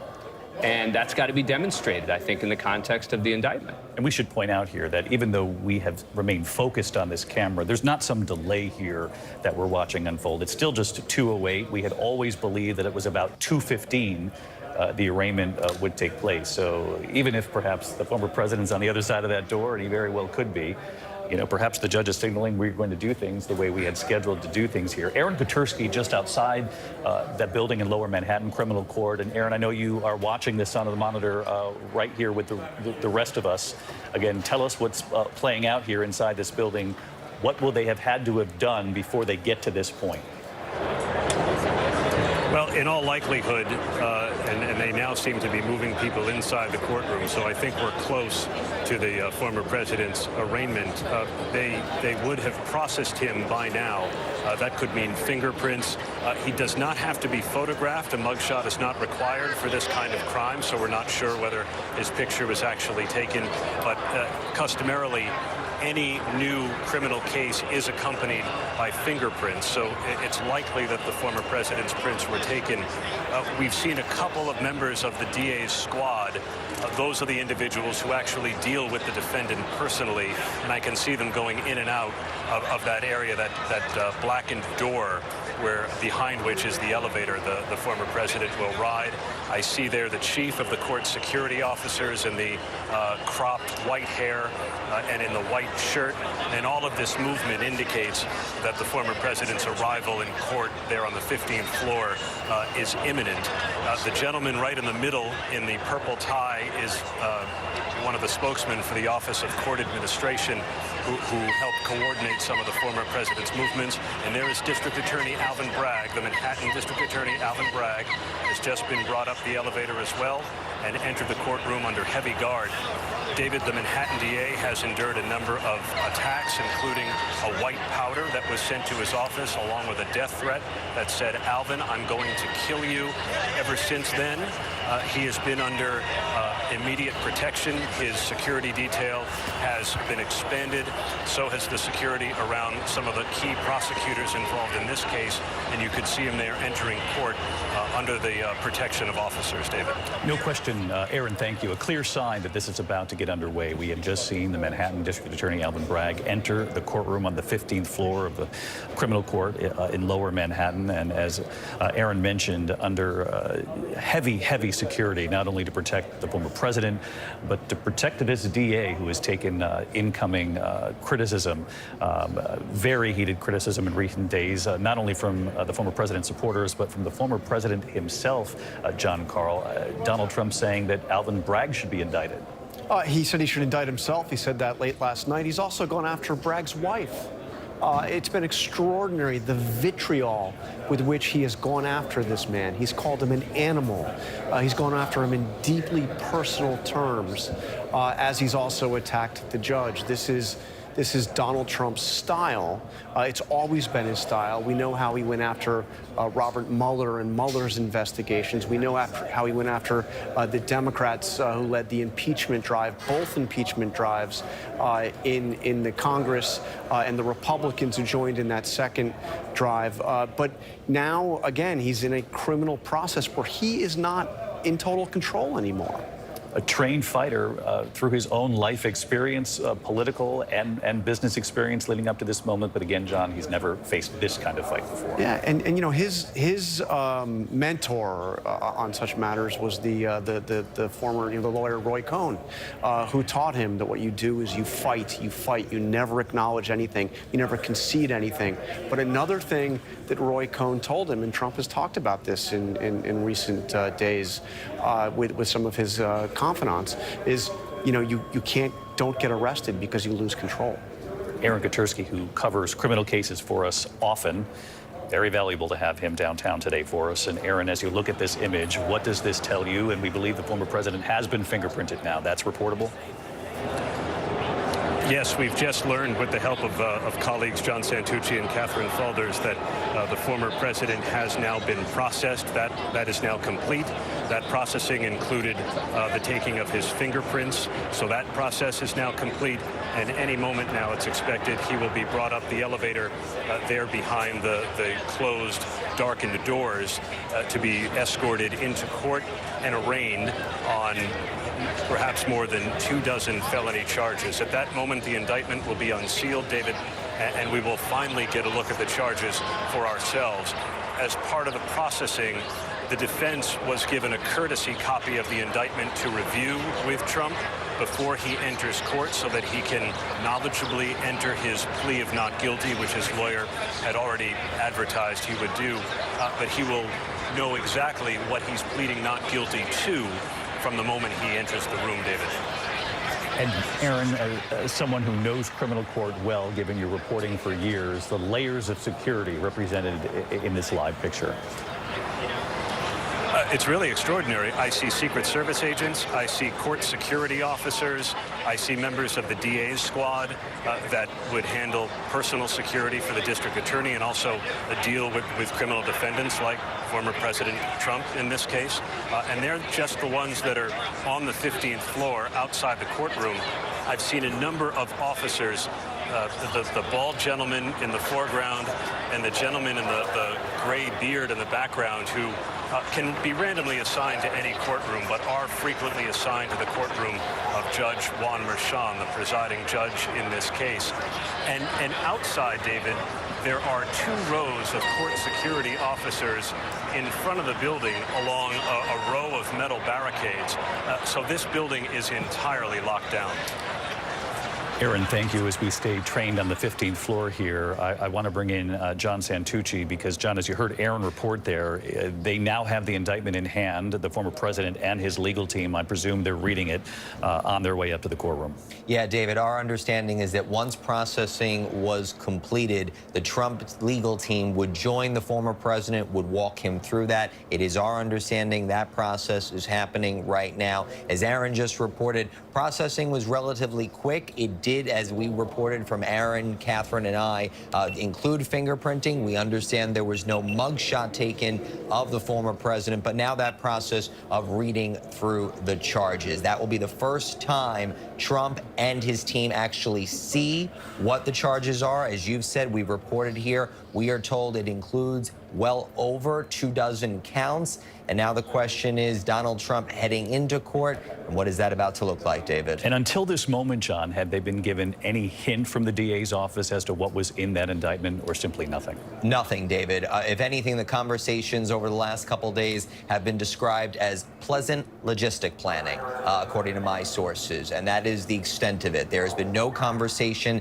as to what is in this document, if it includes felonies, if it includes misdemeanors.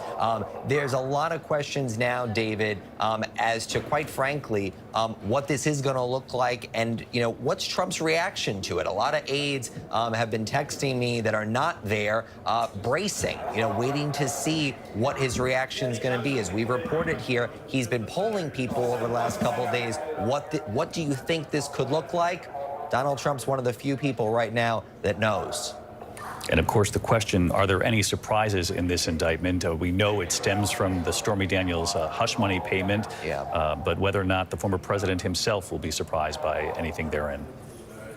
Absolutely. And I think one of the other things that we've reported in the last couple of days, David, is that the DA's office, just towards the end, before the grand jury handed up this indictment, started to present evidence about another payment made by Donald Trump to another woman, Karen McDougal, that he had a relationship with around the same time as Stormy Daniels. It'll be curious, David, given the late word we got that became part of the district attorney's presentation to that grand jury, if there's anything about that case in this indictment, we're waiting to see.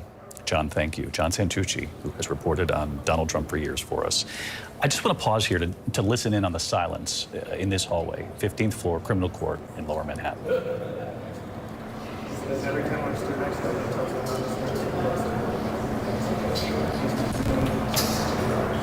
Certainly every officer in that hallway, both from the NYPD, the Secret Service, the law enforcement that works for the courthouse, they know the heaviness of this moment too.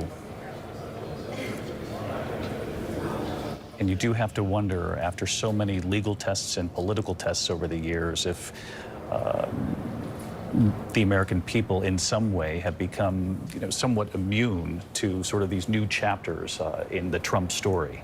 But I think our viewers know full well that whether you support him or not, that this is truly historic here.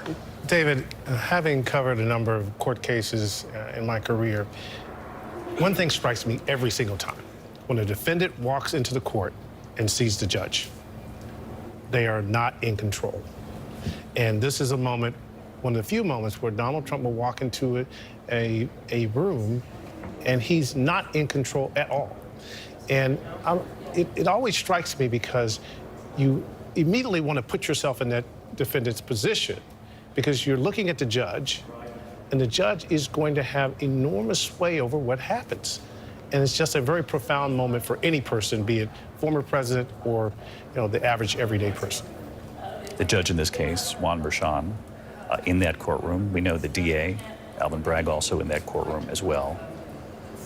And John Carl, you and I both know from interviewing the former president many times through the years, the political bravado that the public sees, we also know the other side of him, which he'll acknowledge the reality of the moment along the way. And it's certain in this moment, from our own reporting, Catherine John Santucci, describing him as melancholy in the last 24 hours, that he understands the gravity of this moment too.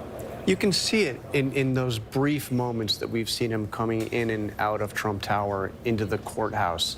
He gave that brief kind of fist pump, but you can tell, I think anyway, having followed him and known him for so long, the weight of the moment he undoubtedly feels. And I think that's why he hasn't done a lot of what they initially said he was going to do. I mean, there was talk of him having a big event at Trump Tower.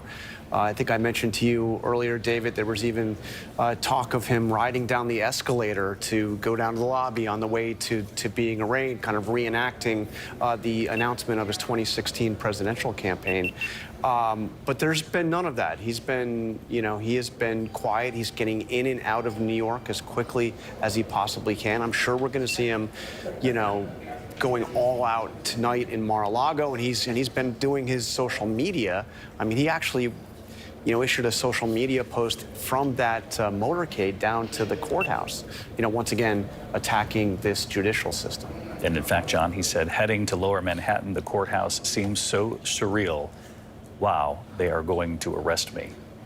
That was the message from former President Donald Trump on his way to court. Kate. Yeah, we've been using the term he's under arrest, and I think it's worth pausing for a second. I think we think of arrest as just involving handcuffs, but arrest means you're not free to leave, and he has not been free to leave. He is under arrest since he entered that courthouse. A very different scenario from what he's used to here. Absolutely. He's the most powerful person in most rooms. As John was just saying, he's going to walk, and Pierre, he's going to walk into that courtroom, and he is not the most powerful person, the judge, the DA, but certainly not former President Donald Trump. I think just the facial expressions of the officers in this hallway say a lot, Dan. Yeah, I mean, look, they know this is a big deal. And as you said, David, whether you support Donald Trump or you don't support Donald Trump is irrelevant, I think, for the purposes of the law enforcement that are there. They're there to do a job. They know it's an important one. They know this is a serious moment. They know that they have to take this seriously. They know that the cameras are focused on them. And so, I think that this is reflecting that. But then again, there is also something about this, and while this is very different from what happens every day in this courthouse, most people who aren't lawyers would know this courthouse from jury duty. And that's about it. But these are the same officers who are there. Many of them, they've obviously enhanced the number there, who work in these courtrooms every day, who work with the juries every day, and they're just there and doing their job.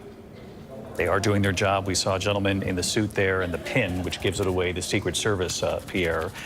Layers of law enforcement gathered throughout Manhattan today. The barricades, a couple of barricades deep outside the courthouse, outside Trump Tower. That is usually the case, though reinforced, obviously knowing that the former president was coming back to New York from Mar-a-Lago. Just the coverage in the last 24 hours on cable news, the live coverage of his plane taking off from Florida and then landing in New York. Surreal in nature, though reminiscent of other inflection points along the way in covering Donald Trump, his political career, and now it brings us here to criminal court in Lower Manhattan. Every time we hear one of those tones or those bells, we wonder, is it the elevator? Is it some sort of signal? Now, we do know that they had always intended to have this arraignment at about 2:15 Eastern here in New York. We know from Aaron, John, Catherine's reporting that the president has been fingerprinted, has been processed, booked like any other criminal defendant already.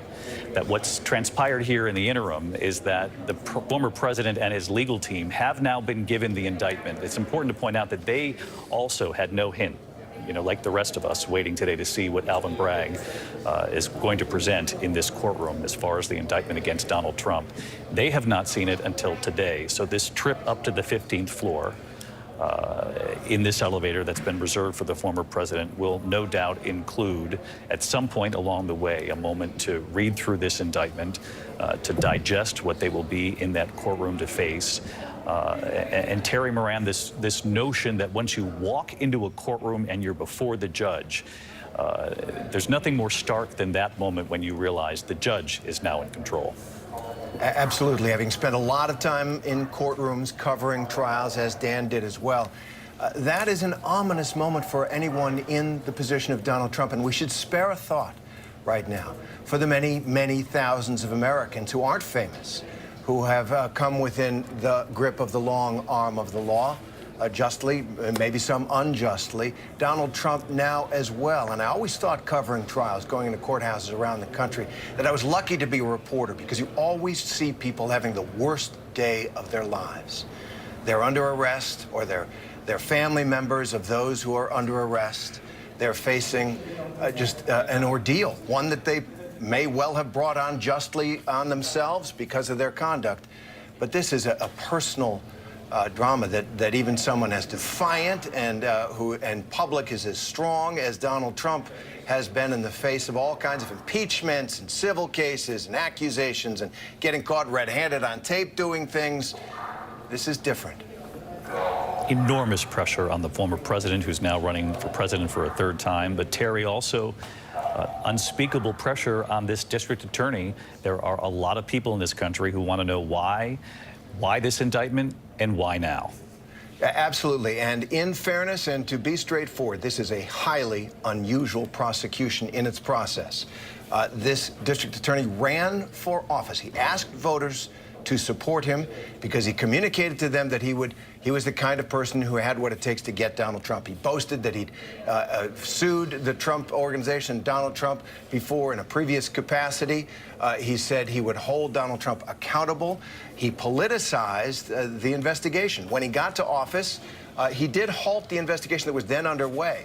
In that office, the Manhattan District Attorney's office, he decided to do away with that one, which looked at whether Donald Trump had inflated his assets. And then he reached back 6 years to resurrect the Stormy Daniels case that his predecessor had declined to prosecute, that federal prosecutors had declined to prosecute. This is a highly unusual course, and it does, for supporters of Donald Trump and for others who see the way the law usually works, bring to mind the words of the great Justice Robert Jackson, who said prosecutors should choose their cases. They should not choose their defendants. And that is why many who know Alvin Bragg in this, in the legal world, have said he knows the stakes here too, and a lot of questions about what the public will learn and what the former president has already learned about what's inside this indictment.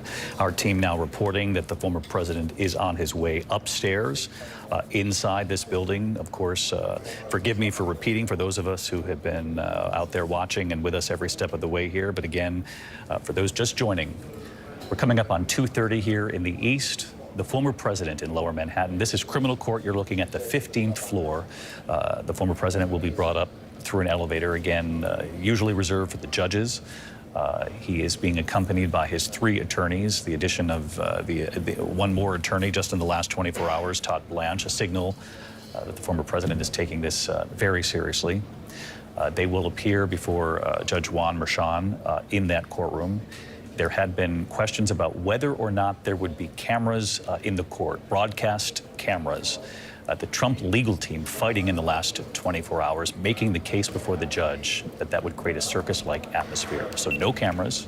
There's the legal team right there. The three members of former President Donald Trump's legal team entering the courtroom. And obviously, it would signal that soon after, the former president will enter that courtroom as well. We already saw Alvin Bragg, the DA in this case, enter the courtroom about 15 minutes ago.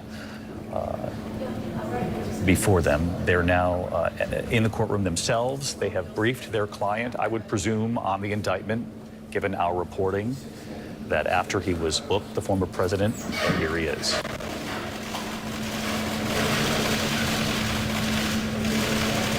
President Trump, will you come speak to us? President Trump? There it is, about 5 seconds, but 5 seconds of history in this country. The first time we have ever seen a president, former or current, criminally charged. We know he's already been booked. He is a criminal defendant entering a courtroom in Lower Manhattan, John. And that did not look like somebody that was celebrating a moment that he would be able to capitalize for his campaign, as some of his people have suggested. This is the thing that seals his Republican nomination because it unifies Republicans against the prosecutor. He looked like a man very unhappy to be there.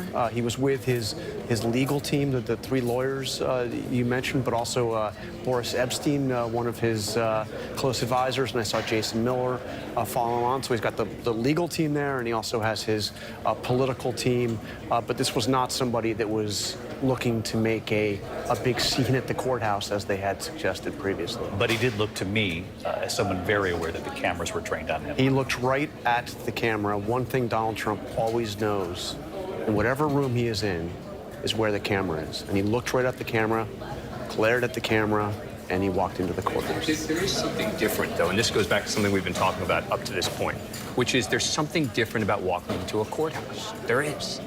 There's just a different feeling that even if, when he gets back to Mar-a-Lago, he starts, going back to much of the rhetoric that he's issued about this DA, et cetera, when you're in the courthouse, particularly in a courtroom, but even in the courthouse itself, there is a sort of somber sense in the, it's not a happy place.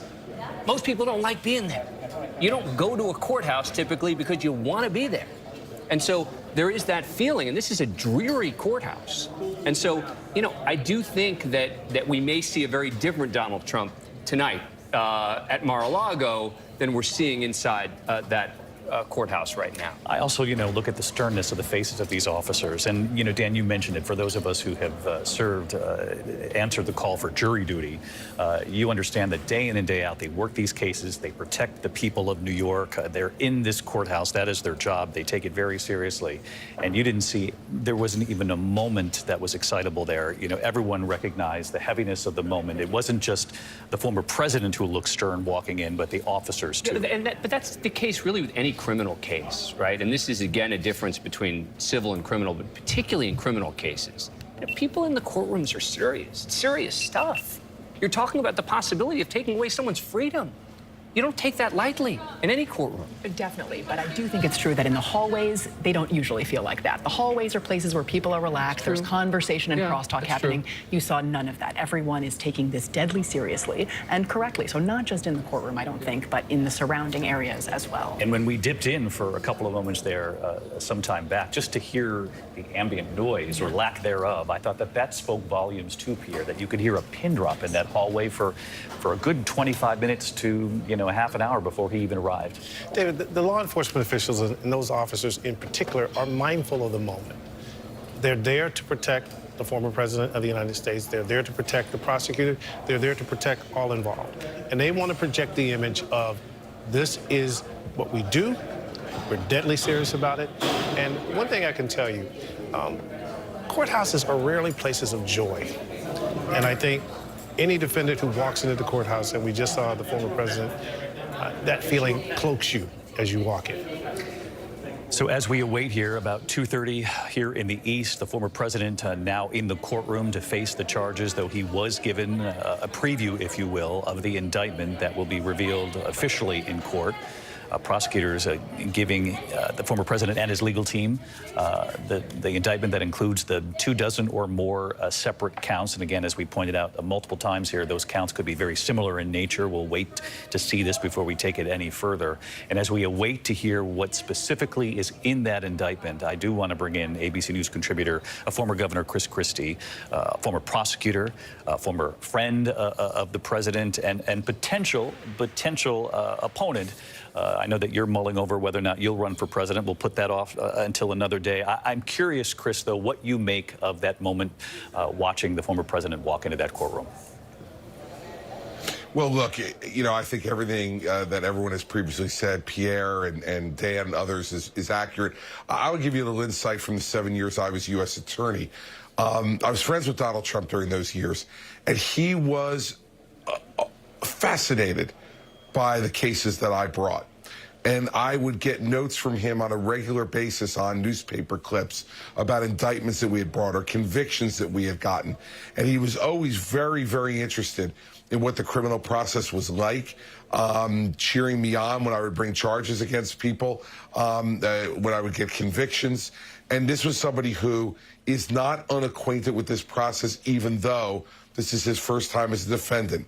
He was interested in it. He would ask me lots of questions about it. He had lots of opinions about it.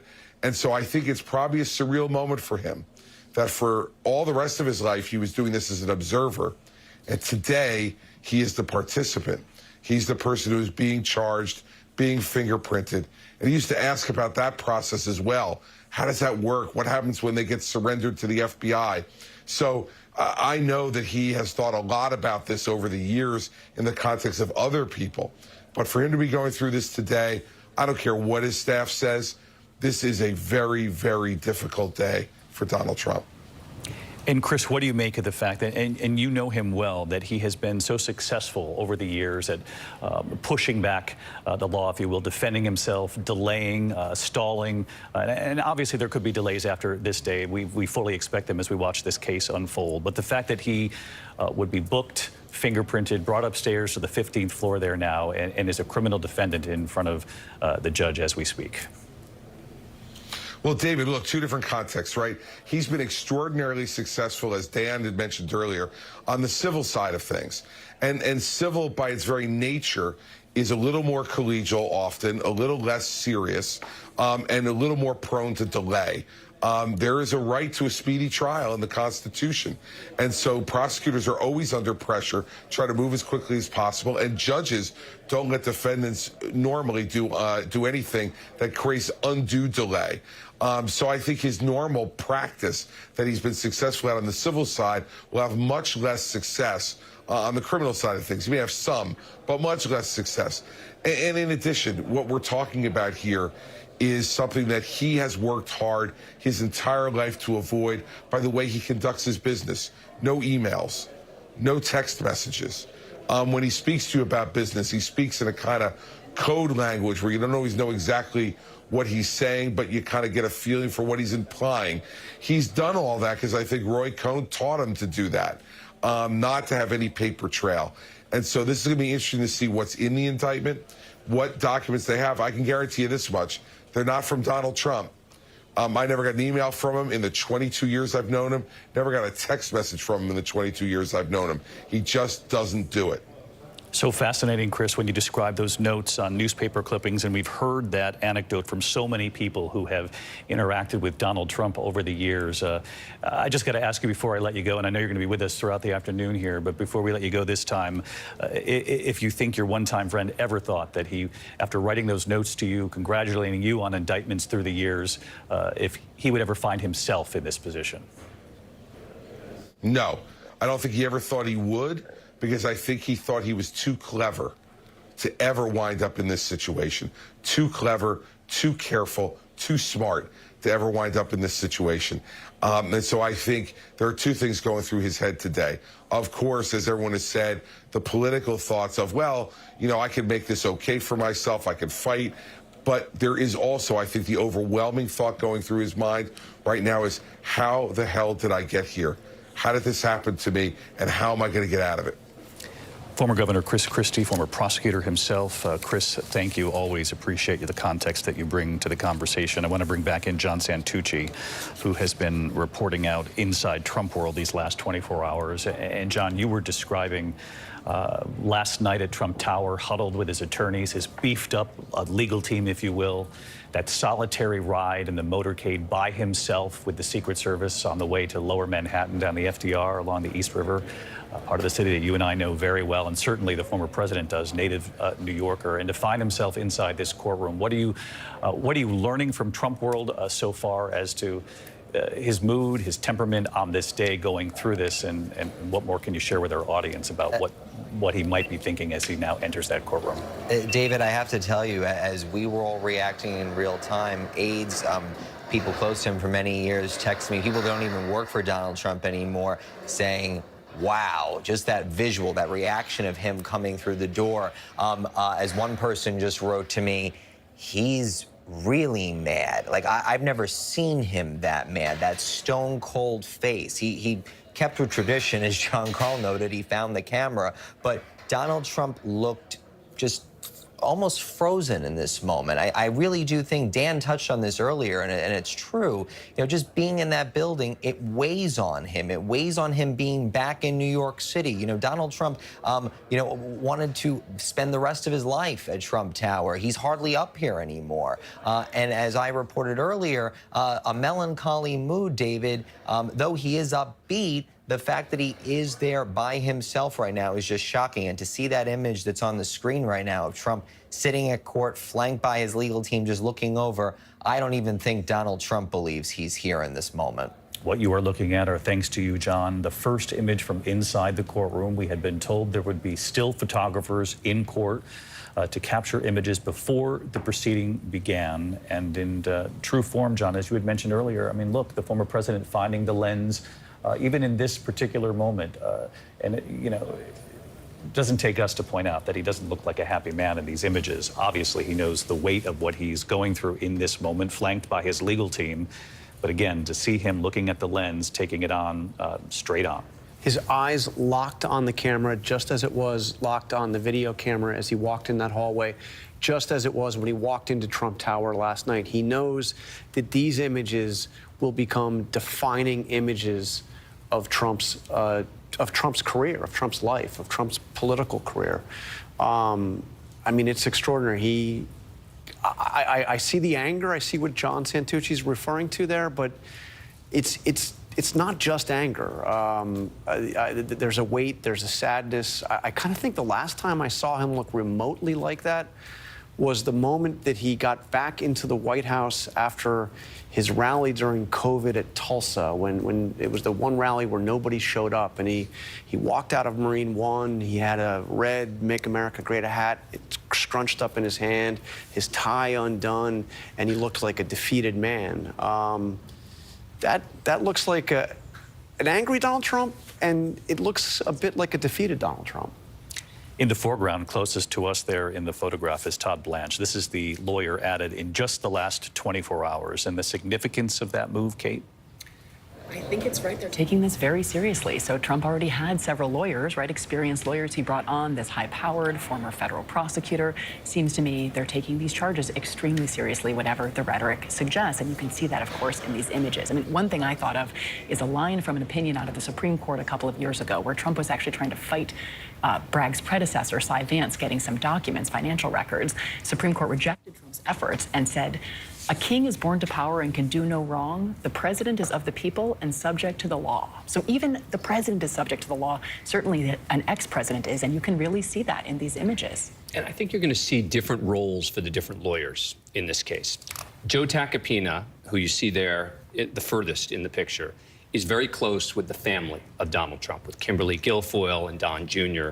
And I think that that's how he was initially brought into this case. And I think now you're seeing Todd Blanche being brought in to be maybe the lead sort of legal voice on this. Joe Tacopina's been on TV. The public face. The public face, right. He's been fighting back. He knows the words Donald Trump wants him to use on television. He knows the message that Donald Trump wants to convey. But that's different than what you argue in court. I mean, we saw, for example, in the 2020 election legal arguments, Rudy Giuliani sometimes would argue one thing in court and then come outside of court and say something very different. Here, at least, you have different lawyers who can take on different roles in the Donald Trump defense. And again, this comes back to the intersection of politics and the law, which is some of the lawyer, Joe Tacopina, can maybe be the face of the team, can be out there, can be defiant, can be battling it out for Donald Trump.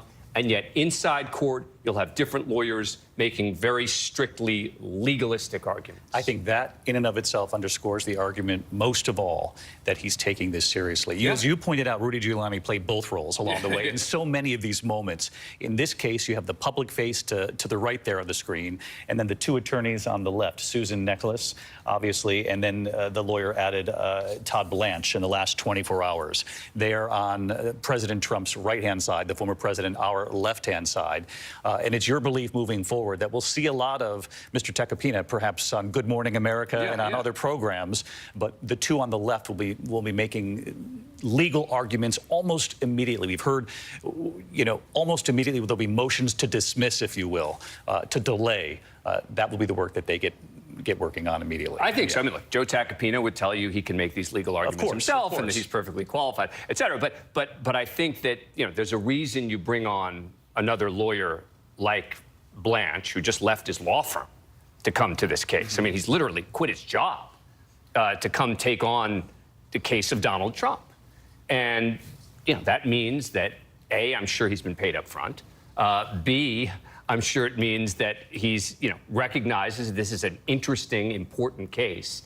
But C, and we've seen this in some of the other cases with Donald Trump, right? We saw in the Florida case where he had hired an election case in a very serious lawyer down there to take on the case. And look, and there's an intersection between these lawyers. They have to get along. They do.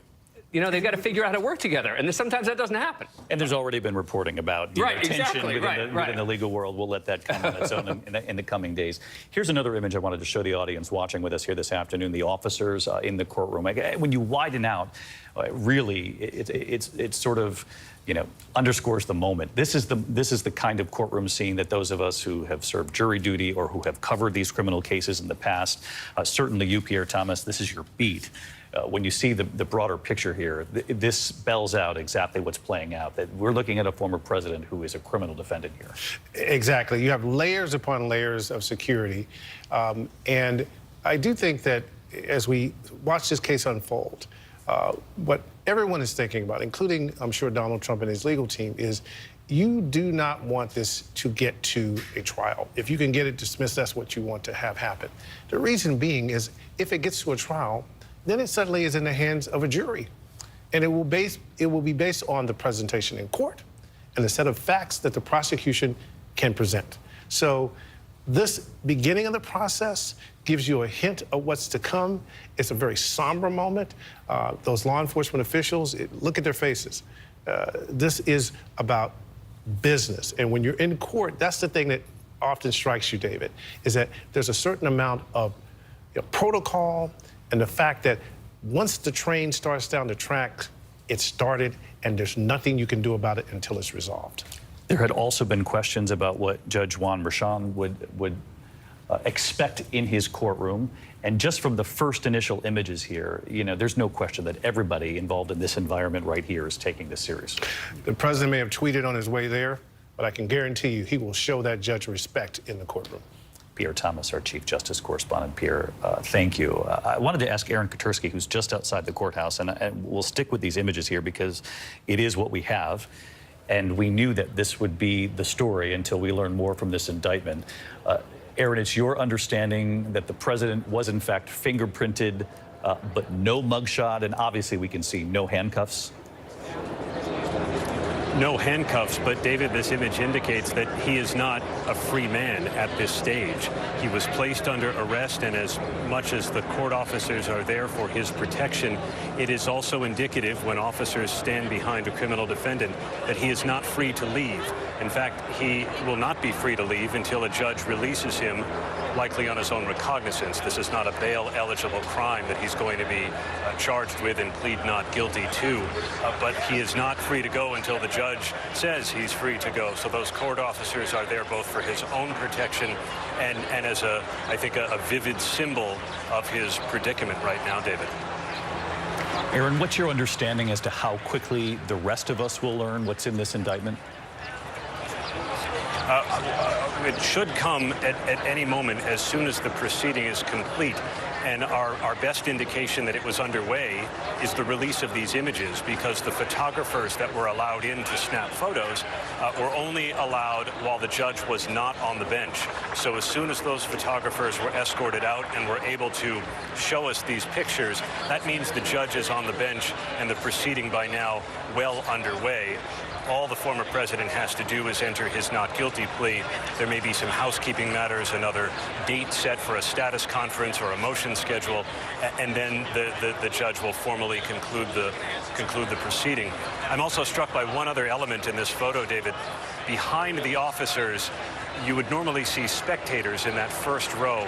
I was told that those first row, even two, would be kept empty as something of a buffer between the spectators gallery and the former president, as yet another measure of security. So those members of the public and the press that were allowed in are in the back of the courtroom. And perhaps, Aaron, you could speak to some of the irony here. As we can hear the helicopters hovering overhead, we hear the ambient noise there above you, but some of the irony here that it was Donald Trump's team, and we know this is a former president who has embraced the power of the lens, the power of television all these years as a businessman and then obviously as president of the United States, that it was his team that argued in the 11th hour that allowing cameras into that courtroom, television cameras, would create a circus-like atmosphere. They made a convincing argument. The judge agreed with them, which is why we're seeing these still photos instead. This was expected, but that it was the former president's team that argued to have it this way instead of video cameras that we might have seen in another instance. The presumption in New York courts, David, is always that cameras are not allowed. Occasionally, a judge will allow a video camera in for just a few moments to capture a few frames of video, but rarely are proceedings like this actually televised, certainly not live, and certainly not wall-to-wall like this. So it wasn't a surprise, but it was the former president's attorneys who said that putting cameras in that courtroom would create not only a circus-like atmosphere, but also would be an infringement on the former president's presumption of innocence. And yet, for all of the talk of circus, out here there are a few hundred protesters mingled in with curiosity seekers.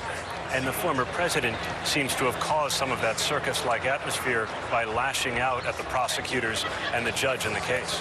It is now 2:50 here in the East, 10 minutes before 3 o'clock in the East, and the breaking headline at this hour, just in, the former president has pleaded not guilty to the indictment that has been presented in that courtroom, the 15th floor of criminal court in Lower Manhattan. It's our understanding that he planned on making this plea himself and not through his lawyers. And John Santucci, what have you learned? David, I'm told by a source in the courtroom the former president entered a plea of not guilty. We understand that they are going through the indictment right now. I don't have a readout on that just yet. But as that visual showed, the source telling me the former president sitting there listening quite intently right now, David. It's your understanding so far, John, that it was the president, the former president himself, who entered the plea? That I do not have clarity on, David. I'm working on that. I will keep you updated. We'll see if that bears out. That was an indication given earlier. And again, as John points out, this would be a very strong indication, Kate and Dan, that we're going to soon know what's in this indictment, the fact that he's pleaded not guilty. Yeah, and look, it's going to take them a little time to go through the indictment. If it is, dozens of counts, although if it is redundant and it may sort of reflect exactly the same language in a lot of the counts, just a little bit of a different fact as to which record, et cetera. So we don't know exactly, how detailed or complicated the indictment is going to be. But yes, I would expect that we should be getting this very soon. They have it now. They've reviewed it.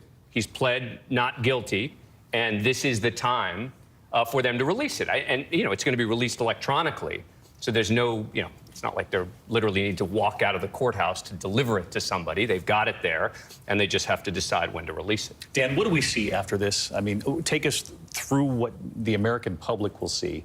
They'll enter the plea. They'll leave the courthouse. They'll head back to Mar-a-Lago. The rest of us will start reporting out what's inside this indictment. But where does the case go from here? This is just the very beginning. Yeah, this is going to take a while. I mean, the first thing is going to be, there are going to be motions, right? There are going to be efforts by the defense in particular to dismiss the case, to limit the charges. If there are felonies, to say the felonies should go away.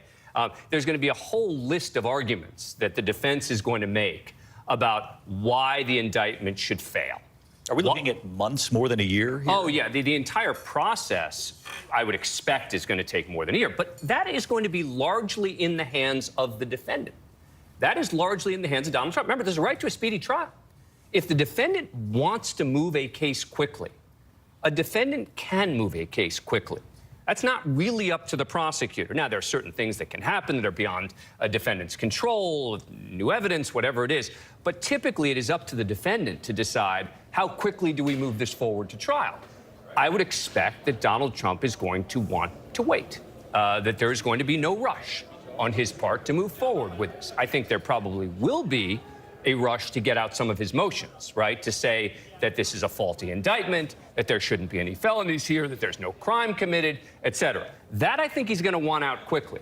But when it comes to actually going to trial, I think we're probably well over a year away. And that becomes part of the political calculation, obviously. Right, yeah. I think that's right. At least, I would say at least a year. And in terms of kind of the early responses by Trump's defense team, I think we'll learn a lot about their strategy through their sort of early responses. If they move to dismiss these charges on the basis that this is, as Tacopina has been sort of alluding to in interviews, that this is a political persecution, that this whole case is flawed for that reason, that I think injects some of the political rhetoric into this legal conversation. If instead they say things like the statute of limitations has already run, this was 7 years ago, probably it's a 5-year statute, they're going to have to figure out how to finesse that. The prosecutors they may do it by saying the statute was paused while Trump was out of New York, of course being the president in D.C.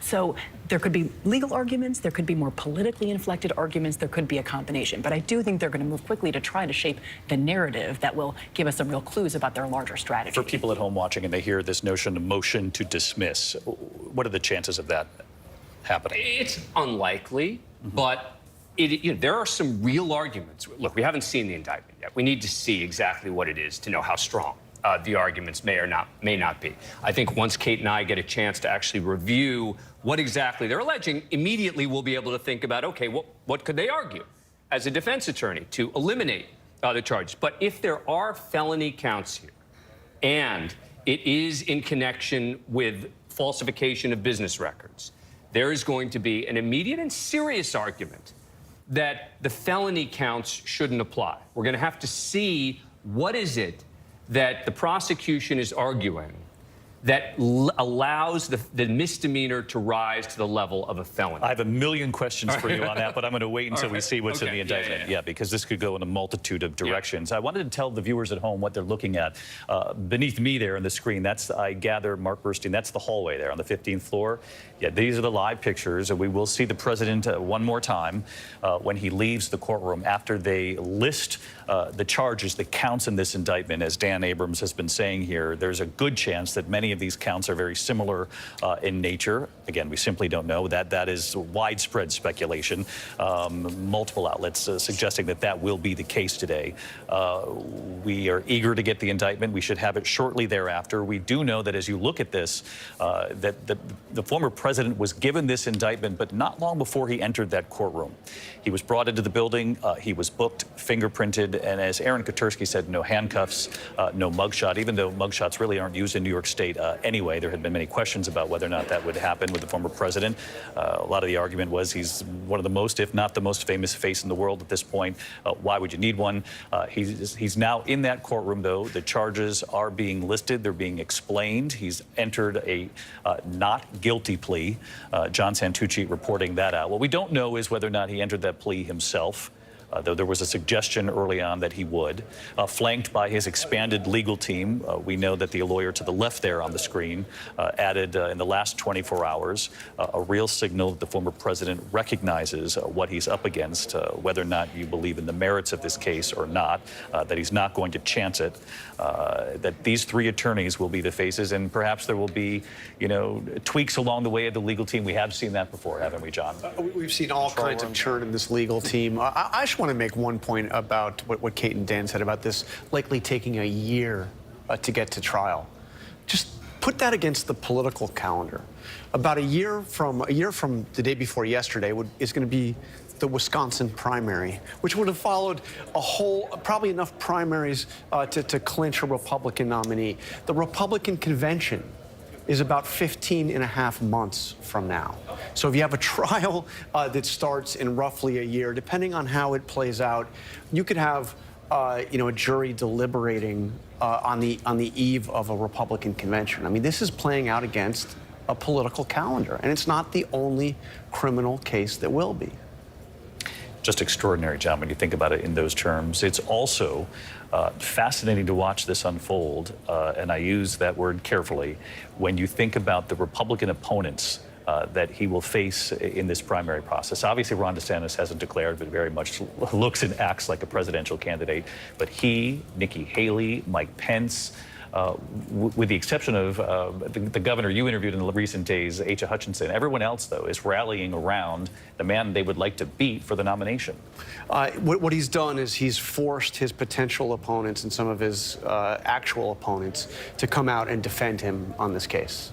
Now, not everybody's going to do it. You mentioned Asa Hutchinson. I mean, we'll see what happens with Chris Christie, who was just on, with us. If he ends up running, he's also been quite calling this a serious case.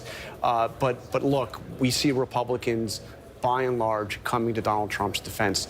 The only statement I've seen so far since he walked into that courtroom has been from the number 3 Republican in the House, and she has come out, Elise Stefanik, and she has attacked the judge, attacked this process, and put it directly in the context of the presidential campaign, saying that Donald Trump will defeat this the way he defeated the impeachments, the way he's defeated other investigations, and he will get elected president in 2024. That's the number 3 Republican in the House using this as an opportunity, not just to defend Donald Trump against these allegations, but also to put it in the context of the presidential campaign. John Carl on the political implications and the race for the White House, which we cannot forget is well underway. I want to bring in John Santucci, who has some initial reporting on the counts. We don't know if this is all of them, but John, what have you learned so far? David, so far we have that this indictment includes 34 counts. They are 34 counts that are felonies, David, and they are falsifying business records. That indictment just unsealed in criminal court. Obviously, no one coming out just yet from those proceedings. They are still ongoing. But as we reported just a few moments ago, David, our understanding is that the former president has pleaded not guilty to all of those counts, David. All right, so you've heard that from John Santucci. He's reporting 34 felony counts falsifying records. For those of us who aren't lawyers, what does that mean, Dan Abrams? Well, that's what we expected, right? We expected that the charge was for falsifying the business records, and this relates to the hush money payments. This was that the hush money payments were categorized as legal fees. And Michael Cohen has made it clear, and whether you believe Michael Cohen or not, the prosecutors will say that they have other evidence that supports it, that this was a payment made to, I think prosecutors will argue, to help his campaign. We'll have to see exactly what the felony enhancement is for, but that the reason you can elevate it from a misdemeanor to a felony is by saying that the falsification of the business records was done in an effort to conceal another crime. And the question then becomes, what is the other crime that they were concealing? It's basically saying, if you're going to falsify business records, it makes it worse when you're falsifying the business records to try to hide another crime.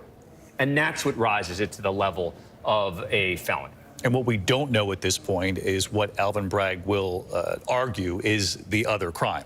Right. We think it's going to be campaign related, but it could be something else. And Kate and I were talking about this, that it could actually be one of the uncharged crimes, right? Right. So this could be a state campaign finance law. It could be something else. It could be still potentially a tax crime, right? Or some other kind of business offense. It doesn't sound like that from the sort of initial responses to this indictment, but we just don't know. But there needs to be something other than just the falsifying of business records, because standing alone, those are misdemeanors. And it sounds like this plea was entered in response to felony charges. So initially, if I'm cutting through what you're saying, initially it would seem Alvin Bragg is trying to connect the falsification of these records to impacting a campaign. In an effort, right, potentially that the falsification of the business records was done so that he could help his campaign. Exactly. That, and in an improper and illegal way. And that's a test. That's a real test for a prosecutor. And it's tough. We've seen other cases. These campaign finance cases are not easy to win. We saw this in the case of John Edwards. It was a different case, different fact pattern. But in that case, John Edwards had paid, a woman had been paid off on behalf of John Edwards. And the claim there was that that was effectively a campaign donation. And John Edwards went to trial, and the jury hung on most of the counts. And they didn't bring the case again because it's too hard to prove that it's just about impacting the campaign as opposed to paying hush money to prevent either your wife or others from finding out about it. And since we know how difficult it is, I want to bring in Terry Moran on this, because Alvin Bragg certainly knows that in that previous case, which isn't exactly the same thing, it was difficult, it was thrown out, and so to move forward, some in the legal world are speculating that Alvin Bragg is more convinced given what he has here. He is, or maybe he thinks he's going to have a friendlier jury. In the John Edwards case, Edwards' lawyers famously stood before the jury and said John Edwards has committed many sins, but no crimes. And that could be Donald Trump's defense as well, because in order to prove if, in fact, these misdemeanor counts of falsifying business records, in order to get them to felonies, if that's what the evidence shows, they connect it to a campaign finance violation. Every juror, all 12 of them, will have to be convinced beyond a reasonable doubt that Donald Trump paid off Stormy Daniels in order to protect his campaign, rather than just protect his family or avoid general embarrassment or anything like that. Donald Trump is undoubtedly not the first wealthy New York man to falsify business records by paying money to somebody he had an affair with. This is an unusual case that way. Many of them are not prosecuted.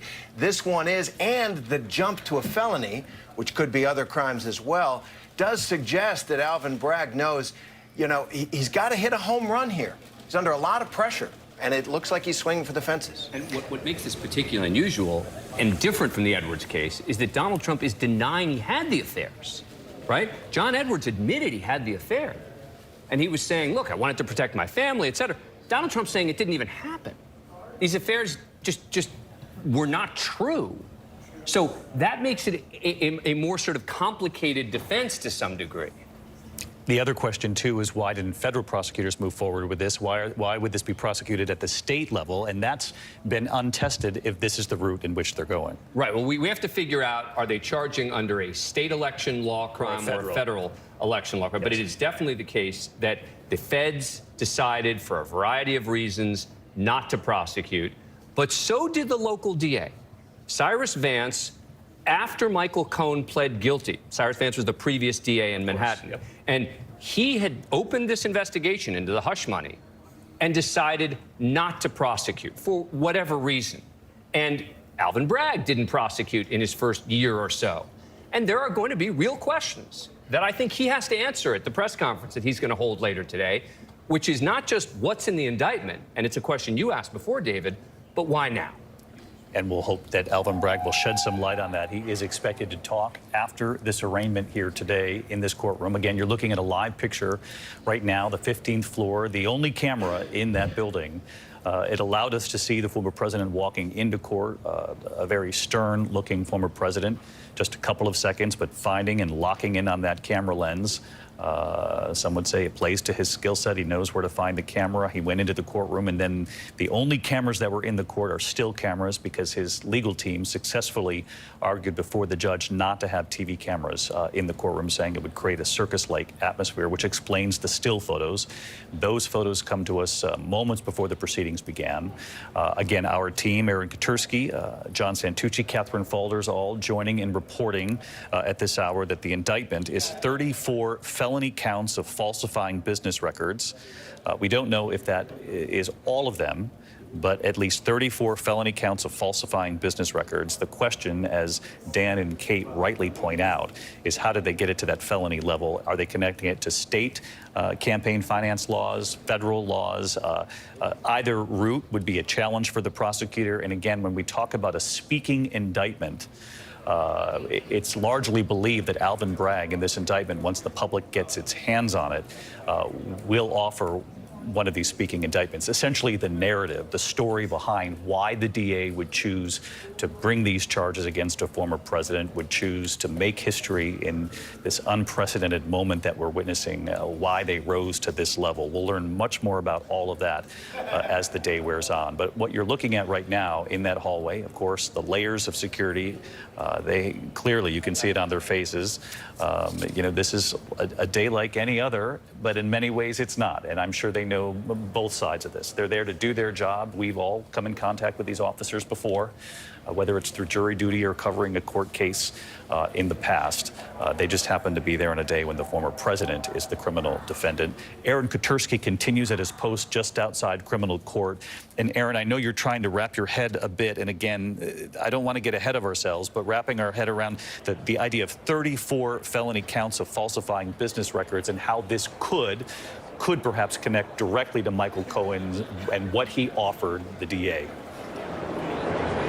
I can get to 33 so far, David, just based on what we know about the reimbursement of the $130,000 from Donald Trump to Michael Cohen, his one-time fixer and attorney who actually wrote the check to Stormy Daniels in the closing weeks of the 2016 campaign.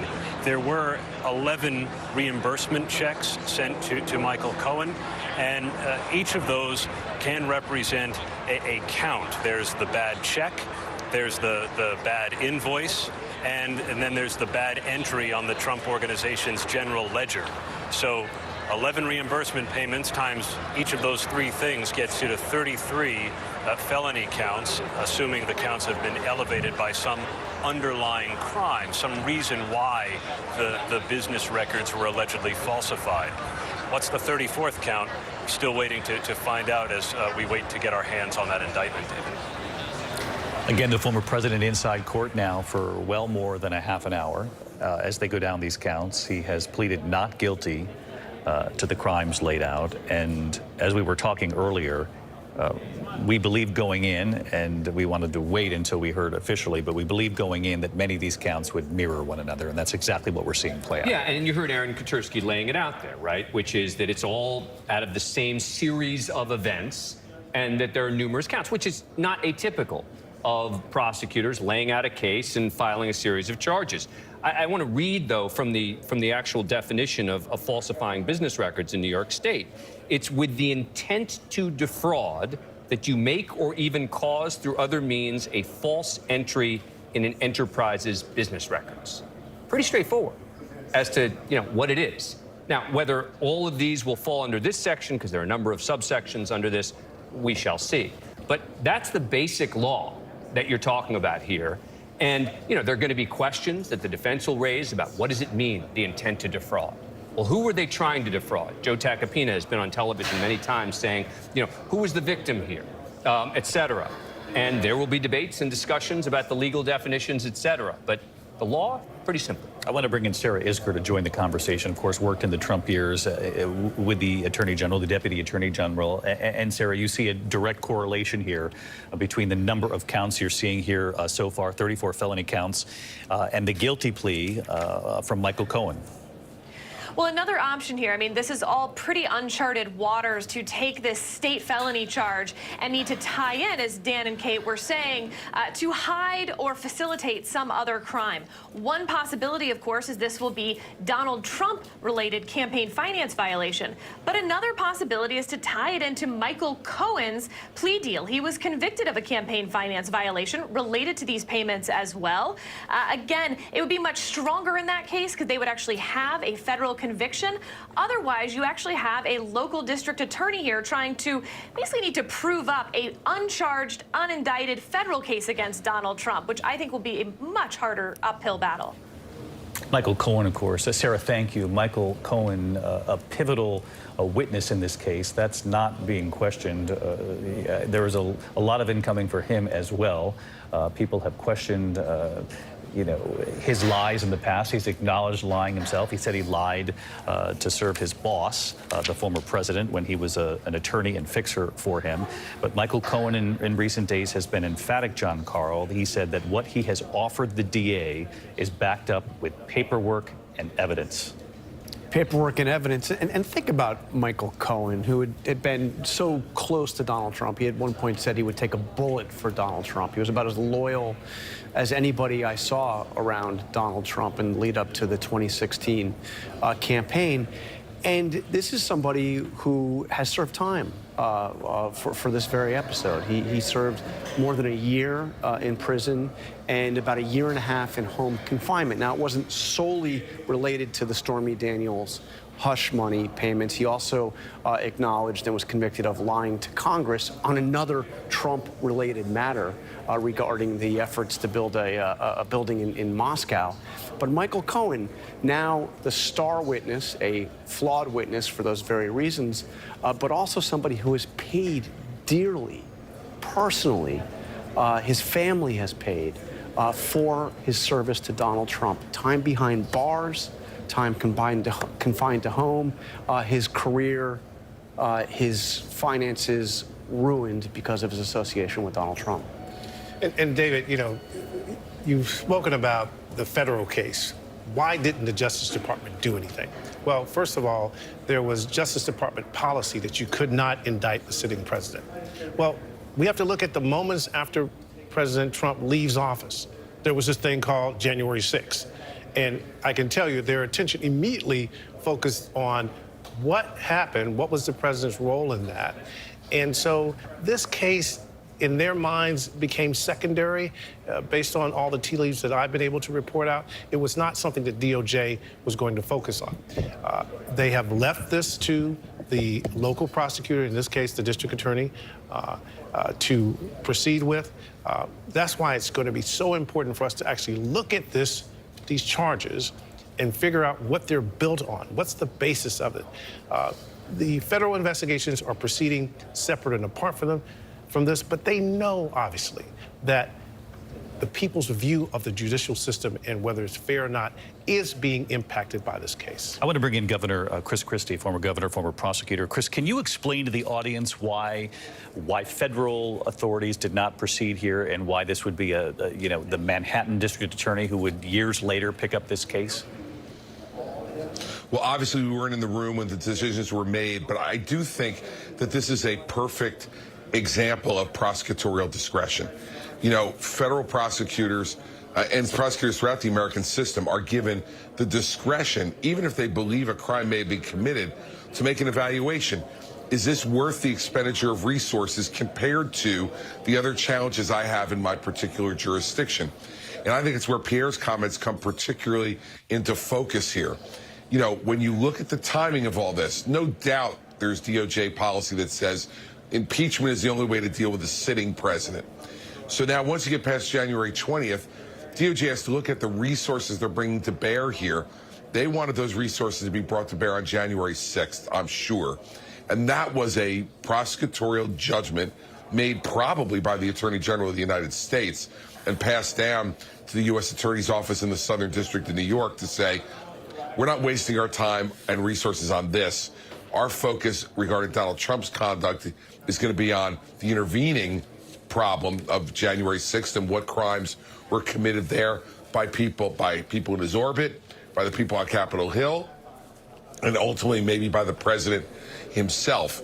And so, prosecutorial discretion is an important part of what makes our system different than the European system, for instance. And this is where I think Alvin Bragg is going to get himself open for the most criticism. With crime running as rampant as it is, violent crime, in the borough of Manhattan and all across the city of New York, but his jurisdiction, the borough of Manhattan, people are going to wonder, all these resources that are being spent on this matter, a 7-year-old hush money case, is that really making the security and safety of the people of Manhattan better? And is this really what they should spend their time on? DOJ obviously made that determination regarding this versus January 6th. Alvin Bragg's made his determination. They'll both be judged by it. Legitimate questions, all to be asked in the days and weeks ahead. Chris Christie, thank you. Let's bring in Heidi Heitkamp, former Senator Heitkamp. And Heidi, you've been watching this unfold here today, and just your initial reaction here to learning 34 felony counts of falsifying records. My initial reaction is Donald Trump is not a happy man. He never likes being in a room where he's not in charge. And so this is a tough day for him. My second thing is, where's Melania? I mean, when you look at this, you can do all the legal analysis, but Donald Trump knows that he's on a huge stage today. Everyone's watching. And behind all of this boring kind of business falsification argument is allegations of sexual liaisons that Donald Trump has not ever agreed that actually happened, but yet the public now is going to see this whole issue opened up again.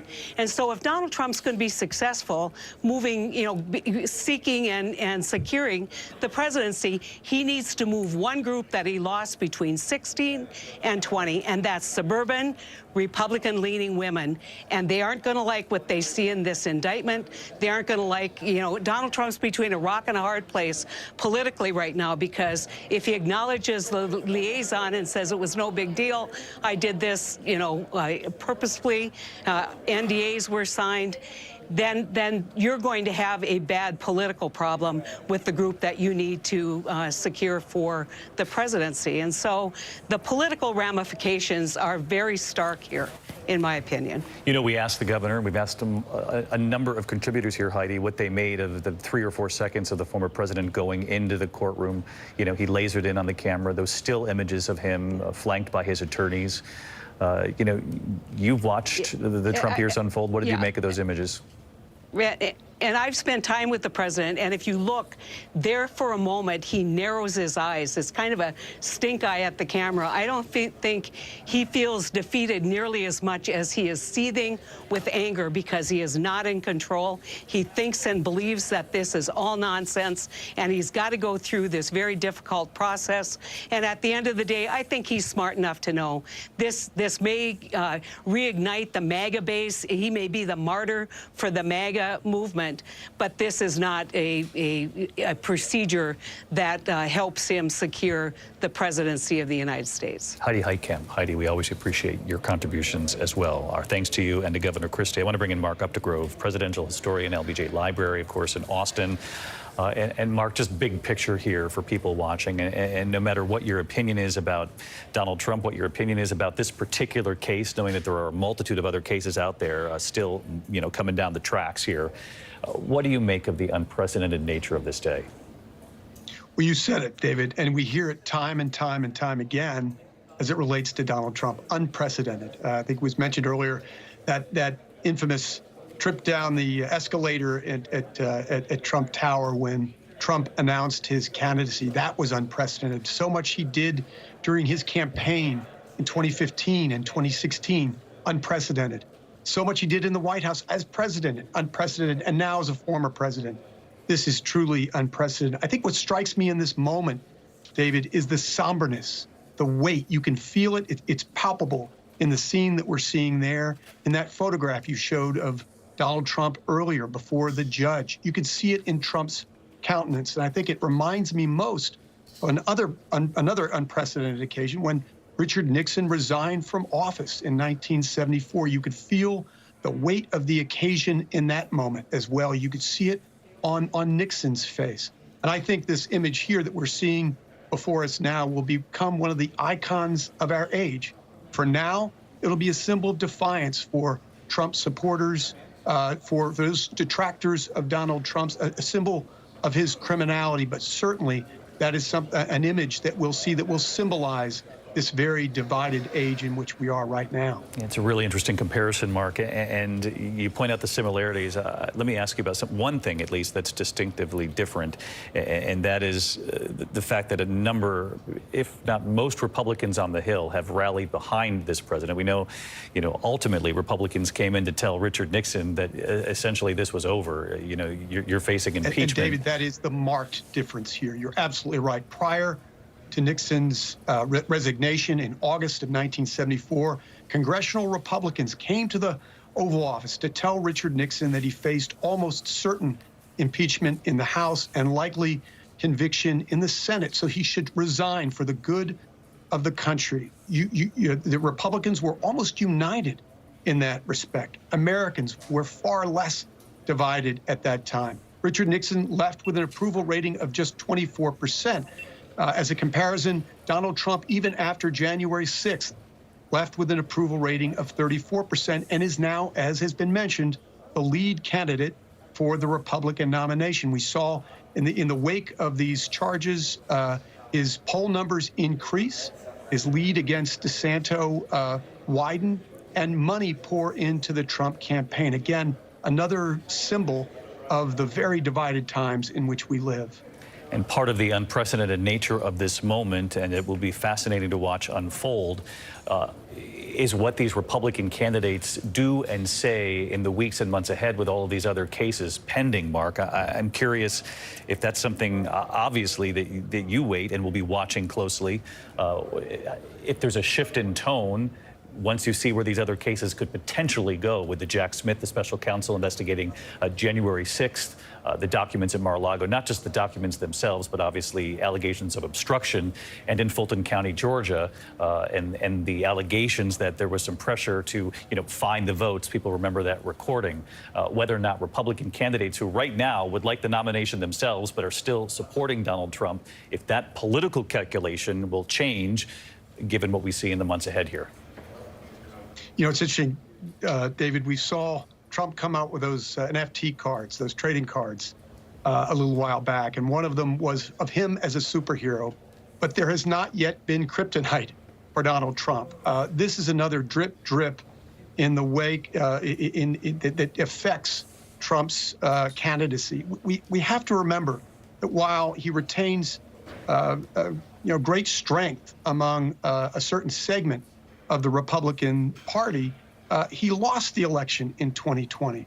There was a disastrous midterm for the Republicans last year as mostly around the election deniers who were in Trump's camp. So we'll see what this charge and the charges in those other cases do to erode Trump's credibility and affect his candidacy for the presidency next year. It's anybody's guess. He has been almost impossible to predict. We use the term.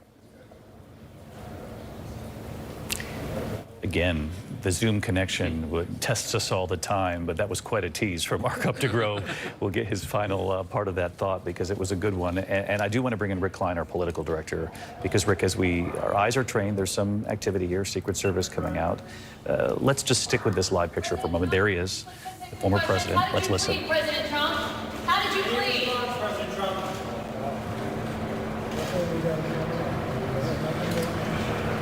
Everyone is to stay put. And there you have it. A rarity right there playing out, too. I mean, the back of his head, it is rare that with questions being tossed his way, that the former president would ignore them. But in this moment, he did. Especially with the question that was shouted at him, how did you plead? I mean, I've been in that situation where you just want to say something to get a response, and it's usually pretty predictable. That was a pretty good line to put in the water, because he could have just turned around and said, not guilty, but he didn't. Again, it could be a seething anger that we will see erupt when he gets back to Mar-a-Lago, or more of that melancholy that we've said, or maybe some of both. But that is, I think we can agree, not a happy Donald Trump. Not a happy Donald Trump. His eyes pierced the camera on the way in. On the way out, he was really tested by one of those reporters, and for years it was Hugh John Garl. And as you say, lobbed one of those questions, very simple. He said going in, through our reporting, that we knew there'd be a not guilty plea. Look, but what we didn't know was whether he would offer that himself. This was the opportunity, as you say, but in that moment, he decided not to. And, he has a skill set, and I'm sure we'll see later on today perhaps an indication as to why he didn't think this was the particular moment. Rick Klein, as we look at this hallway, this is the 15th floor, obviously, criminal court. Donald Trump has now left after almost an hour, I believe. We'll get a direct number on how long he was actually in that courtroom as they read the indictment. Rick is our political director. You'll remember him from election night over at the big board. And Rick, I just always like to help folks at home remember the big picture here. And regardless of whether or not he has pleaded not guilty here, 34 felony counts our team is reporting of falsifying business records. Regardless of this, of the history made today, this does not impact whether or not someone can run for president. He will move forward full steam ahead in his race for the White House. There is nothing that stops him from continuing his campaign for the presidency. There's nothing that stops him from even being elected to the presidency, even if he's under indictment, even if he is potentially convicted. His campaign sending out a fundraising appeal with a fake mugshot, a mugshot that does not exist, asking for people to contribute. That's the campaign public face that they're trying to put on this, the spin they're trying to put on this. I think, though, the dour images of Trump in that courtroom speak more truthfully to the reality of this moment. And I think it's a mistake to assume that this helps him politically. Yes, there are Republicans rallying to his defense, but they're doing so around the idea that this prosecutor is overreaching, that he is out of control. They're not rallying to his defense around the substance of these charges, and they will play out over months and months, a year plus, as John Carl pointed out. It could be in the context not just of the Republican primary, but the general election. That's where he may see a lot more political vulnerability. This is a real thing now. This is changes and resets everything around the presidential nominating contest, even as Trump forges ahead with his campaign. Well, just look at this, Rick. We're looking at live pictures of the motorcade already on the move. That shows you how quickly you could get out of that criminal courthouse if you're given the elevator reserved for judges, which is what our reporting tells us in the case of Donald Trump today. We have color from inside the courtroom. Our Catherine Falder's reporting that the former president did enter the not guilty plea himself, and that it was Todd Blanche. This is the new attorney that Donald Trump brought onto the team in the last 24 hours, at least acknowledged it publicly, that there had been an additional defense attorney added who did most of the speaking inside that courtroom here. And David, as you see those images of the motorcade leaving, what the Secret Service wants to do, get him in and get him out. They wanted this to be very businesslike, professional. I think they probably even negotiated with the Trump team that he probably wouldn't do much speaking at the courthouse, either before or after.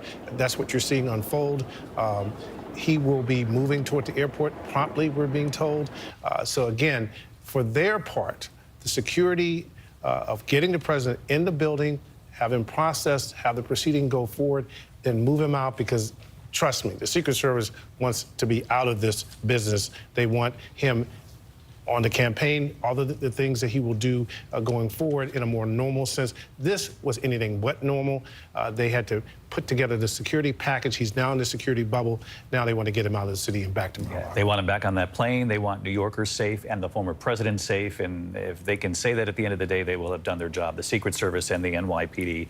And, the officers who turn up at court every single day who we saw on cameras here for a good portion of this afternoon. As we look at this live picture of the motorcade, John, I know that you've been in touch with Catherine Falder's and our team with a little more of how this played out inside that courtroom. A little bit, David. They're being very controlling right now. Our team is still inside the courtroom, but I'm being told by ABC's Laura Romero, President, as we've reported, David, pled not guilty, 34 counts. Laura says the president was calm throughout the proceedings, spoke very quietly, David, apparently only speaking to enter that not guilty plea and then whispering to his lawyers as the proceedings were ongoing. But we're still getting a readout from the team in there, David. I think they'll be hopefully out shortly and will be able to join us in our coverage. Yep, raise your hand as soon as you hear from any of them, and we will go to them just for a description of inside that court.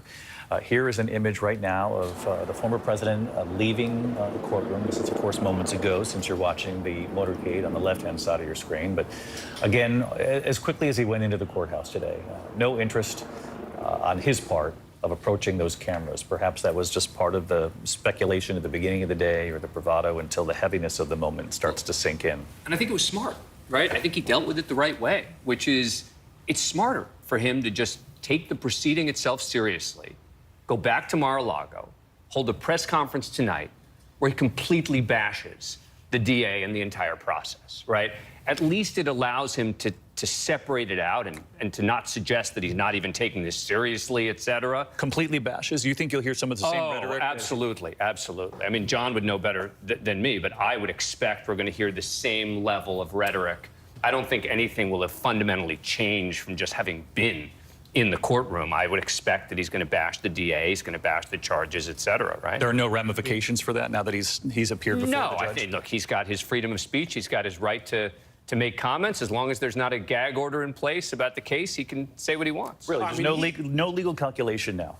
I mean, certainly the lawyers will counsel him to keep it down. You don't win any points by irritating or personally attacking a judge, by seeming to intimidate a prosecutor or witnesses.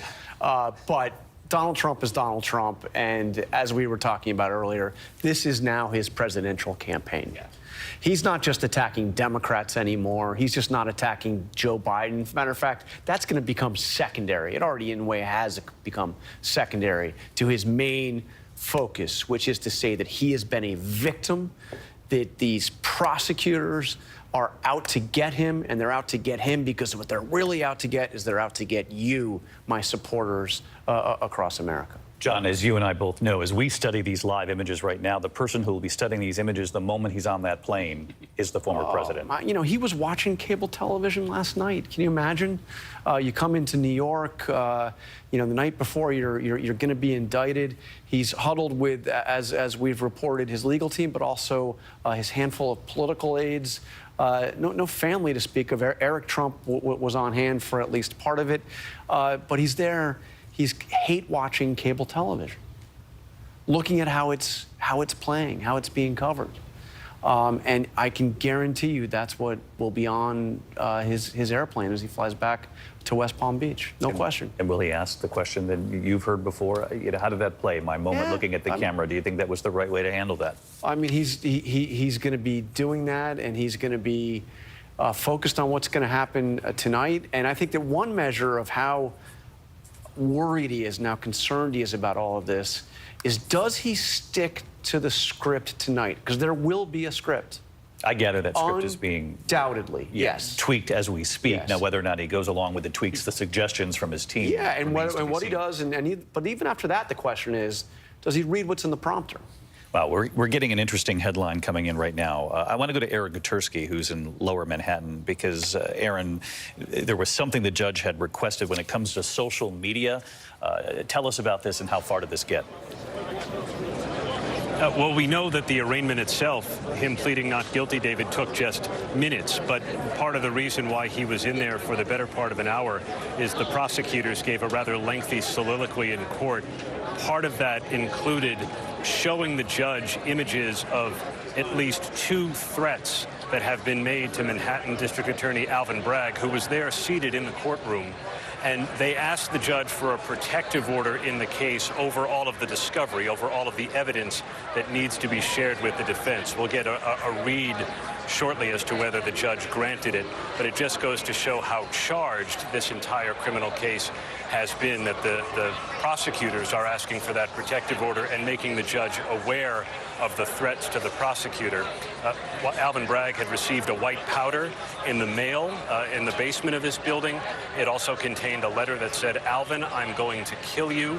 That followed one of the president's social media messages asking his supporters to protest on his behalf. And again, just to reiterate what Aaron Katersky is reporting at this hour, prosecutors, part of what took up this time when we did not see activity, we were waiting for activity in that hallway for the president to reemerge. Part of that time was taken up by prosecutors who are making the case before this judge, Juan Merchan, that there should be some sort of a protective order, at least when it comes to social media, given the threats against the district attorney in this case, Alvin Bragg. That, according to reporting moments ago from Aaron Katersky. What's unclear at this point, and this is the part of the sort of the fog of when we watch these events unfold, and not an event like this because this is unprecedented, but we will have more information as to whether or not that was granted by the judge a short time from now. We'll go back to Aaron as soon as he learns. I want to bring in Olivia Rubin, who's on the phone. Olivia is with our investigative unit, and Olivia, you witnessed some of this today. What can you offer as far as the temperature in that room inside that courthouse?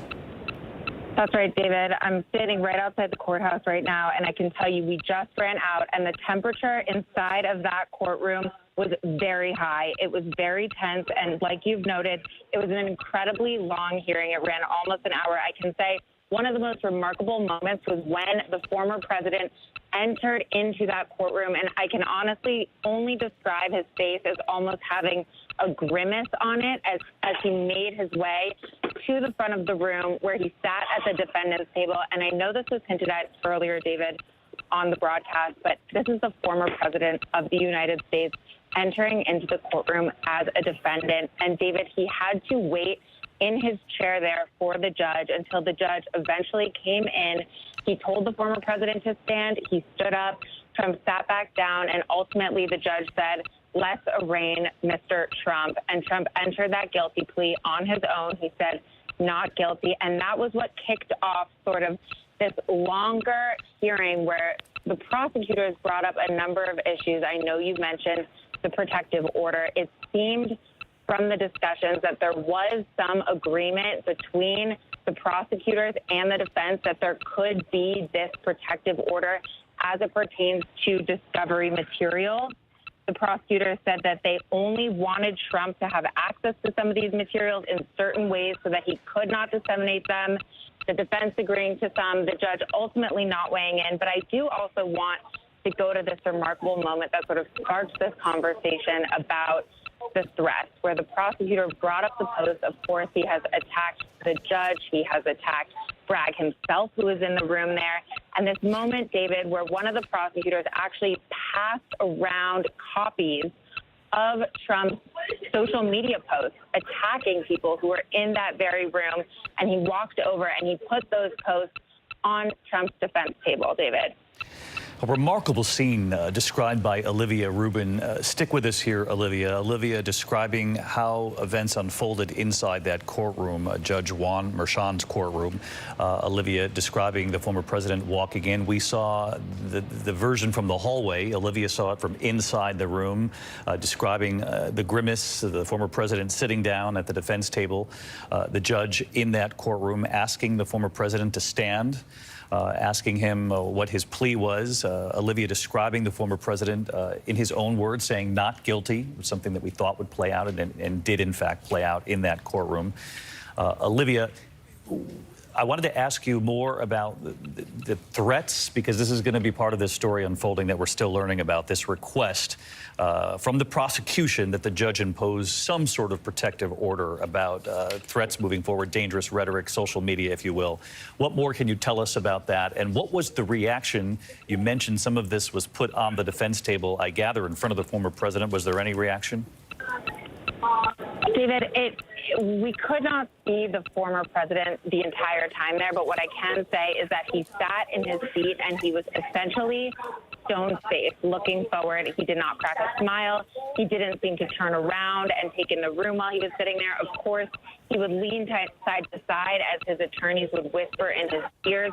He looked attentively as he was speaking. He would blink and take it in.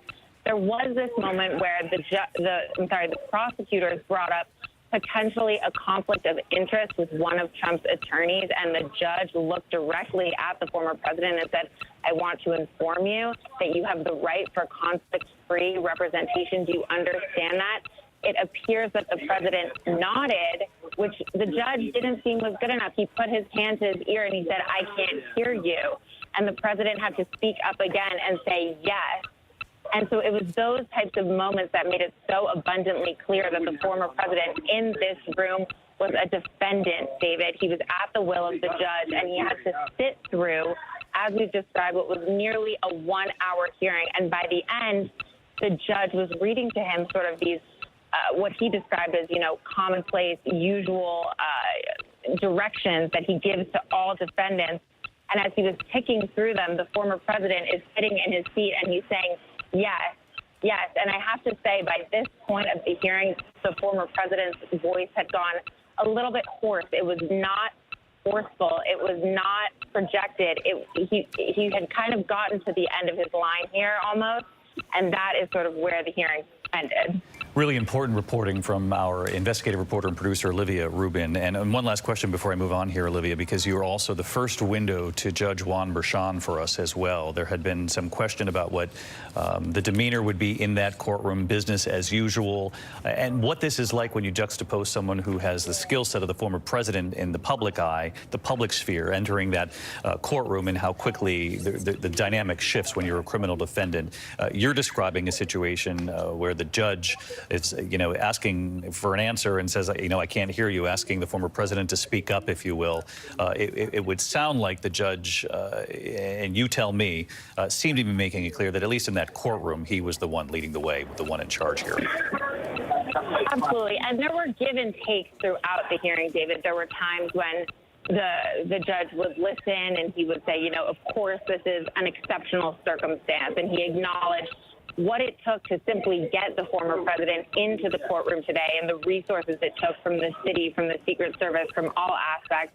But there were also times when he would say, I do want to say this is what we would do with another defendant. So, for example, he did not outright allow the former president to not attend the next hearing in the case, which is as of now set for December. He said in the interest of transparency, he could need to be here. There was not a final decision on that, but even just that ruling right there gives you a sense of what could be in store here. He did say, sorry, it's a bit loud outside the courthouse, but he did say he did not want to impose a gag order. He did not think we were there at all because just like every other defendant, the former president has rights here.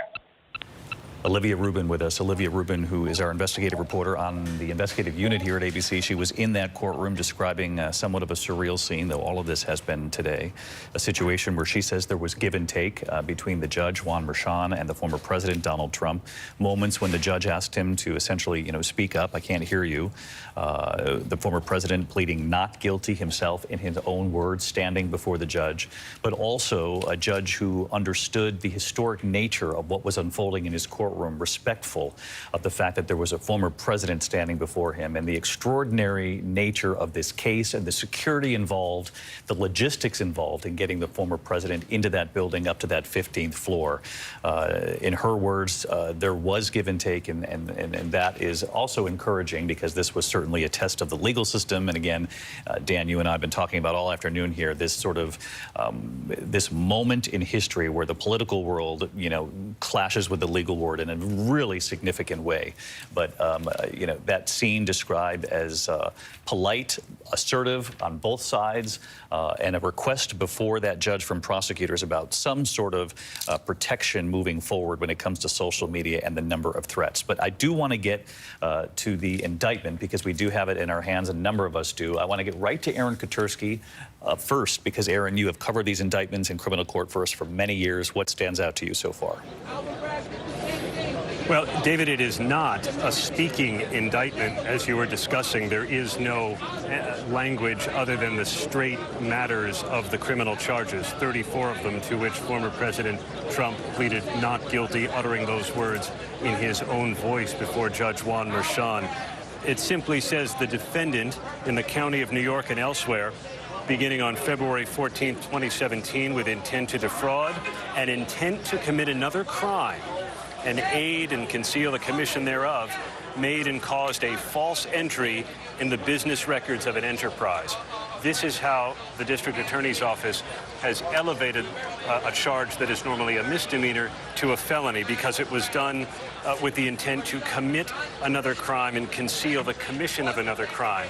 That other crime, as we understand it, is a conspiracy to promote or prevent the election of 2 or more people in New York.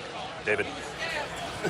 Aaron Katursky, outside criminal court. Aaron, stick with us here, because we're just getting a statement now from the district attorney, Alvin Bragg, who is expected to address the public here a short time from now. I want to read from this statement for those of you at home. The DA, Alvin Bragg, today announcing the indictment of Donald J. Trump. And this is important here because this helps to describe, as Aaron said, the list of charges, the counts, without much of an explanation in the indictment. Well, here's where he's filling the blanks here. He says, Alvin Bragg indicting Donald Trump for falsifying New York business records in order to conceal damaging information and unlawful activity from American voters before and after the 2016 election. The DA's office goes on to say, during the election, Trump and others employed a, quote, catch-and-kill scheme to identify, purchase, and bury negative information about him and to boost his electoral prospects. That would seem to be the first significant window from the DA's office, Dan. It is, but as a legal matter, I think that the 34 counts, it appears, just relate to the $130,000 payout to Stormy Daniels. So what it seems to me, and Kate can correct me or Pierre can correct me if they think I'm wrong, but it seems to me that what they've done is they've laid out the context for what was happening, right, in this press release.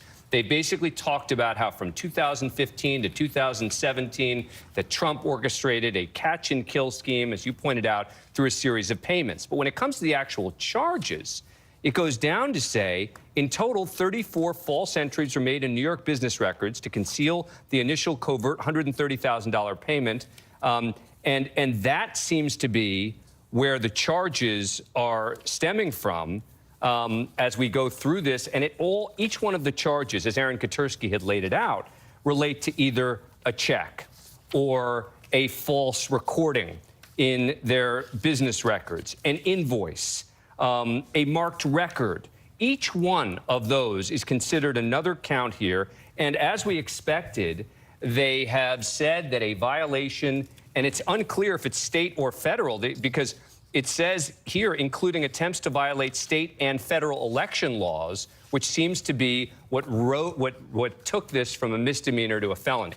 And Pierre seems to... There's another key line in here which underscores what you're saying here. The DA's office saying in this press release, Trump is charged in a New York State Supreme Court indictment with 34 counts of falsifying business records in the first degree, which signals that it's a felony. But again, all 34 counts directly related to falsifying business records, Kate. They are, and the press release accompanying the indictment suggests that the scheme itself is being charged as a scheme designed to bury negative information to boost the former president's electoral prospects. And there's a reference made to attempts to violate both state and federal election laws. So the scheme is sort of being charged as the one we have been anticipating, but there's not as much clarity as you might expect in some of these documents regarding what specific federal and state election laws are being used to boost this misdemeanor to a felony, now, or these misdemeanors to felonies. Now, it's not that those need to be charged separately, right? The way this New York law works is it becomes a felony if committed in furtherance of another crime. You don't have to prove or actually even charge the other crime, but the sort of generality of the reference to the other crimes is surprising, at least to me. We don't yet know the full legal theory. And David, we'll have to print out the statement of facts that accompanies the indictment. But what you essentially see from the district attorney here is he's making the case that this was a conspiracy to use this catch-and-kill philosophy, i.e., we're going to take this story out from the public domain so it never sees the light of day. So, in fact, Donald Trump can continue his effort to become the president of the United States. And they're saying that it violates both state and federal law, that scheme. You catch the story, you pay for it, but then you never print it. You catch and kill it. That's the allegation here. And again, this is the indictment, which isn't a speaking indictment, but you can get the sense of the size of this here. These are the charges laid out, and then what we're basing so far, the narrative provided by the DA comes in a 2-page sort of press release, if you will. Alvin Bragg is going to address the public a short time from now. He'll face many of the questions, the open-ended questions that we have here at the table. John? David, there's also an introduction here, in addition to the press statement and the list of counts, that goes through in detail this catch and release process that was going on, and it's described. And there's some new details in here, but it's describing the head of the company that owned the National Enquirer telling Trump in a meeting at Trump Tower in 2015 that this is David Pecker, would act as his eyes and ears for the campaign by looking out for negative stories about the defendant and alerting lawyer A before the stories were published. That lawyer A, of course, would be Michael Cohen. One of the stories mentioned specifically is a story revolving a Trump Tower doorman who it says that in October, between October and November of 2015, was trying to sell information regarding a child that the defendant allegedly fathered out of wedlock. And the AMI CEO, that's David Pecker's direction, AMI negotiated and signed an agreement to pay the doorman $30,000 to acquire exclusive rights to that story. Again, catch the story and then bury it. Again, these are the allegations laid out in this indictment. And then there's another woman that's mentioned here, not named, but another woman that is mentioned who was also paid $150,000, so a little bit more than Stormy Daniels got, to suppress her story of having an affair with Donald Trump while he was married to his current wife, Melania. I just want to remind the audience, and for those who are with us every day, you remember this, but you have reported in recent days how David Pecker was back before the grand jury. He was among the first witnesses, and he was the final witness. But we still have to get, I think, an answer from Alvin Bragg at the press conference as to why now. We still don't have that answer. This is, this is interesting and it's fascinating, and this is sort of along the lines of what we expected. But there's not a lot new here. I mean, we knew about these various allegations. We knew about the various payoffs. I think that Alvin Bragg still owes the public an explanation as to why did he decide to begin this grand jury at this point, well over a year into his term. Why did the previous DA, who had opened the case after Michael Cohen pled guilty, and there are a lot of people who've been focusing on a comment that Cyrus Vance made on television where he said that he had been asked to stand down by the feds, but this is now after that. He opened it and decided not to charge. These are questions that I think that the DA has to answer at this press conference that is not answered from the press release and is not answered from the indictment. Some of the details we have reported out, some are new, as John Carl points out, and we were aware of catch and kill. We had reported on that over the course of many years here, but the fact that he's pointing to it directly as a scheme that led to this and that helped build this indictment today. I want to bring in Terry Moran because, Terry, the big question going into today was how would a state prosecutor connect the falsification of banking records, if you will, to something that would impact an election? How do you draw the link? And it would appear it's this scheme being described in the indictment. Right, which describes hush money payments to several people, not just one, that this was a pattern and practice during the 2016 election. And it turns out, as Aaron Katersky heard from his sources, there is a section of New York State's election law, Section 17-152, which says any two or more persons who conspire to promote or prevent the election of any person to a public office by unlawful means, and which conspiracy is acted upon by one or more of the parties, shall be guilty of a misdemeanor. Now, that could be connected. That's a New York State crime. But if it is a conspiracy to use unlawful means, falsifying business records would be that. Although Aaron is also hearing that they are involving federal campaign law. And then that gets into the question, why is a state prosecutor empowered to enforce federal campaign law? Federal government isn't going to like state prosecutors running around making cases on that. There's preemption issues, as they call it. There's other issues as well. And so there may be a lot of legal fighting about the nature of these charges before you get to any witness and evidence and trial. And the state prosecutor making the case that this somehow affected a direct correlation with federal election law is the part of this, Terry, that's really untested. Very untested. It is a reach. This prosecution is a reach. You know, obviously they've got him dead to rights on falsifying documents, falsifying business documents, but then to latch it into the crime of either the New York state election law or federal election law is a leap, and it needs to be proved beyond a reasonable doubt to 12 people, and that may be tough. Pierre? Yeah, one of the things that's quite interesting here is that the statement of facts, which we now have and have printed out, is what speaks for the indictment. It lays out the narrative. But the key witness in this case, based on the reading of this, will be the publisher of the National Enquirer, because he can speak to, one would think, whether Donald Trump himself was aware of this catch and kill scheme, and participated in it. One of the things that Michael Cohen stated when he was pleading guilty to the federal charges is that it was done at the direction of individual A, who we now know is former President Donald Trump. Now, whether they have the evidence to prove that Donald Trump was a willing participant in this, directed it, is what we have yet to see. What is the evidence that they can show that he was directly involved, knew what was going on, and wanted it to happen? I think it's really interesting, Pierre, because people at home are going to say, well, we've heard so much about Stormy Daniels, we've heard so much about Michael Cohen, but Pierre Thomas just said the key witness in this case will be David Pecker and the alleged involvement or interaction that involved a catch-and-kill scheme.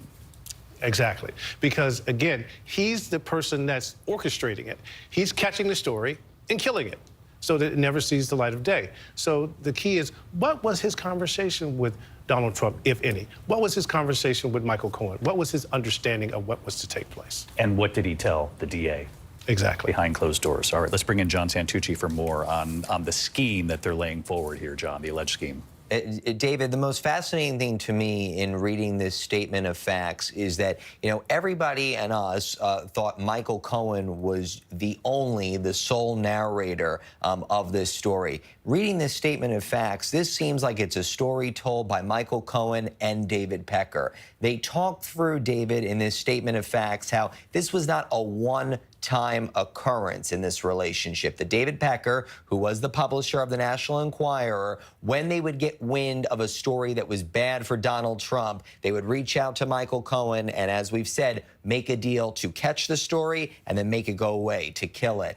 They give the examples of the first woman that was a $150,000 payment, that being Karen McDougal, who gave an interview right around the 2016, right after the 2016 election, and talked about what a relationship she had with Donald Trump.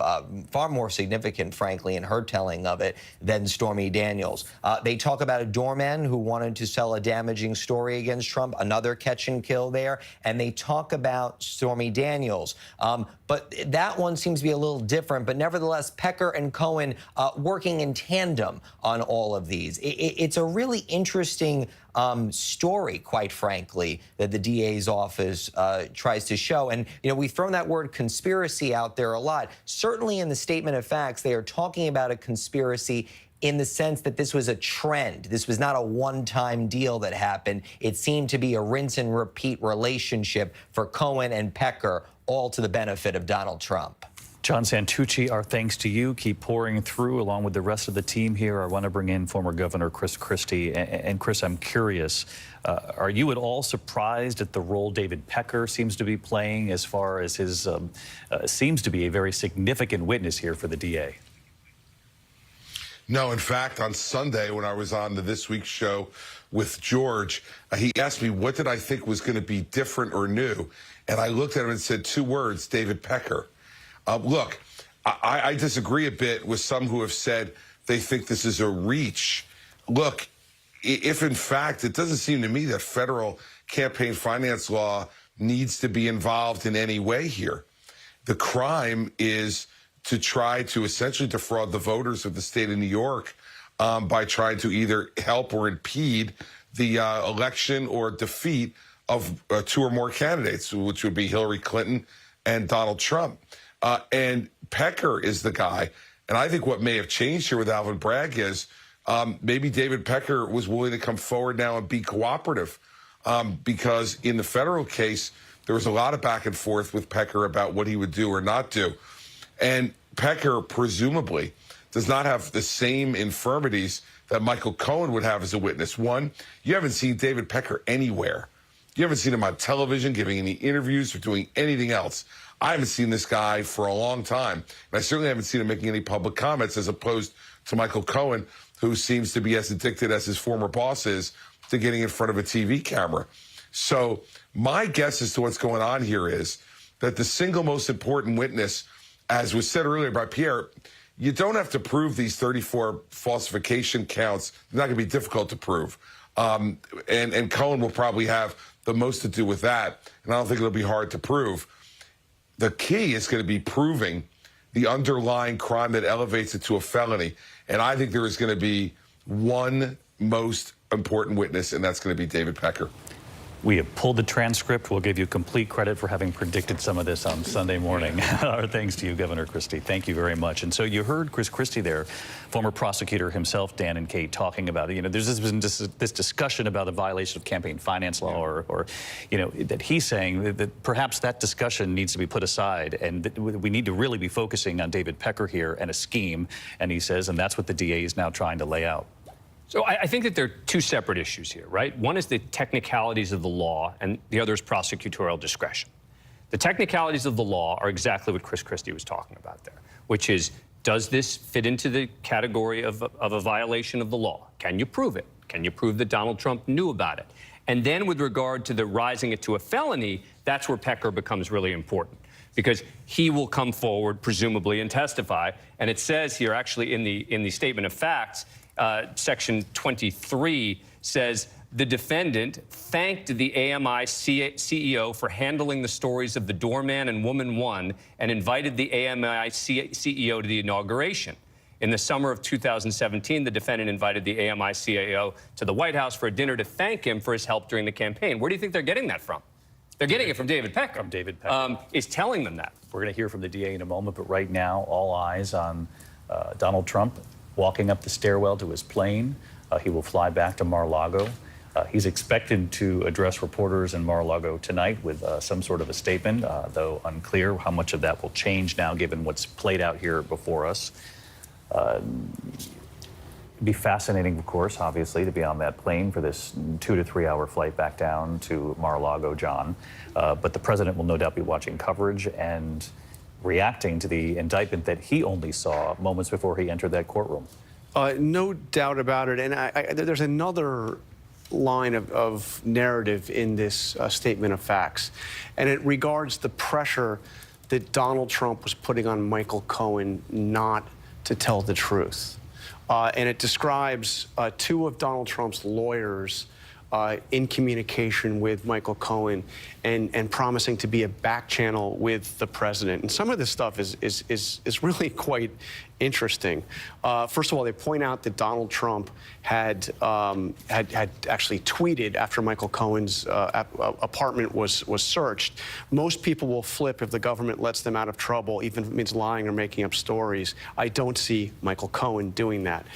But then it describes Cohen being approached by lawyer C is the way it's defined, which is defined as one of the defendant's lawyers, as offering a back channel of communication with the defendant, with Donald Trump, and saying, this could not be a better situation for the president or for you.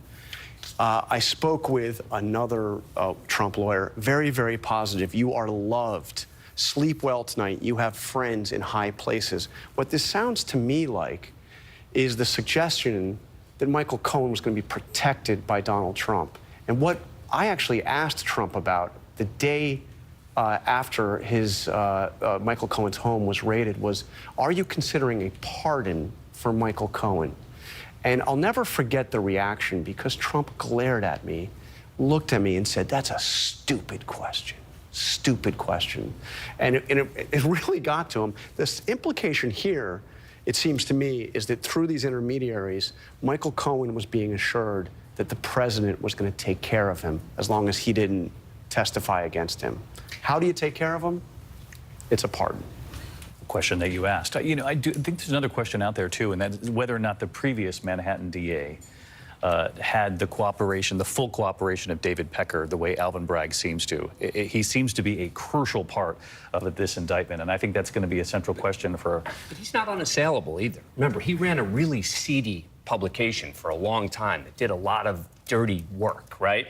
So let's not start treating David Pecker as if he's going to be some witness that's going to be come in with totally clean hands, et cetera. Well, right? I'm certainly not elevating him and putting him on a pedestal. What I'm asking, though, is because there have been questions about why the other DA didn't move forward and why Alvin Bragg did. I wonder if this will be part of the answer moving forward. It's just a question that's out there. I think that's right. I think look, Chris Christie made that point, and it strikes me as being absolutely, potentially true.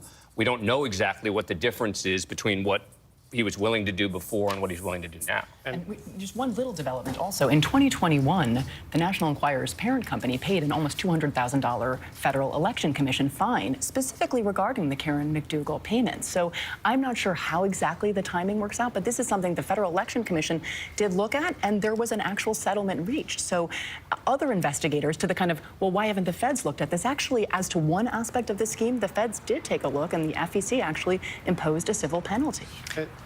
And David, to pick up on what Dan was saying, this reference to President Trump having a conversation with Pecker about his gratefulness for catching and killing these stories. Again, we don't know the specifics. We don't yet know what Pecker would say in court. We don't know those details. But that's going to be critical, is how detailed is that information? We don't know what his credibility will be, but there is this notion pointed to in this statement of facts that the president was aware of what was done, that's the suggestion, and was happy about it having been done. So we need to dig into that. Pecker will be a person that everyone wants to try to interview right now. We need to know the answer to those questions before we can make some final assessments. And as we look at that live picture of the plane, he hasn't taken off yet, the former president, to go back to Mar-a-Lago. But John, I'd be fascinated to know how angry, perhaps, the former president is to have learned the level to which it appears David Pecker has cooperated with the DA and with prosecutors here.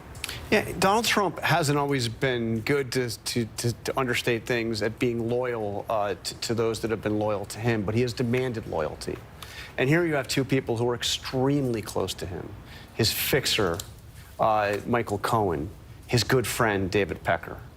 And we know Michael Cohen turned on him, 5 years ago.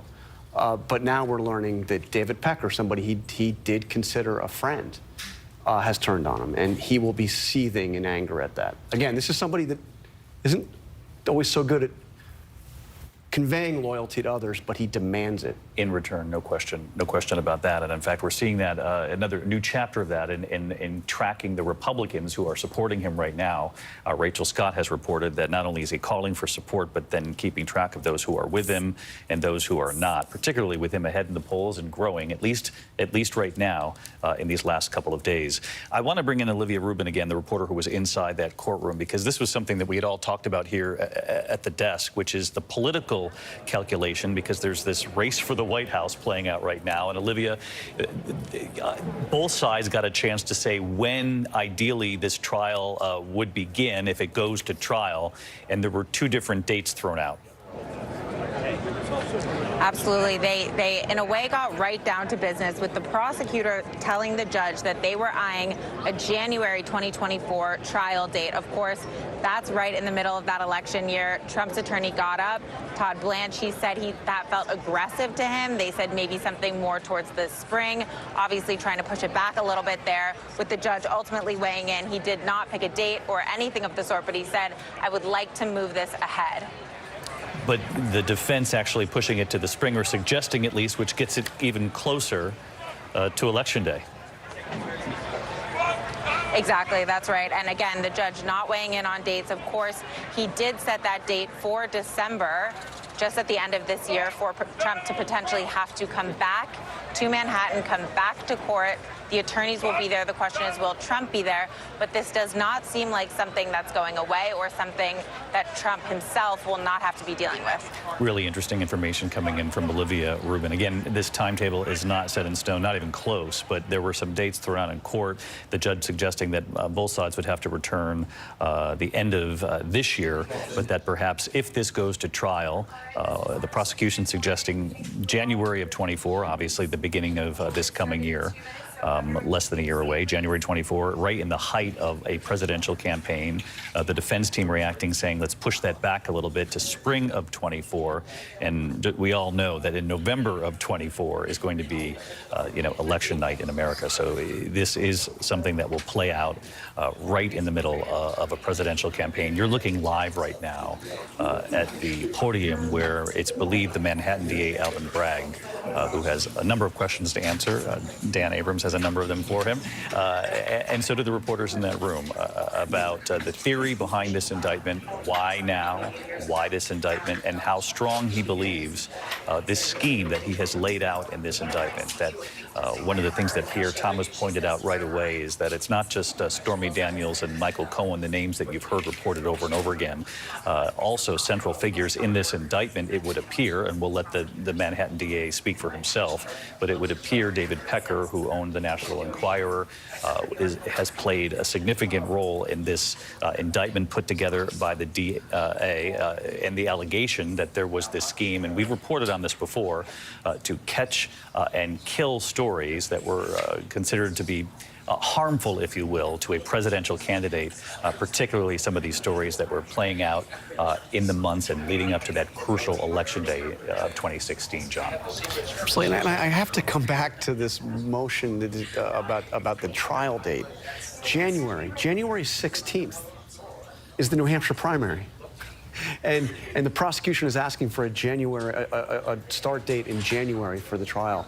The Trump team responding with the spring. Well, the spring, we're talking Super Tuesday. We're talking the conclusion, or close to the conclusion, of the Republican primary process. No matter how you look at this, this plays out right in the middle of the campaign. And it'll likely be pushed even beyond that. I mean, these are just the initial discussions about a trial date, and those things often get pushed back once motions start, et cetera. And again, as we talked about before, it's in the hands of the defendant, really, as to how much they want to delay it. Yeah, we have all these protections for criminal defendants, and rightly so. So actually, prosecutors might want to move this along quickly, but it's not entirely in their control. So if the Trump team wants to delay it, you can't delay this forever like a civil case, but you have significant control over the timeline. And if they want to push it into the spring for whatever political reasons, I think that they're going to be able to do that to a degree, not indefinitely, but to a degree. Well, we've been on the air now for several hours, and Kate, both you and Dan Abrams have pointed out repeatedly that the defense team will be in control of this timeline in large part. Let's listen to Alvin Bragg, the Manhattan Good afternoon. Thank you for joining us here today. Earlier this afternoon, Donald Trump was arraigned on a New York Supreme Court indictment returned by a Manhattan grand jury on 34 felony counts of falsifying business records in the first degree. Under New York state law, it is a felony to falsify business records with intent to defraud and an intent to conceal another crime. That is exactly what this case is about. 34 false statements made to cover up other crimes. These are felony crimes in New York State, no matter who you are. We cannot and will not normalize serious criminal conduct. The defendant repeatedly made false statements on New York business records. He also caused others to make false statements. The defendant claimed that he was paying Michael Cohen for legal services performed in 2017. This simply was not true. And it was a false statement that the defendant made month after month in 2017. April, May, June, and so on through the rest of the year. For 9 straight months, the defendant held documents in his hand containing this key lie, that he was paying Michael Cohen for legal services performed in 2017. And and he personally signed checks for payments to Michael Cohen for each of these 9 months. In total, the grand jury found there were 34 documents with this critical false statement. Why did Donald Trump repeatedly make these false statements? The evidence will show that he did so to cover up crimes relating to the 2016 election. Donald Trump, executives at the publishing company American Media Incorporated, Mr. Cohen, and others agreed in 2015 to a catch and kill scheme. That is, a scheme to buy and suppress negative information to help Mr. Trump's chance of winning the election. As part of this scheme, Donald Trump and others made 3 payments to people who claimed to have negative information about Mr. Trump. To make these payments, they set up shell companies, and they made yet more false statements, including, for example, in AMI, American Media Incorporated's business records. One of the 3 people that they paid to keep quiet was a woman named Stormy Daniels. Less than 2 weeks before the presidential election, Michael Cohen wired $130,000 to Stormy Daniels' lawyer. That payment was to hide damaging information from the voting public. The participant scheme was illegal. The scheme violated New York election law, which makes it a crime to conspire to promote a candidacy by unlawful means. The $130,000 wire payment exceeded the federal campaign contribution cap, and the false statements in AMI's books violated New York law. That is why Mr. Trump made false statements about his payments to Mr. Cohen. He could not simply say that the payments were a reimbursement for Mr. Cohen's payments to Stormy Daniels. To do so, to make that true statement, would have been to admit a crime. So instead, Mr. Trump said that he was paying Mr. Cohen for fictitious legal services in 2017 to cover up actual crime committed the prior year. And in order to get Michael Cohen his money back, they planned one last false statement. In order to complete the scheme, they planned to mischaracterize the repayments to Mr. Cohen as income to the New York State tax authorities. The conduct I just described and that which was charged by the grand jury is felony criminal conduct in New York State. True and accurate business records are important everywhere, to be sure.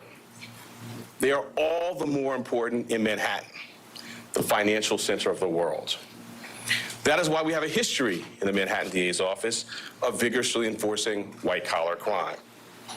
My office, including the talented prosecutors you saw at arraignment earlier today, has charged hundreds of felony falsifying business records.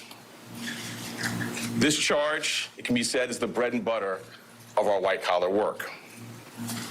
And fraud presents itself in all different forms here in Manhattan. We have charged falsifying business records for those who violated federal bank secrecy laws. We have charged falsifying business records for those who were seeking to cover up sex crimes. And we have brought this charge for those who committed tax violations. At its core, this case today is one with allegations like so many of our white-collar cases. Allegations that someone lied again and again to protect their interests and evade the laws to which we are all held accountable. As this office has done time and time again, we today uphold our solemn responsibility to ensure that everyone stands equal before the law. No amount of money and no amount of power changes that enduring American principle. I'll now take questions. Excuse me, so we're going to take a limited number of follow-up questions, one question per reporter. I will call on you, and again, we have limited time. Thank you.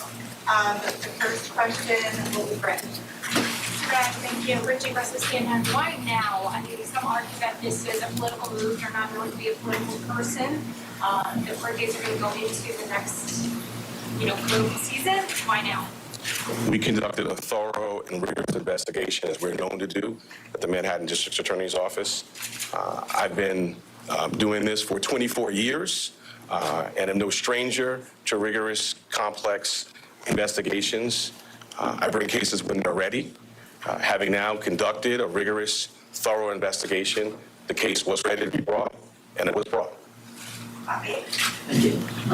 Mr. Bragg, the indictment says that there were 34 false business records.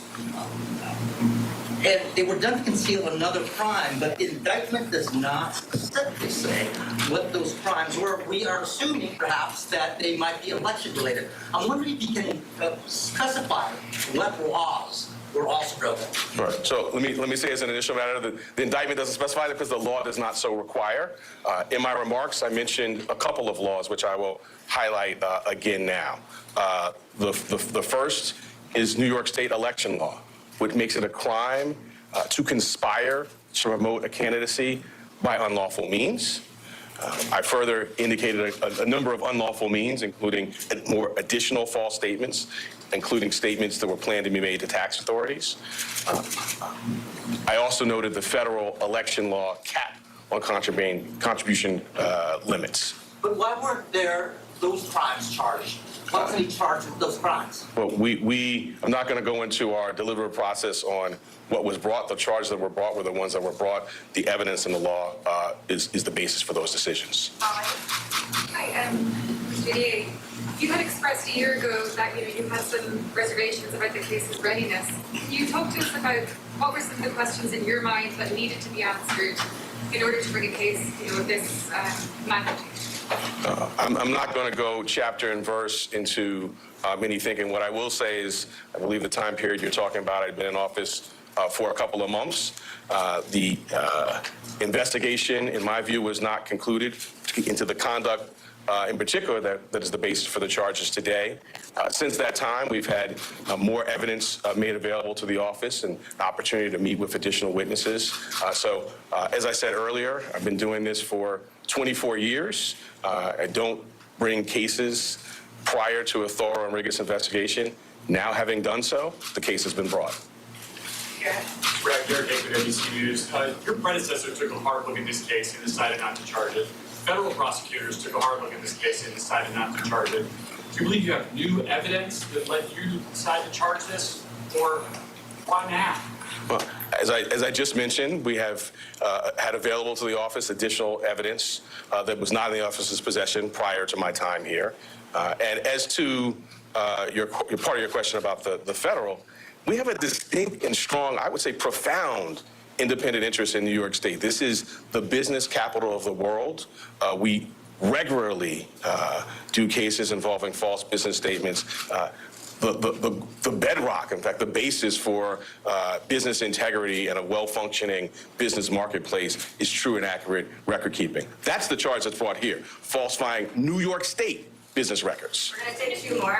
Yep. Thank you. DA Brad, I'm just going to read back one line from your statement of facts. The participants also took steps that mischaracterized for tax purposes the true nature of payments and furtherance of the scheme.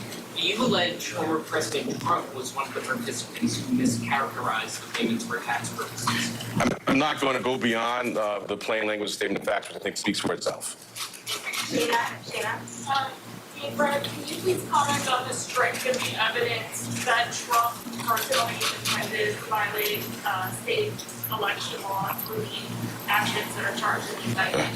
So the charge is falsifying business records. The charge requires, as I specified, criminal conduct that was concealed. One of the concealed crimes we allege is New York State election law. I went through in our statement of facts, which I think many of you have in front of you, goes through things including, text messages, emails, contemporaneous phone records, multiple witnesses. All of that will be, as you saw in the fall, borne out in a public courtroom in downtown Manhattan. Last question is Jonah. So, Peter Bragg, the charges related to the hush money payments to Stormy Daniels, the release from your office. also mentions another woman, Karen McDougal, as well as a doorman. Can you comment on how those players are related to the charges you've brought or to the case overall? I'm glad you put your finger on that, because it's not just about one payment. It is 34 business records, 34 false statements in business records that were concealing criminal conduct. And the earlier question about New York State election law, when I talked about conspiracy to promote a candidacy by unlawful means. Those unlawful means, we allege, include the conduct set forth in the statement of facts, which is, additional false statements separate and apart from the charged ones in AMI documents, planned false statements to tasking authorities. It is not just that one $130,000 wire payment. Thanks so much. Mr. Bragg, any comment about any incitement of violence by We'll see if he takes any more questions. He does not appear to be willing to. That's Alvin Bragg, the Manhattan District Attorney today, who took the unprecedented step of criminally charging a president, former or current. This is the first time we've ever seen this in U.S. history. Obviously, you've heard that many times as we've reported on this, but it did play out this afternoon in Manhattan Criminal Court. Alvin Bragg pressed repeatedly, why now? Why these charges? He said he's been at this, a prosecutor in many different titles, capacities for 24 years, no stranger to cases that take a long time to bear out. He said, I bring them when they're ready. In breaking down why, there were 34 felony counts of falsifying business records and nothing in addition to that. He said that these are felonies and not just misdemeanors because they were meant to conceal other crimes. And he said there were two laws that I cited when pressed by reporters there. He said first was a New York State election law, which makes it a crime to have a falsified business record to help a candidacy.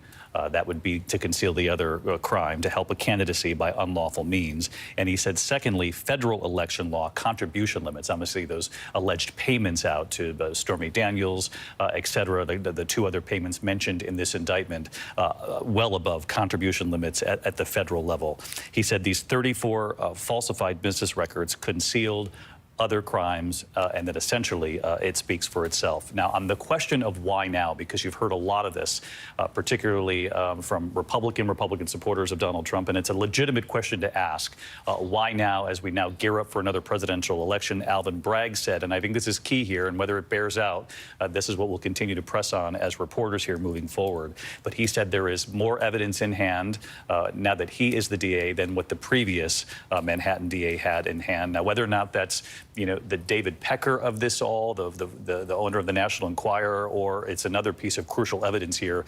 Again, we're going to know that in the coming days and weeks. It would seem that David Pecker is playing a significant role in this indictment, this catch and kill scheme that is laid out in great detail, the alleged catch and kill scheme that Alvin Bragg says was concealed by falsifying these business records. So Dan Abrams, Kate Shaw, first I want to get your reaction from both of you. You said he would take questions, weren't sure if he would, hoped that he would. He did. Did he adequately answer the question of why now? Well, if he can demonstrate that there was significant additional evidence that came forward that wasn't available before, that's certainly an argument to make. Now, it's interesting to think about the timing. David Pecker went into the grand jury after Robert Costello went into the grand jury. Remember, he was an attorney who had worked with Michael Cohen, who went in and blasted Michael Cohen. The Trump team had asked him to testify. He came in and said, Michael Cohen's not credible. Can't believe anything he says. David Pecker comes in after that point to testify, to effectively rebut Michael Cohen. Did they have David Pecker in their hands before that happened? Was this a new revelation to them after? Did they start having questions about the case? These are all things we don't know the answers to, but very important questions. So we'll see. It's still a little vague here as to exactly how they're going to enhance it from a misdemeanor to a felony. And that's the single most important question here. Because if this defense team is able to somehow get the felonies eliminated, if they're able to argue that they have not made a sufficient case to elevate it to a felony, you do then get into statute of limitations problems on a misdemeanor, which is only 2 years. And there are all sorts of rules and regulations around that. But the felonies are what give you 5 years. And there are extensions beyond that. But that's a very important legal argument that is still to come in this case. still a lot we don't know. Yeah, and this connection, Kate, the other part of the question, not simply just why now, but how do you make falsifying business records a felony? And he says it's clear in the indictment why we've done that. Right, we've tied it, he says, to election integrity. This scheme, this conspiracy was about essentially inducing a fraud of some sort, right? Convincing the public to vote a particular way in a presidential election. I thought Bragg actually was quite effective here. I think he was kind of addressing critics who have said, this is kind of a small bore, this isn't as important, this is hush money payments, there are other investigations that are more significant.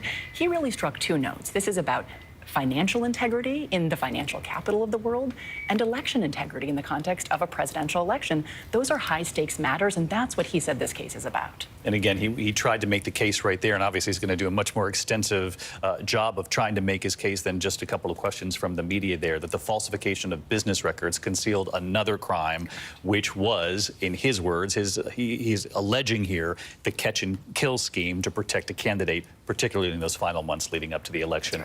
Pierre, you were talking about something else that struck a chord with you, and that's where the American people come into all this, the voters who were trying to make up their minds in an election where many believed they weren't happy with really either candidate.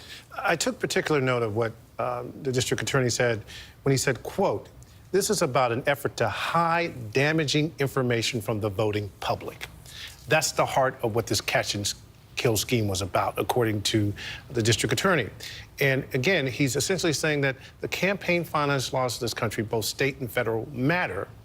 And what the scheme was about was to create the aura that Donald Trump was a viable candidate who did not have this baggage. And the idea is that this baggage would have somehow damaged the campaign to the point where he might not have been able to win. And he's saying that Donald Trump was a direct participant with Michael Cohen and the publisher of the National Enquirer to get this done. John Carl, what did you make of the case he made here? Well, I think this is going to play out against a political background and a deeply divided country where a good chunk of our nation believes that this is entirely politically motivated. But, you know, he's made the case that this was an effort effectively to help his campaign and to hide the fact that it was done to help his campaign. I mean, it's going to be tough to make the case to that segment of this country, a big segment of the country, a segment not just hardcore Trump supporters, but perhaps some who don't support Trump, that this case is political. And it's always important to remember, Terry Moran, that there were jurors before this grand jury who came up with allowing the DA to move forward with this indictment. And now there'll be jurors, if this goes to trial, who listen to this. And when you hear him describe this alleged catch and kill scheme, that's something that people can understand. It's not a leap to understand if you got something labeled one way and then you find out the money actually paid allegedly to catch and kill a story and to bury it. That would seem to be something, and we've reported on it often here, that people can at least understand. They can make their own judgment on the backside, but at least it's a scheme that it would seem they would be able to make the case and then let them decide whether or not it was a crime. Oh, they'll understand it. I don't think there's any question about that, David, especially given the underlying tawdry facts. They'll lean in to the narrative and to the structure. The question is, can the DA prove that it is a violation of the law? And I think what we're about to embark on now is so critical in relation to what Jonathan Karl just said. Look, this is pouring gasoline on the raging fires of political polarization in this country. Alvin Bragg, the district attorney, has taken on a lot. And so how this case proceeds legally, how does he answer and get around the notion that statute of limitations has told under normal circumstances on these charges? He can. There are ways of doing it. But will that further fuel, you know, a sense that this is a gotcha, go-get-em case, a fundamental violation of Americans' sense of fairness in how prosecution should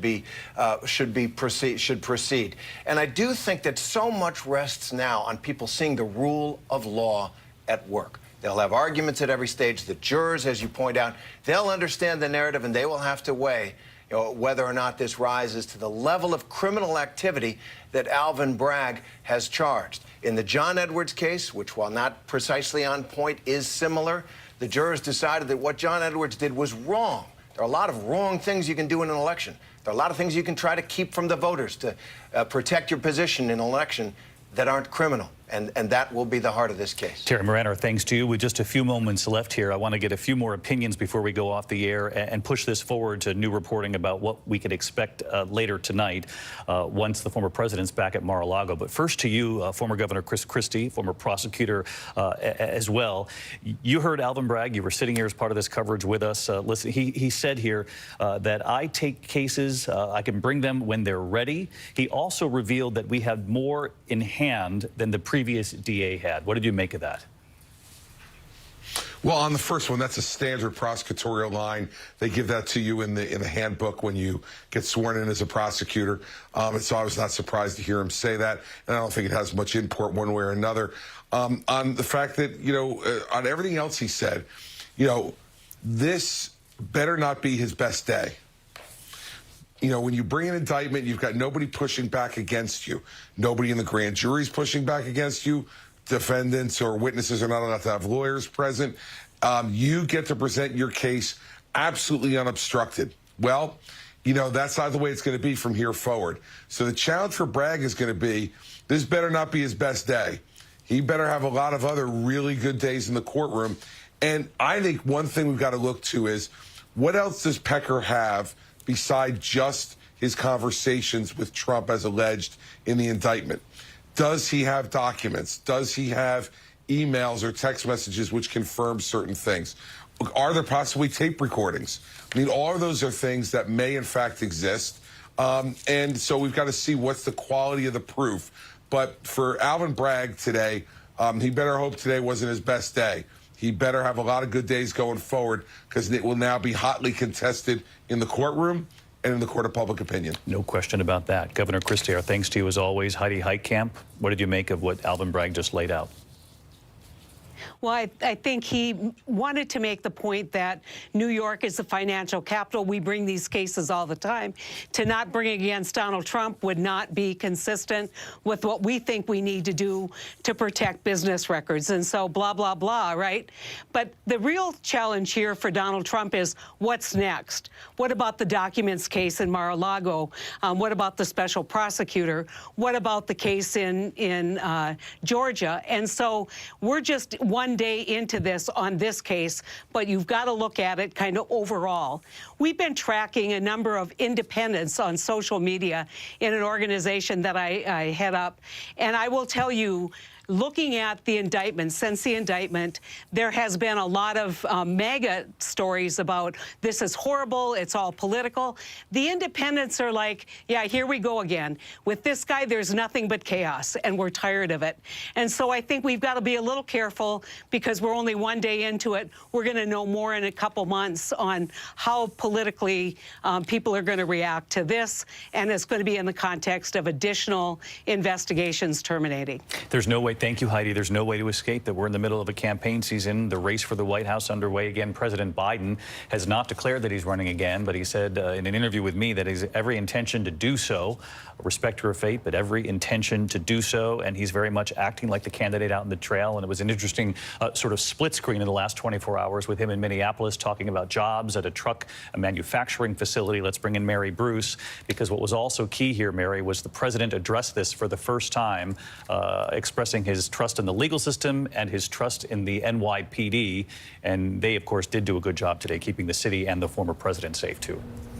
And beyond that, David, this president really does not want to talk about this. He did weigh in briefly yesterday, as you noted, reinstating and reassuring everyone of his faith in the legal system, his faith in the NYPD to handle any unrest today. But Biden has not commented on the specifics of this, and he hasn't taken the opportunity to attack Trump in any way, which may at face value seem a bit unusual, since Trump and Biden are likely, it seems, to go head-to-head in the next presidential race. But Biden, for one, is someone who takes very seriously the independence of the judiciary, but he also wants to draw a very clear contrast between the drama surrounding the former president and the work that the current president is doing. So this White House, instead of commenting, instead of going into a tit-for-tat with Donald Trump, is trying to project that Joe Biden is doing the work They are trying to highlight his agenda this week, even though they know they certainly are going to have a very hard time getting that messaging through. For now, they are happy to have Donald Trump and the drama surrounding him soaking up much of the oxygen, David. Mary Bruce live at the White House. Mary, thank you. And as we saw that image play out just moments ago, Donald Trump's plane taking off from LaGuardia, heading back to Mar-a-Lago, a couple of hours in the air before he lands there. I wanted to ask John Santucci, as we look at this image, John, we know that he has prepared a statement for tonight, that his team was helping him to work on this. The question is whether or not any of this will be revised, how harshly he'll go at the prosecutor in this case. That is not much of a question here, I don't think, among the team with me at the desk. How will he continue to go after the judge, and how careful he'll be with his message moving forward, or if this, in fact, becomes the message in his campaign?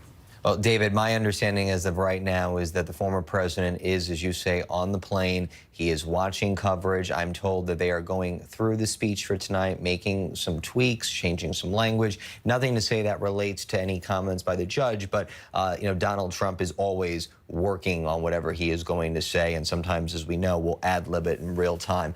Look, David, I've spoken to multiple people that have been around the former president in just the last couple of minutes here since leaving court and heading back to LaGuardia. Angry is one of the words I've gotten from several people. They are calming him down. He is calm. Resolute is another word that has been written to me by an aide. But the reality is right now, David, is that Donald Trump does need to take this seriously. And that is one thing that several advisors and allies of his are writing to me in real time, that just pause for a minute, and then calm down. Let's see what tonight brings. John Santucci, thank you. And John Carl, really important night for him. Yeah, and a very important statement that we've just gotten. This is from Mitt Romney, who is perhaps more than any prominent Republican other than Liz Cheney been a critic of Donald Trump, the only senator who has voted in 2 separate impeachment trials to convict Donald Trump, commenting on this by starting out by saying, "I believe President Trump's character and conduct make him unfit for office." That part's not a surprise. But then he says, "Even so, I believe the New York prosecutor has stretched to reach felony criminal charges in order to fit a political agenda. No one is above the law, not even former presidents, but everybody is entitled to equal treatment under the law."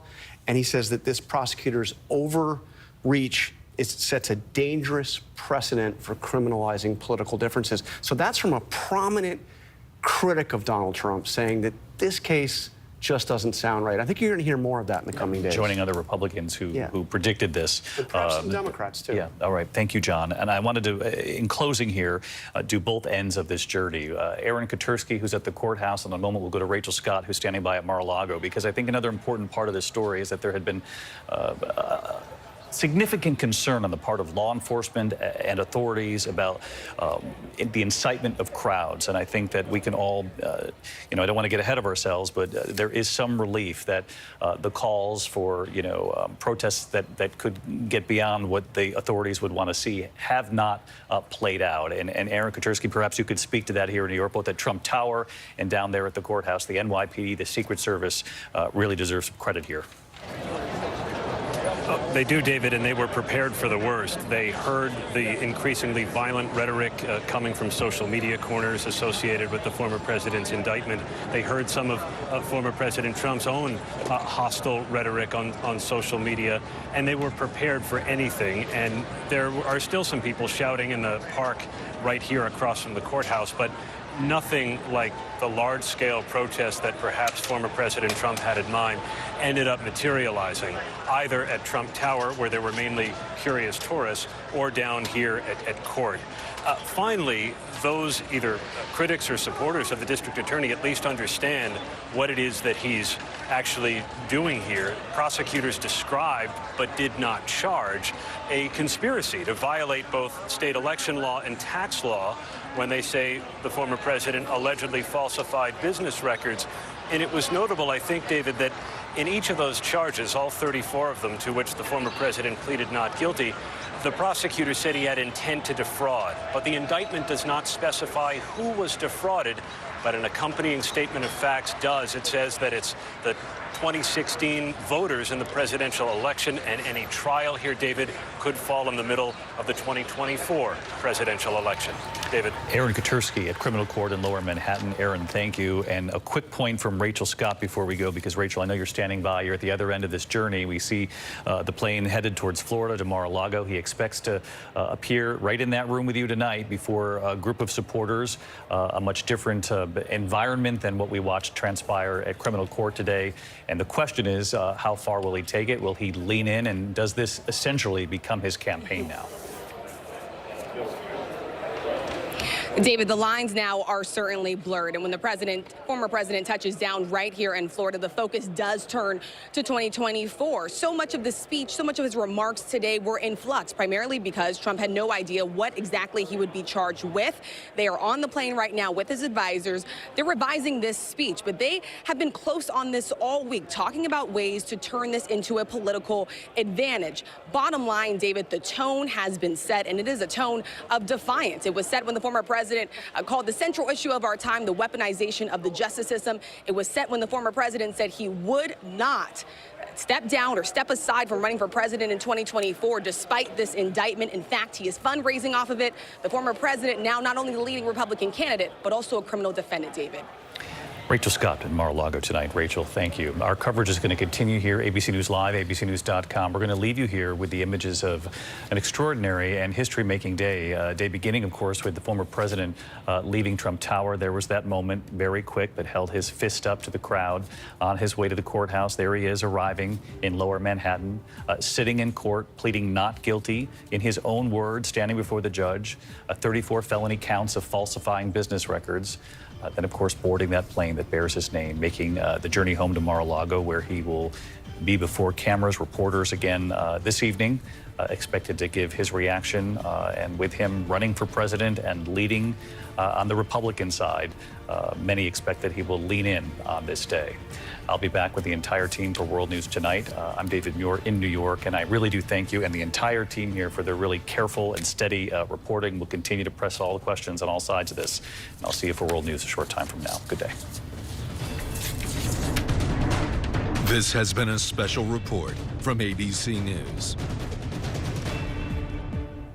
And our thanks to David Muir. Hello, everyone. I'm Kira Phillips. You are now joining our breaking coverage here on ABC News Live. Donald Trump, the first former president in U.S. history, criminally charged, and now we know what for. The former president pleading not guilty to 34 felony counts of falsifying business records. Trump now returning to Florida, flying back on his private jet, and scheduled to hold a rally at his Mar-a-Lago resort tonight. Earlier, a moment never before seen in America. Trump arrested, booked, fingerprinted, and appearing in a New York courtroom, facing Justice Juan Merchan, a judge no stranger to Trump affairs. Justice Merchan also overseeing the 5-week tax fraud trial of Trump's family real estate business, the Trump Organization. All of those charges tied to the investigation into that hush money payment to porn star Stormy Daniels in the weeks before the 2016 election. Prosecutors say that that money was given to Daniels to keep her quiet about an affair that she says she had with President Trump at the time. The president has acknowledged the payment, but has denied doing any wrongdoing. Trump posting on his social media platform from his car on the way to the courthouse seems surreal. Wow, they're going to arrest me. Our panel now covering this for us, law professor and contributor at American University, Kim Whaley, also our Aaron Katursky, investigative reporter who's covered this from the very beginning. Aaron, let's start with you. What's interesting, I think, as we watched all of this unfold, it was, what, close to 7-8 years ago where we got word of these stories, of these hush payments to Stormy Daniels, of David Pecker and the catch and kill scheme that was going on. We covered those stories year after year, yet we never saw everything come forward like we did today and actually see the former president face charges for really a news story that had sort of been buried and now has completely come to life. So now that you have read the indictment, you have read these counts one by one, What happened here? What all of a sudden gave life to these stories that we've already been covering for a number of years? Aaron, was it the fact that David Pecker is cooperating with the DA? Well, he had also helped out federal prosecutors when they took a look at this case a little more recently after the alleged crimes occurred. And the case was never really dormant. There was always this unsatisfying conclusion with the prosecution of Michael Cohen, but not individual one, former President Trump, who Cohen says directed him to make these payments. And now we have the Manhattan District Attorney's Office taking a look not just at the payments to Stormy Daniels, but a hush payment to Karen McDougal and a payment to a doorman who had a tawdry story about an illicit love child. And the prosecutors are taking all of those things and alleging they're part of a scheme to defraud the American public. They don't charge a conspiracy here, but they're implying that Trump and Pecker and Cohen were all part of this scheme to catch stories about Trump that could be damaging and then kill them, bury them, never publish them, and all the while describe the money that changes hands as routine legal expenses. In that, the prosecutor said this was an old story of white-collar criminal defendants just trying to preserve their interests, and he said the victim here is us, the voting public from the 2016 election. So that, Kim Whaley, our legal beagle, is what took it to a different level here. That basically there is more evidence that exists. There are more people that have now gone on record and come forward, Kim, right, to prove that this was a scheme on behalf of Donald Trump and his closest advisors to hide damaging information from the voting public.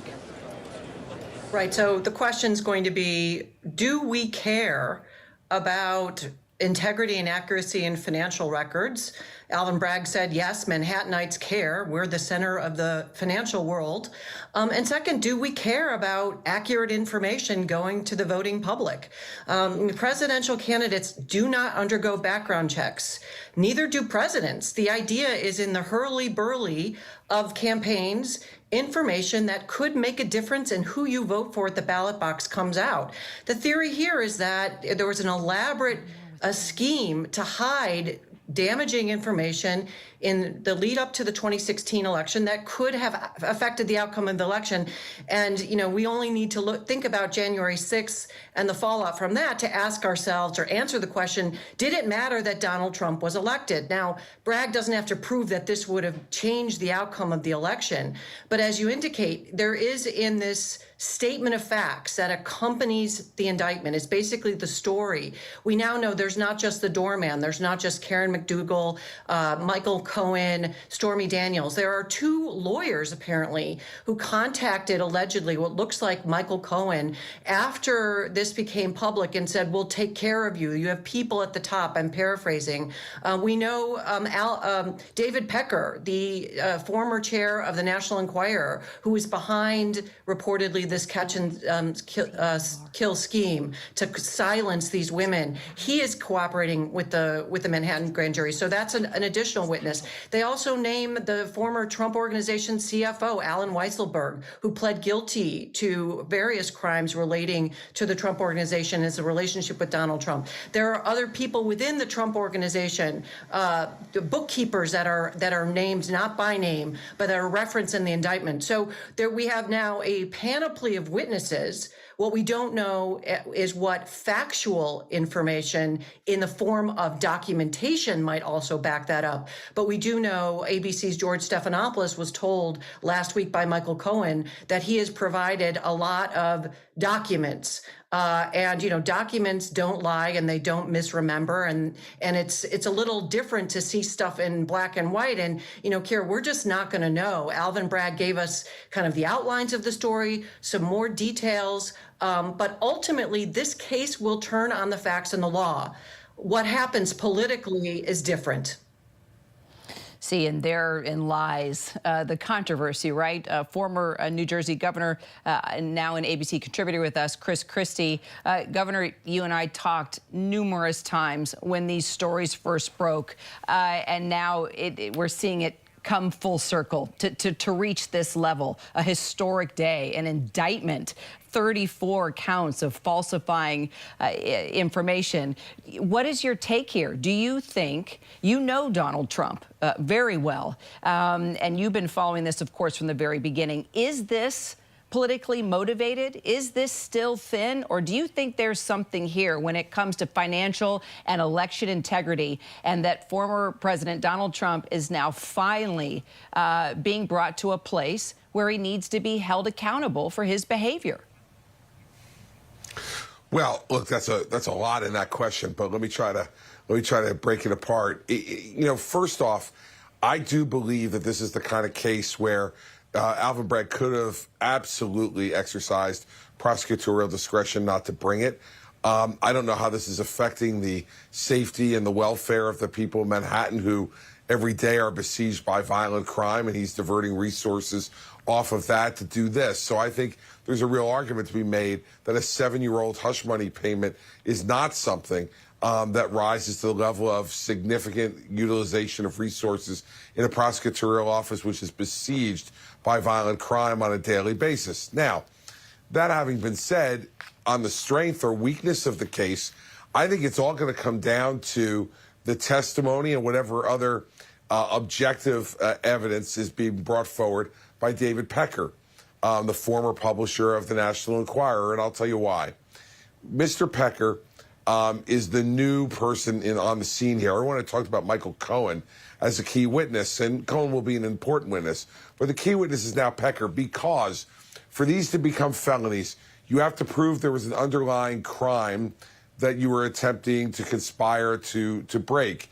Here in New York, it's in the way it's pled, they're saying that to either promote or to attempt to harm the candidacy of 2 or more candidates in an election is violative of New York law. If David Pecker has the evidence that proves that Donald Trump knew that they were doing these catch and kill things with Karen McDougal, with Stormy Daniels, with the Trump Tower doorman, in order to try to influence the result of the 2016 election, well, then these are felonies, and then that's a real problem in this case. And do you feel he should be held accountable for that? And do you think he should be held accountable for that? Well, look, I think these are 2 separate questions, right? So what I said on the first one, I absolutely believe that I don't think this is the most important thing that we should be pursuing in a local prosecuting office. But that's now passed by the boards. The prosecutor who is elected and sworn to make these judgments has made his judgment. So now the question is, does he have the evidence to convince a jury of 12 people in a Manhattan courtroom that Donald Trump did participate in these things and had the intent to do so beyond a reasonable doubt? If they do, then he is going to be held accountable for what he participated in here. And so I think you can acknowledge both things, that, you know, Bragg may have gone and overstepped here for reasons that may be involved with politics, and that he made promises during his campaign that he would go after Donald Trump. But on the other hand, let me say this. This is also a question of character. I don't hear anybody talking about the allegations that are made here, that, you know, you're causing cover-up payments to be made to conceal underlying personal conduct that you think that will harm you with the voters. From a character perspective, I think that's the kind of thing that makes someone very, very questionable to be a political leader in this country, and should be disqualifying, among other things, that he's participated in. Governor, thank you. I want to take the same question. ABC News contributor and former Democratic North Dakota Senator Heidi Heitkamp. And if indeed that evidence is there, Heidi, right? Is this finally the moment, all these years later, when we've already known these stories, we've known these players, from David Pecker to Stormy Daniels to Karen McDougal, right? This is not the first time we've talked about it or reported on it. Is this finally the moment where the DA can proceed legally and can hold the former president accountable for behavior where he's just pretty much crushed the rules for a number of years, and be held accountable and prove to the American people that even former presidents, no matter who you are, you can be held accountable? Well, you know, there's an old adage that if you're going to go after the king, you better make it something that actually is successful. And I think he has stepped into it. Not so much on the issue of whether they falsified business records. I think everybody would believe that. The question is whether you're going to be able to bump it up to a felony based on the underlying, you know, in pursuit of or in furtherance of another crime. And I think that's something that the jury may wrestle with. I think the Trump team probably is hopeful that what they get is they get a dismissal, bumping it down to a misdemeanor, and then it's beyond the statute of limitations. And so a win for Trump here would result in a sense that he's untouchable. It would be a political firestorm if Trump were able to get the charges dismissed or reduced to misdemeanors. And so I think there's a lot of people who have looked at this and said, Do you think the lawyers are going to be able to review the indictments? They're going to make the motions, right? They'll seek to get these charges dismissed. They'll try and suppress whatever evidence has come forward, maybe even request another venue, and it all goes away. They're going to do everything that they can, as they should, as lawyers for the president, to minimize this first and I think get it dismissed before it ever goes to trial. And whether they're successful in doing that is another thing. It seems to me, and I think it's interesting, and Chris mentioned this again, that the prosecutor did in fact talk about holding Donald Trump accountable during the campaign. Well, he has the discretion. If he finds a crime, he charges the crime. It's not unusual for prosecutors who are running for office to talk about the things they're going to do. And so if you're looking at prosecutorial discretion, which cases am I going to bring, it makes sense that he brought a case if he found a legitimate crime against Donald Trump. I think that what I think is going to play out here is that this is the first shoe to drop. What happens when the special prosecutor Smith decides he's going to pursue charges on the documents issue? I think Donald Trump, once again, in a public interview on Fox News, stepped into it and talked about how he actually looked at these documents after the FBI had requested them and after the archives, National Archives folks asked him to return them. And he said, I have a right to look at this. And you could tell Hannity was just thinking, oh, my goodness, right now you're admitting to something you should not be admitting to. And so I think we're going to see a series of these things play out in the next months here leading into the campaign. How it plays out politically, I think we've got some time to try and figure that out. I know that it's not playing out with independents at this point who see this as just more chaos coming from the former guy when they want to turn the page. And more litigation. And this is not going to wrap up quickly, as we well know. Months, years, right into a presidential election. I mean, this is, once again, just getting started. Another national drama surrounding the former president that is it's gonna be with us for a while. Heidi, thank you so much. And if you're just joining us, you are watching our breaking news coverage here on ABC News Live. Donald Trump, the first former president in U.S. history, criminally charged, and now we know what for. The former president pleading not guilty to 34 felony counts of falsifying business records. Trump is now in the air, returning to Florida on his private jet, and he's scheduled to actually hold a rally at his Mar-a-Lago resort tonight. Now, earlier, this moment where we saw him heading to or coming out of the courthouse. This is after he was arrested, booked, fingerprinted, and appeared in a New York courtroom. There he is right there leaving the courtroom, and he faced Justice Juan Merchan, a judge, by the way, no stranger to Trump's affairs. That Justice Merchan also was the one who was overseeing the 5-week tax fraud trial of Trump's family real estate business, the Trump Organization. All of those charges that we saw today here in the courtroom, that's a picture from in the courtroom, was tied to the hush money payments to porn star Stormy Daniels in the weeks before the 2016 election. Prosecutors say that money was given to Daniels to keep her quiet about an affair that she says she had with Trump. The former president has acknowledged the payment, but he denied any wrongdoing. Trump even posted on his social media platform from his car on the way to the courthouse today saying, "It seems surreal. Wow, they're going to arrest me." Senior investigative reporter Eric Kontursky, still outside the courthouse there, has been there since the very beginning. And just to bring it all forward, Aaron, for those that maybe haven't been following sort of the saga of the former president from the very beginning, when he was running for president back in 2016, and all the stories that came forward about alleged affairs and hush money payments, and story after story we covered, but never has it ever been brought to this point. Criminal charges brought against him, an indictment, and you saw all 34 counts. Anything stand out to you that surprised you? And what do you think finally led to this moment? Well, the whole thing is surprising. A former American president charged with a crime, Kira.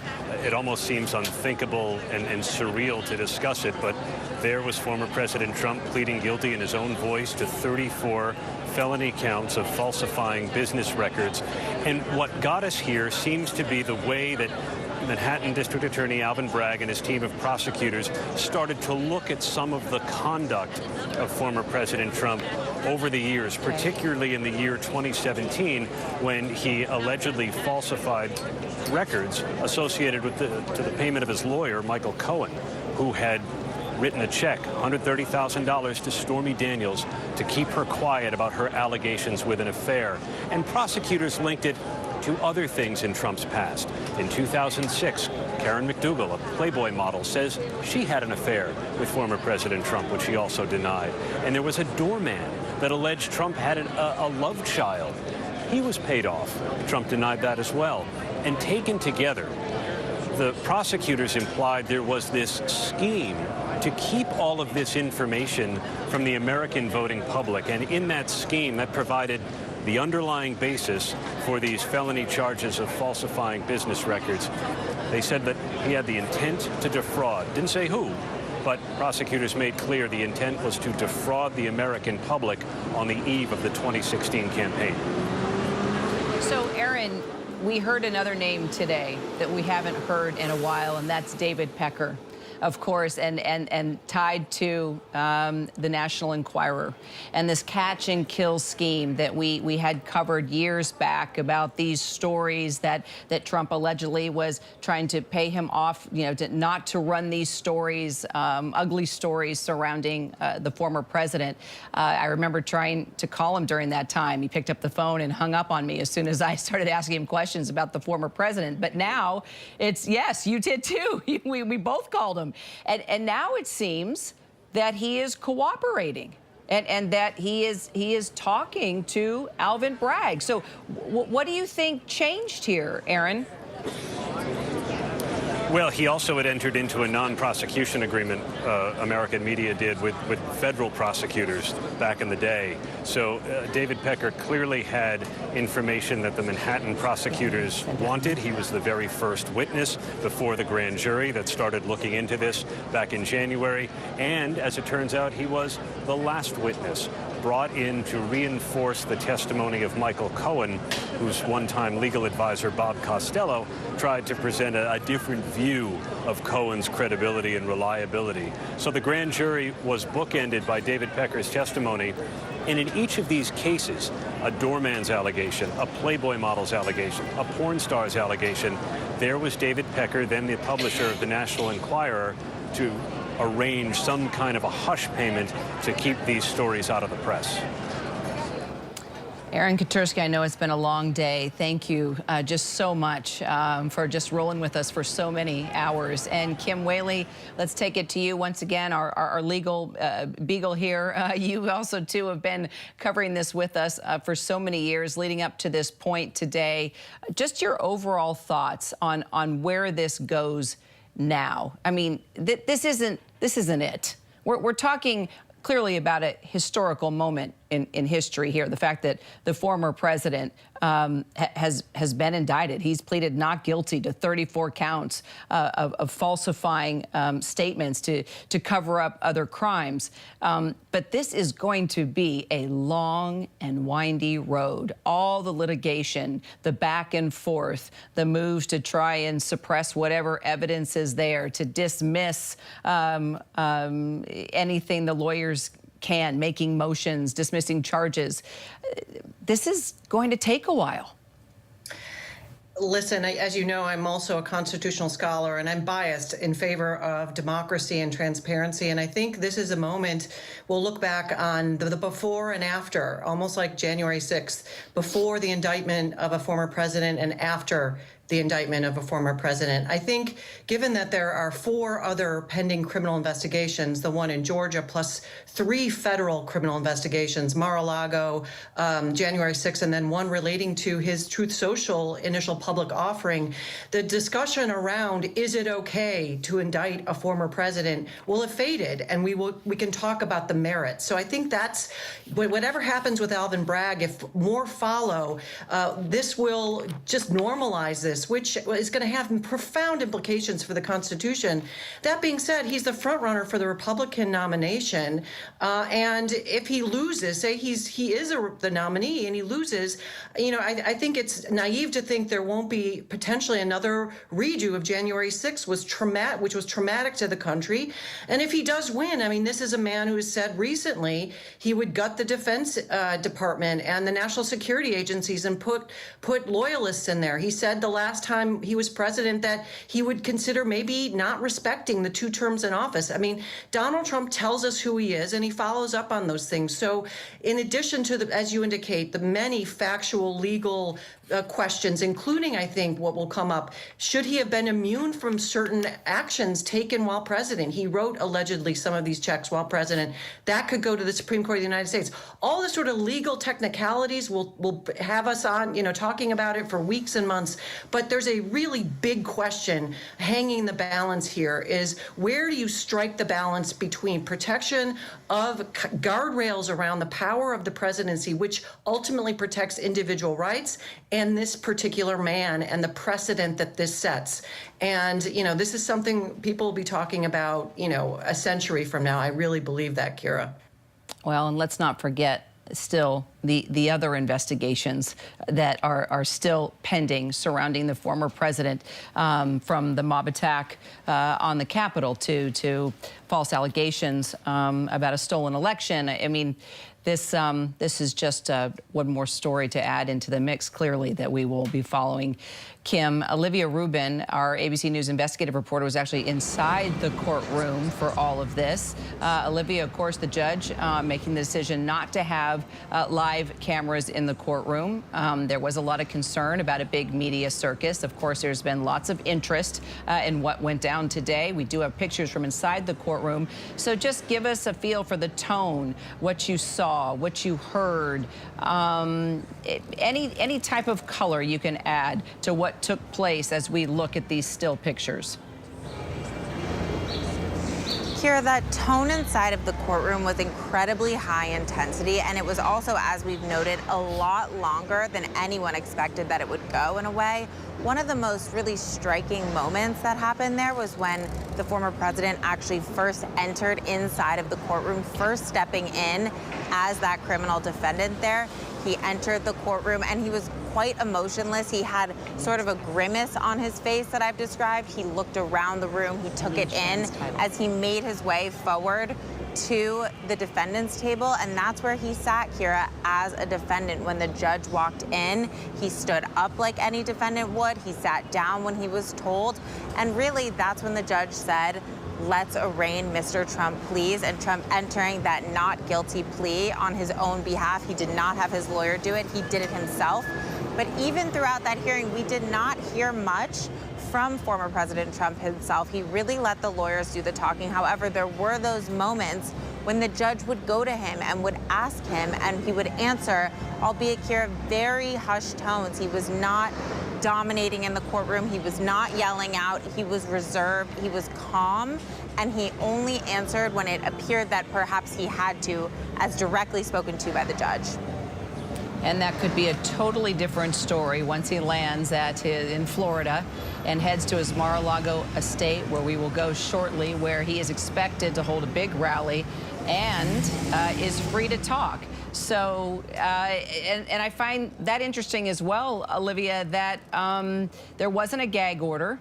So the former president may have been calm, cool, collected, appearing angry, stern. He surely did his walk and his look to the cameras like he's always done. But he, for the most part, sounds like, according to you, everything was calm and behavior was good. But tonight could be a totally different story because he can say whatever he wants now, right?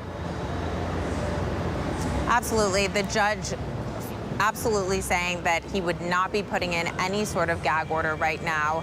I do think it's important to note that while you're absolutely correct, he's going to speak at Mar-a-Lago tonight. He has full access to his social media, and we know what he does there. But the judge also not outright dismissing that Trump himself could have to return to New York and go to court again as this case pushes forward. His attorneys had asked for that towards the end of the hearing, Kira, but the judge chiming in and saying he's like another criminal defendant, and because of transparency, he was not ready to say that Trump did not have to come back to the courtroom when we're back here in December, Kira. Olivia, thank you so much. And I want to bring in now white-collar defense attorney and former federal prosecutor Shan Wu. Shan, welcome aboard. Glad to have your perspective, especially with your background. Let me just start with an overall sort of a broad question about strategy here. Strategy of this indictment. From a prosecutor's perspective, what do you make of it? Well, what really struck me was there'd been a lot of speculation and curiosity if this would be what we call in the prosecution world a speaking indictment. And that means the indictment would be chock full of narrative, really laying out the details of the story that supports the kind of bare bones criminal charges that are brought forth here. This was not a speaking indictment. Rather, it was an indictment which really stuck just to the indictments themselves, the 34 counts or so which were laid out about the felonies. And there's important strategy aspects to that. By not putting out all that factual narrative, it protects the prosecution from revealing too much. It's harder to attack the narrative when it's not in the indictment. And also, it protects them from possible eventual discrepancies between what a testimony may actually come from the witness, what form it comes in, versus the way they characterized it in the indictment. So that was a important development, and I think it was a very strategic one as well. Do you think the witnesses in this case, it was a risky move on behalf of the DA? You know, Michael Cohen, considering his background. Now we're learning about David Pecker cooperating. Stormy Daniels, of course, offering up, you know, her whole story. What's your thought on the witnesses that the DA had here? Well, a prosecutor, you have to take the witnesses that you're given. You can't just create them out of whole cloth. And Cohen was very much of a known entity. I mean, there's been a lot of criticism of him. Trump's team even tried to put in a last-minute witness just to attack Cohen. But two things. First, cooperators like Michael Cohen are successfully used every day in the country by prosecutions. So there's nothing particularly unusual about this, and they are often very effective witnesses. Second of all, Cohen himself looks like he will be a very effective witness because he has been living this for quite some time. He's already paid the price of going to jail, and his story on this point has not wavered. It's very consistent in what he's told. So while it's expected that the Trump team will attack him as being a convicted felon, you can't believe him, you know, he's a cooperator, it's probably not going to be that successful. And most significantly, the indictment also tells us that it's not just Cohen. There's David Pecker, as well, as the other commentators have been pointing out. And that is very good news for the prosecution and bad news for Trump's team, because if for some reason the jury looks at Cohen with a little bit of a grain of salt from the cross-examination points being scored, they will also have another witness who is very much in a position to know, someone very close to Trump, an ally to him, just as Cohen had been, David Pecker, who can also testify to these same facts. Not only that, Pecker really kind of expands the scope of the case beyond Stormy Daniels because he can speak to also this whole pattern of the plan to use this catch-and-kill technique to silence the women. Shan Wu, appreciate it so much. And thanks to all our contributors. We are going to take a quick break, and our coverage of these charges against former President Trump continues in just 2 minutes.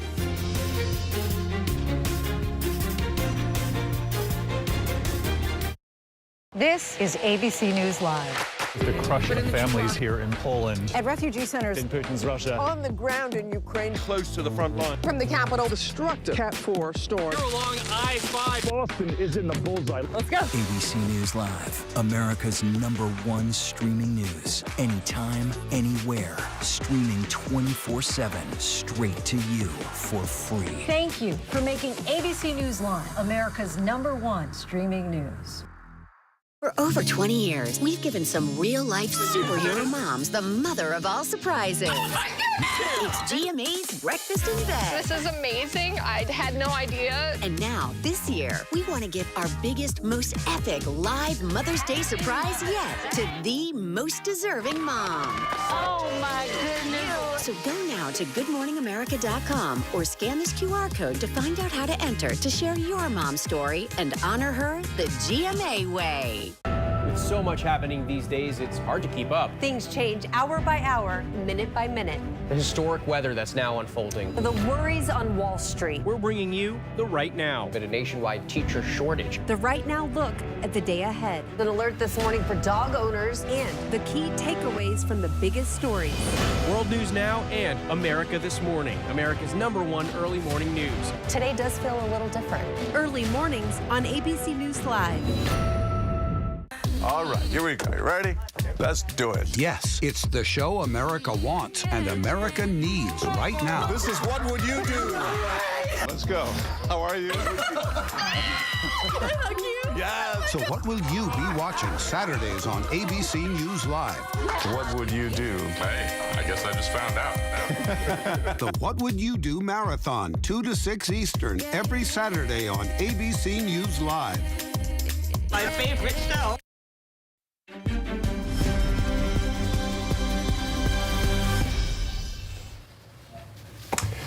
Well, hello. Thanks for streaming with us on this unprecedented day in history. What a day. What a day.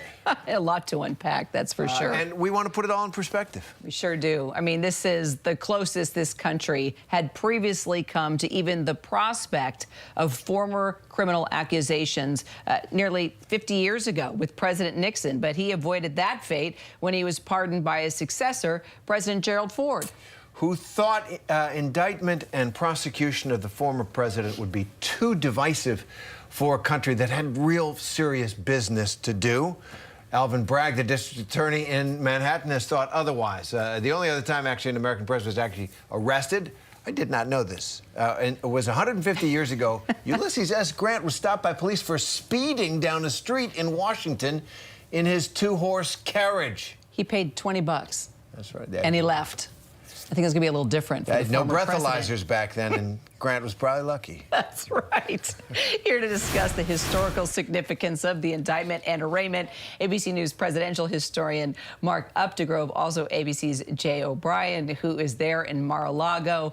I mean, Mark, it's true. We have been talking about the historical perspective here. We have seen a lot of international leaders held accountable. True. I mean, we were talking about Berlusconi. We were talking, you know, from Italy, Jacques Chirac, you know. Lula, that got elected after he was in prison. There we go. And the crimes committed and how they were held accountable. But we are talking about the former president of the United States for the first time being indicted, pleading not guilty, and it's going down in the history books. Also, I think what's going to go down in the history books, Mark, is how long this is going to take and how this saga is going to have many twists and turns along the way. You're absolutely right, Kira. You know, when we had Richard Nixon resigning from office, as Terry mentioned, there was the pardon of Gerald Ford just a month afterwards. So the legal fate of Richard Nixon was held in the balance for about a month. And then Gerald Ford, in part because he wanted the country to move on and to unite the country, to not have us obsessed with the fate of Richard Nixon's legal battles, pardon Nixon. Here, you don't have that. And you not only have a former president being arraigned for a crime, but other crimes that he may have committed around January 6th, around tampering with the vote in Georgia, around taking documents from the White House. There are all kinds of things, and he's running for president again. Richard Nixon never contemplated running for president after resigning from office. He had a 24% approval rating. He more or less went back to California and lived in disgrace for 4 years and until he tried to rehabilitate himself in his post-presidency. It's very different for Donald Trump, and it is bound to be very, very divisive. You know, and Mark, if I could follow up, the presidency, as you so well know, has had a unifying, a symbolic role in our national life. And I think that's one of the reasons that local prosecutors who have had opportunities, there's a case in, I guess it was Vermont, prosecutors were thinking about going after George W. Bush for what they thought were war crimes relating to the Iraq War. And President Ford himself, obviously, pardoning Richard Nixon. There's a sense that maybe we don't want to do that because it can damage the institution. Now, Alvin Bragg has made the decision, as he said forcefully in his press conference, that these are important crimes to protect the public order and safety and must be prosecuted. But is there a risk to the institution itself? You know, I think, Terry, that the presidency in so many ways during the Trump years changed.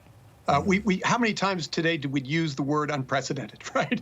We used it when he was running for president back in 2015 and 2016. We used it throughout the course of his presidency, and now we're using it again. And I think the presidency is a fundamentally different office as a consequence, in some ways, of Donald Trump's tenure in the Oval Office. So I don't know what happens from here. Again, unpredictability seems to be the one thing, as well as unprecedented things that mark this era. So we don't know what will happen from here. I think it'll be very interesting to me, Terry, to see what happens to Trump's credibility. Is this one more drip in the drip that continues to erode his credibility, or will it galvanize his supporters and make them rise up and rally around this whole everyone's out to get me victim stance that has worked so well for Donald Trump to this point? And it adds to, I mean, if you look at the list of everything Trump has, done and survived, double impeachment, false claims of the election that he indeed should have won, the attack on the Capitol, I mean, and now this, and then that just covering the Trump White House and how unruly that could be and what was said and how you had to fact check him constantly. You're right, Mark. You tend to wonder, is this finally a time where he will actually be held accountable, or does money and power reign? I mean, Jay, as we look at you there in Mar-a-Lago, and he's on his way to fly back to where he lives, his home, his estate there, he's going to hold a rally. He's going to try and galvanize all his supporters. And now he has the opportunity to say whatever the heck he wants, Jay.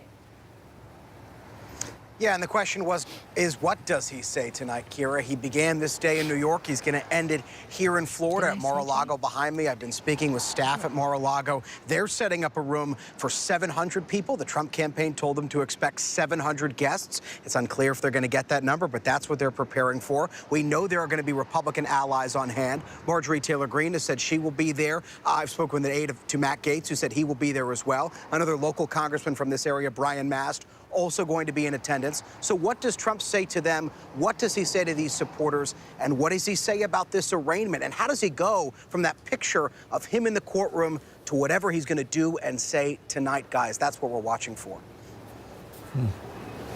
Jay O'Brien, Mark Updegrove. It's going to be an interesting evening. It's been an interesting day and morning. We'll continue the conversation. Gentlemen, thank you. And we will continue, of course, to cover these charges made against the former president. And we also have some other headlines. Believe it or not, there's other news that took place today, and we're going to talk about it right after this.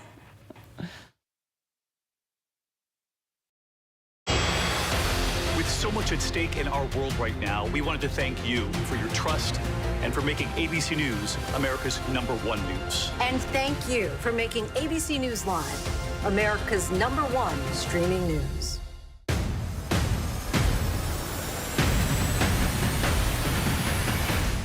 Right now in America, with so much at stake, thank you for making ABC's This Week America's #1 news and politics show on Sunday mornings.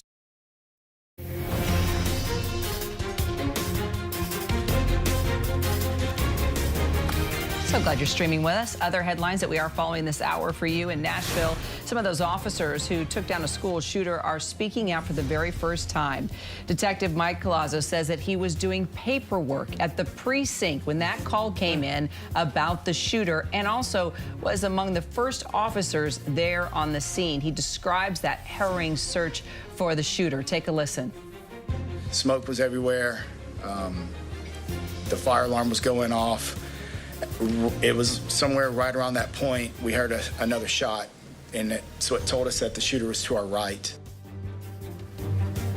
Wow. Collazo and another officer came in. They later shot and killed that shooter. 3 students, 3 staffers died, as you know, in that horrible event. But they saved so many. No question.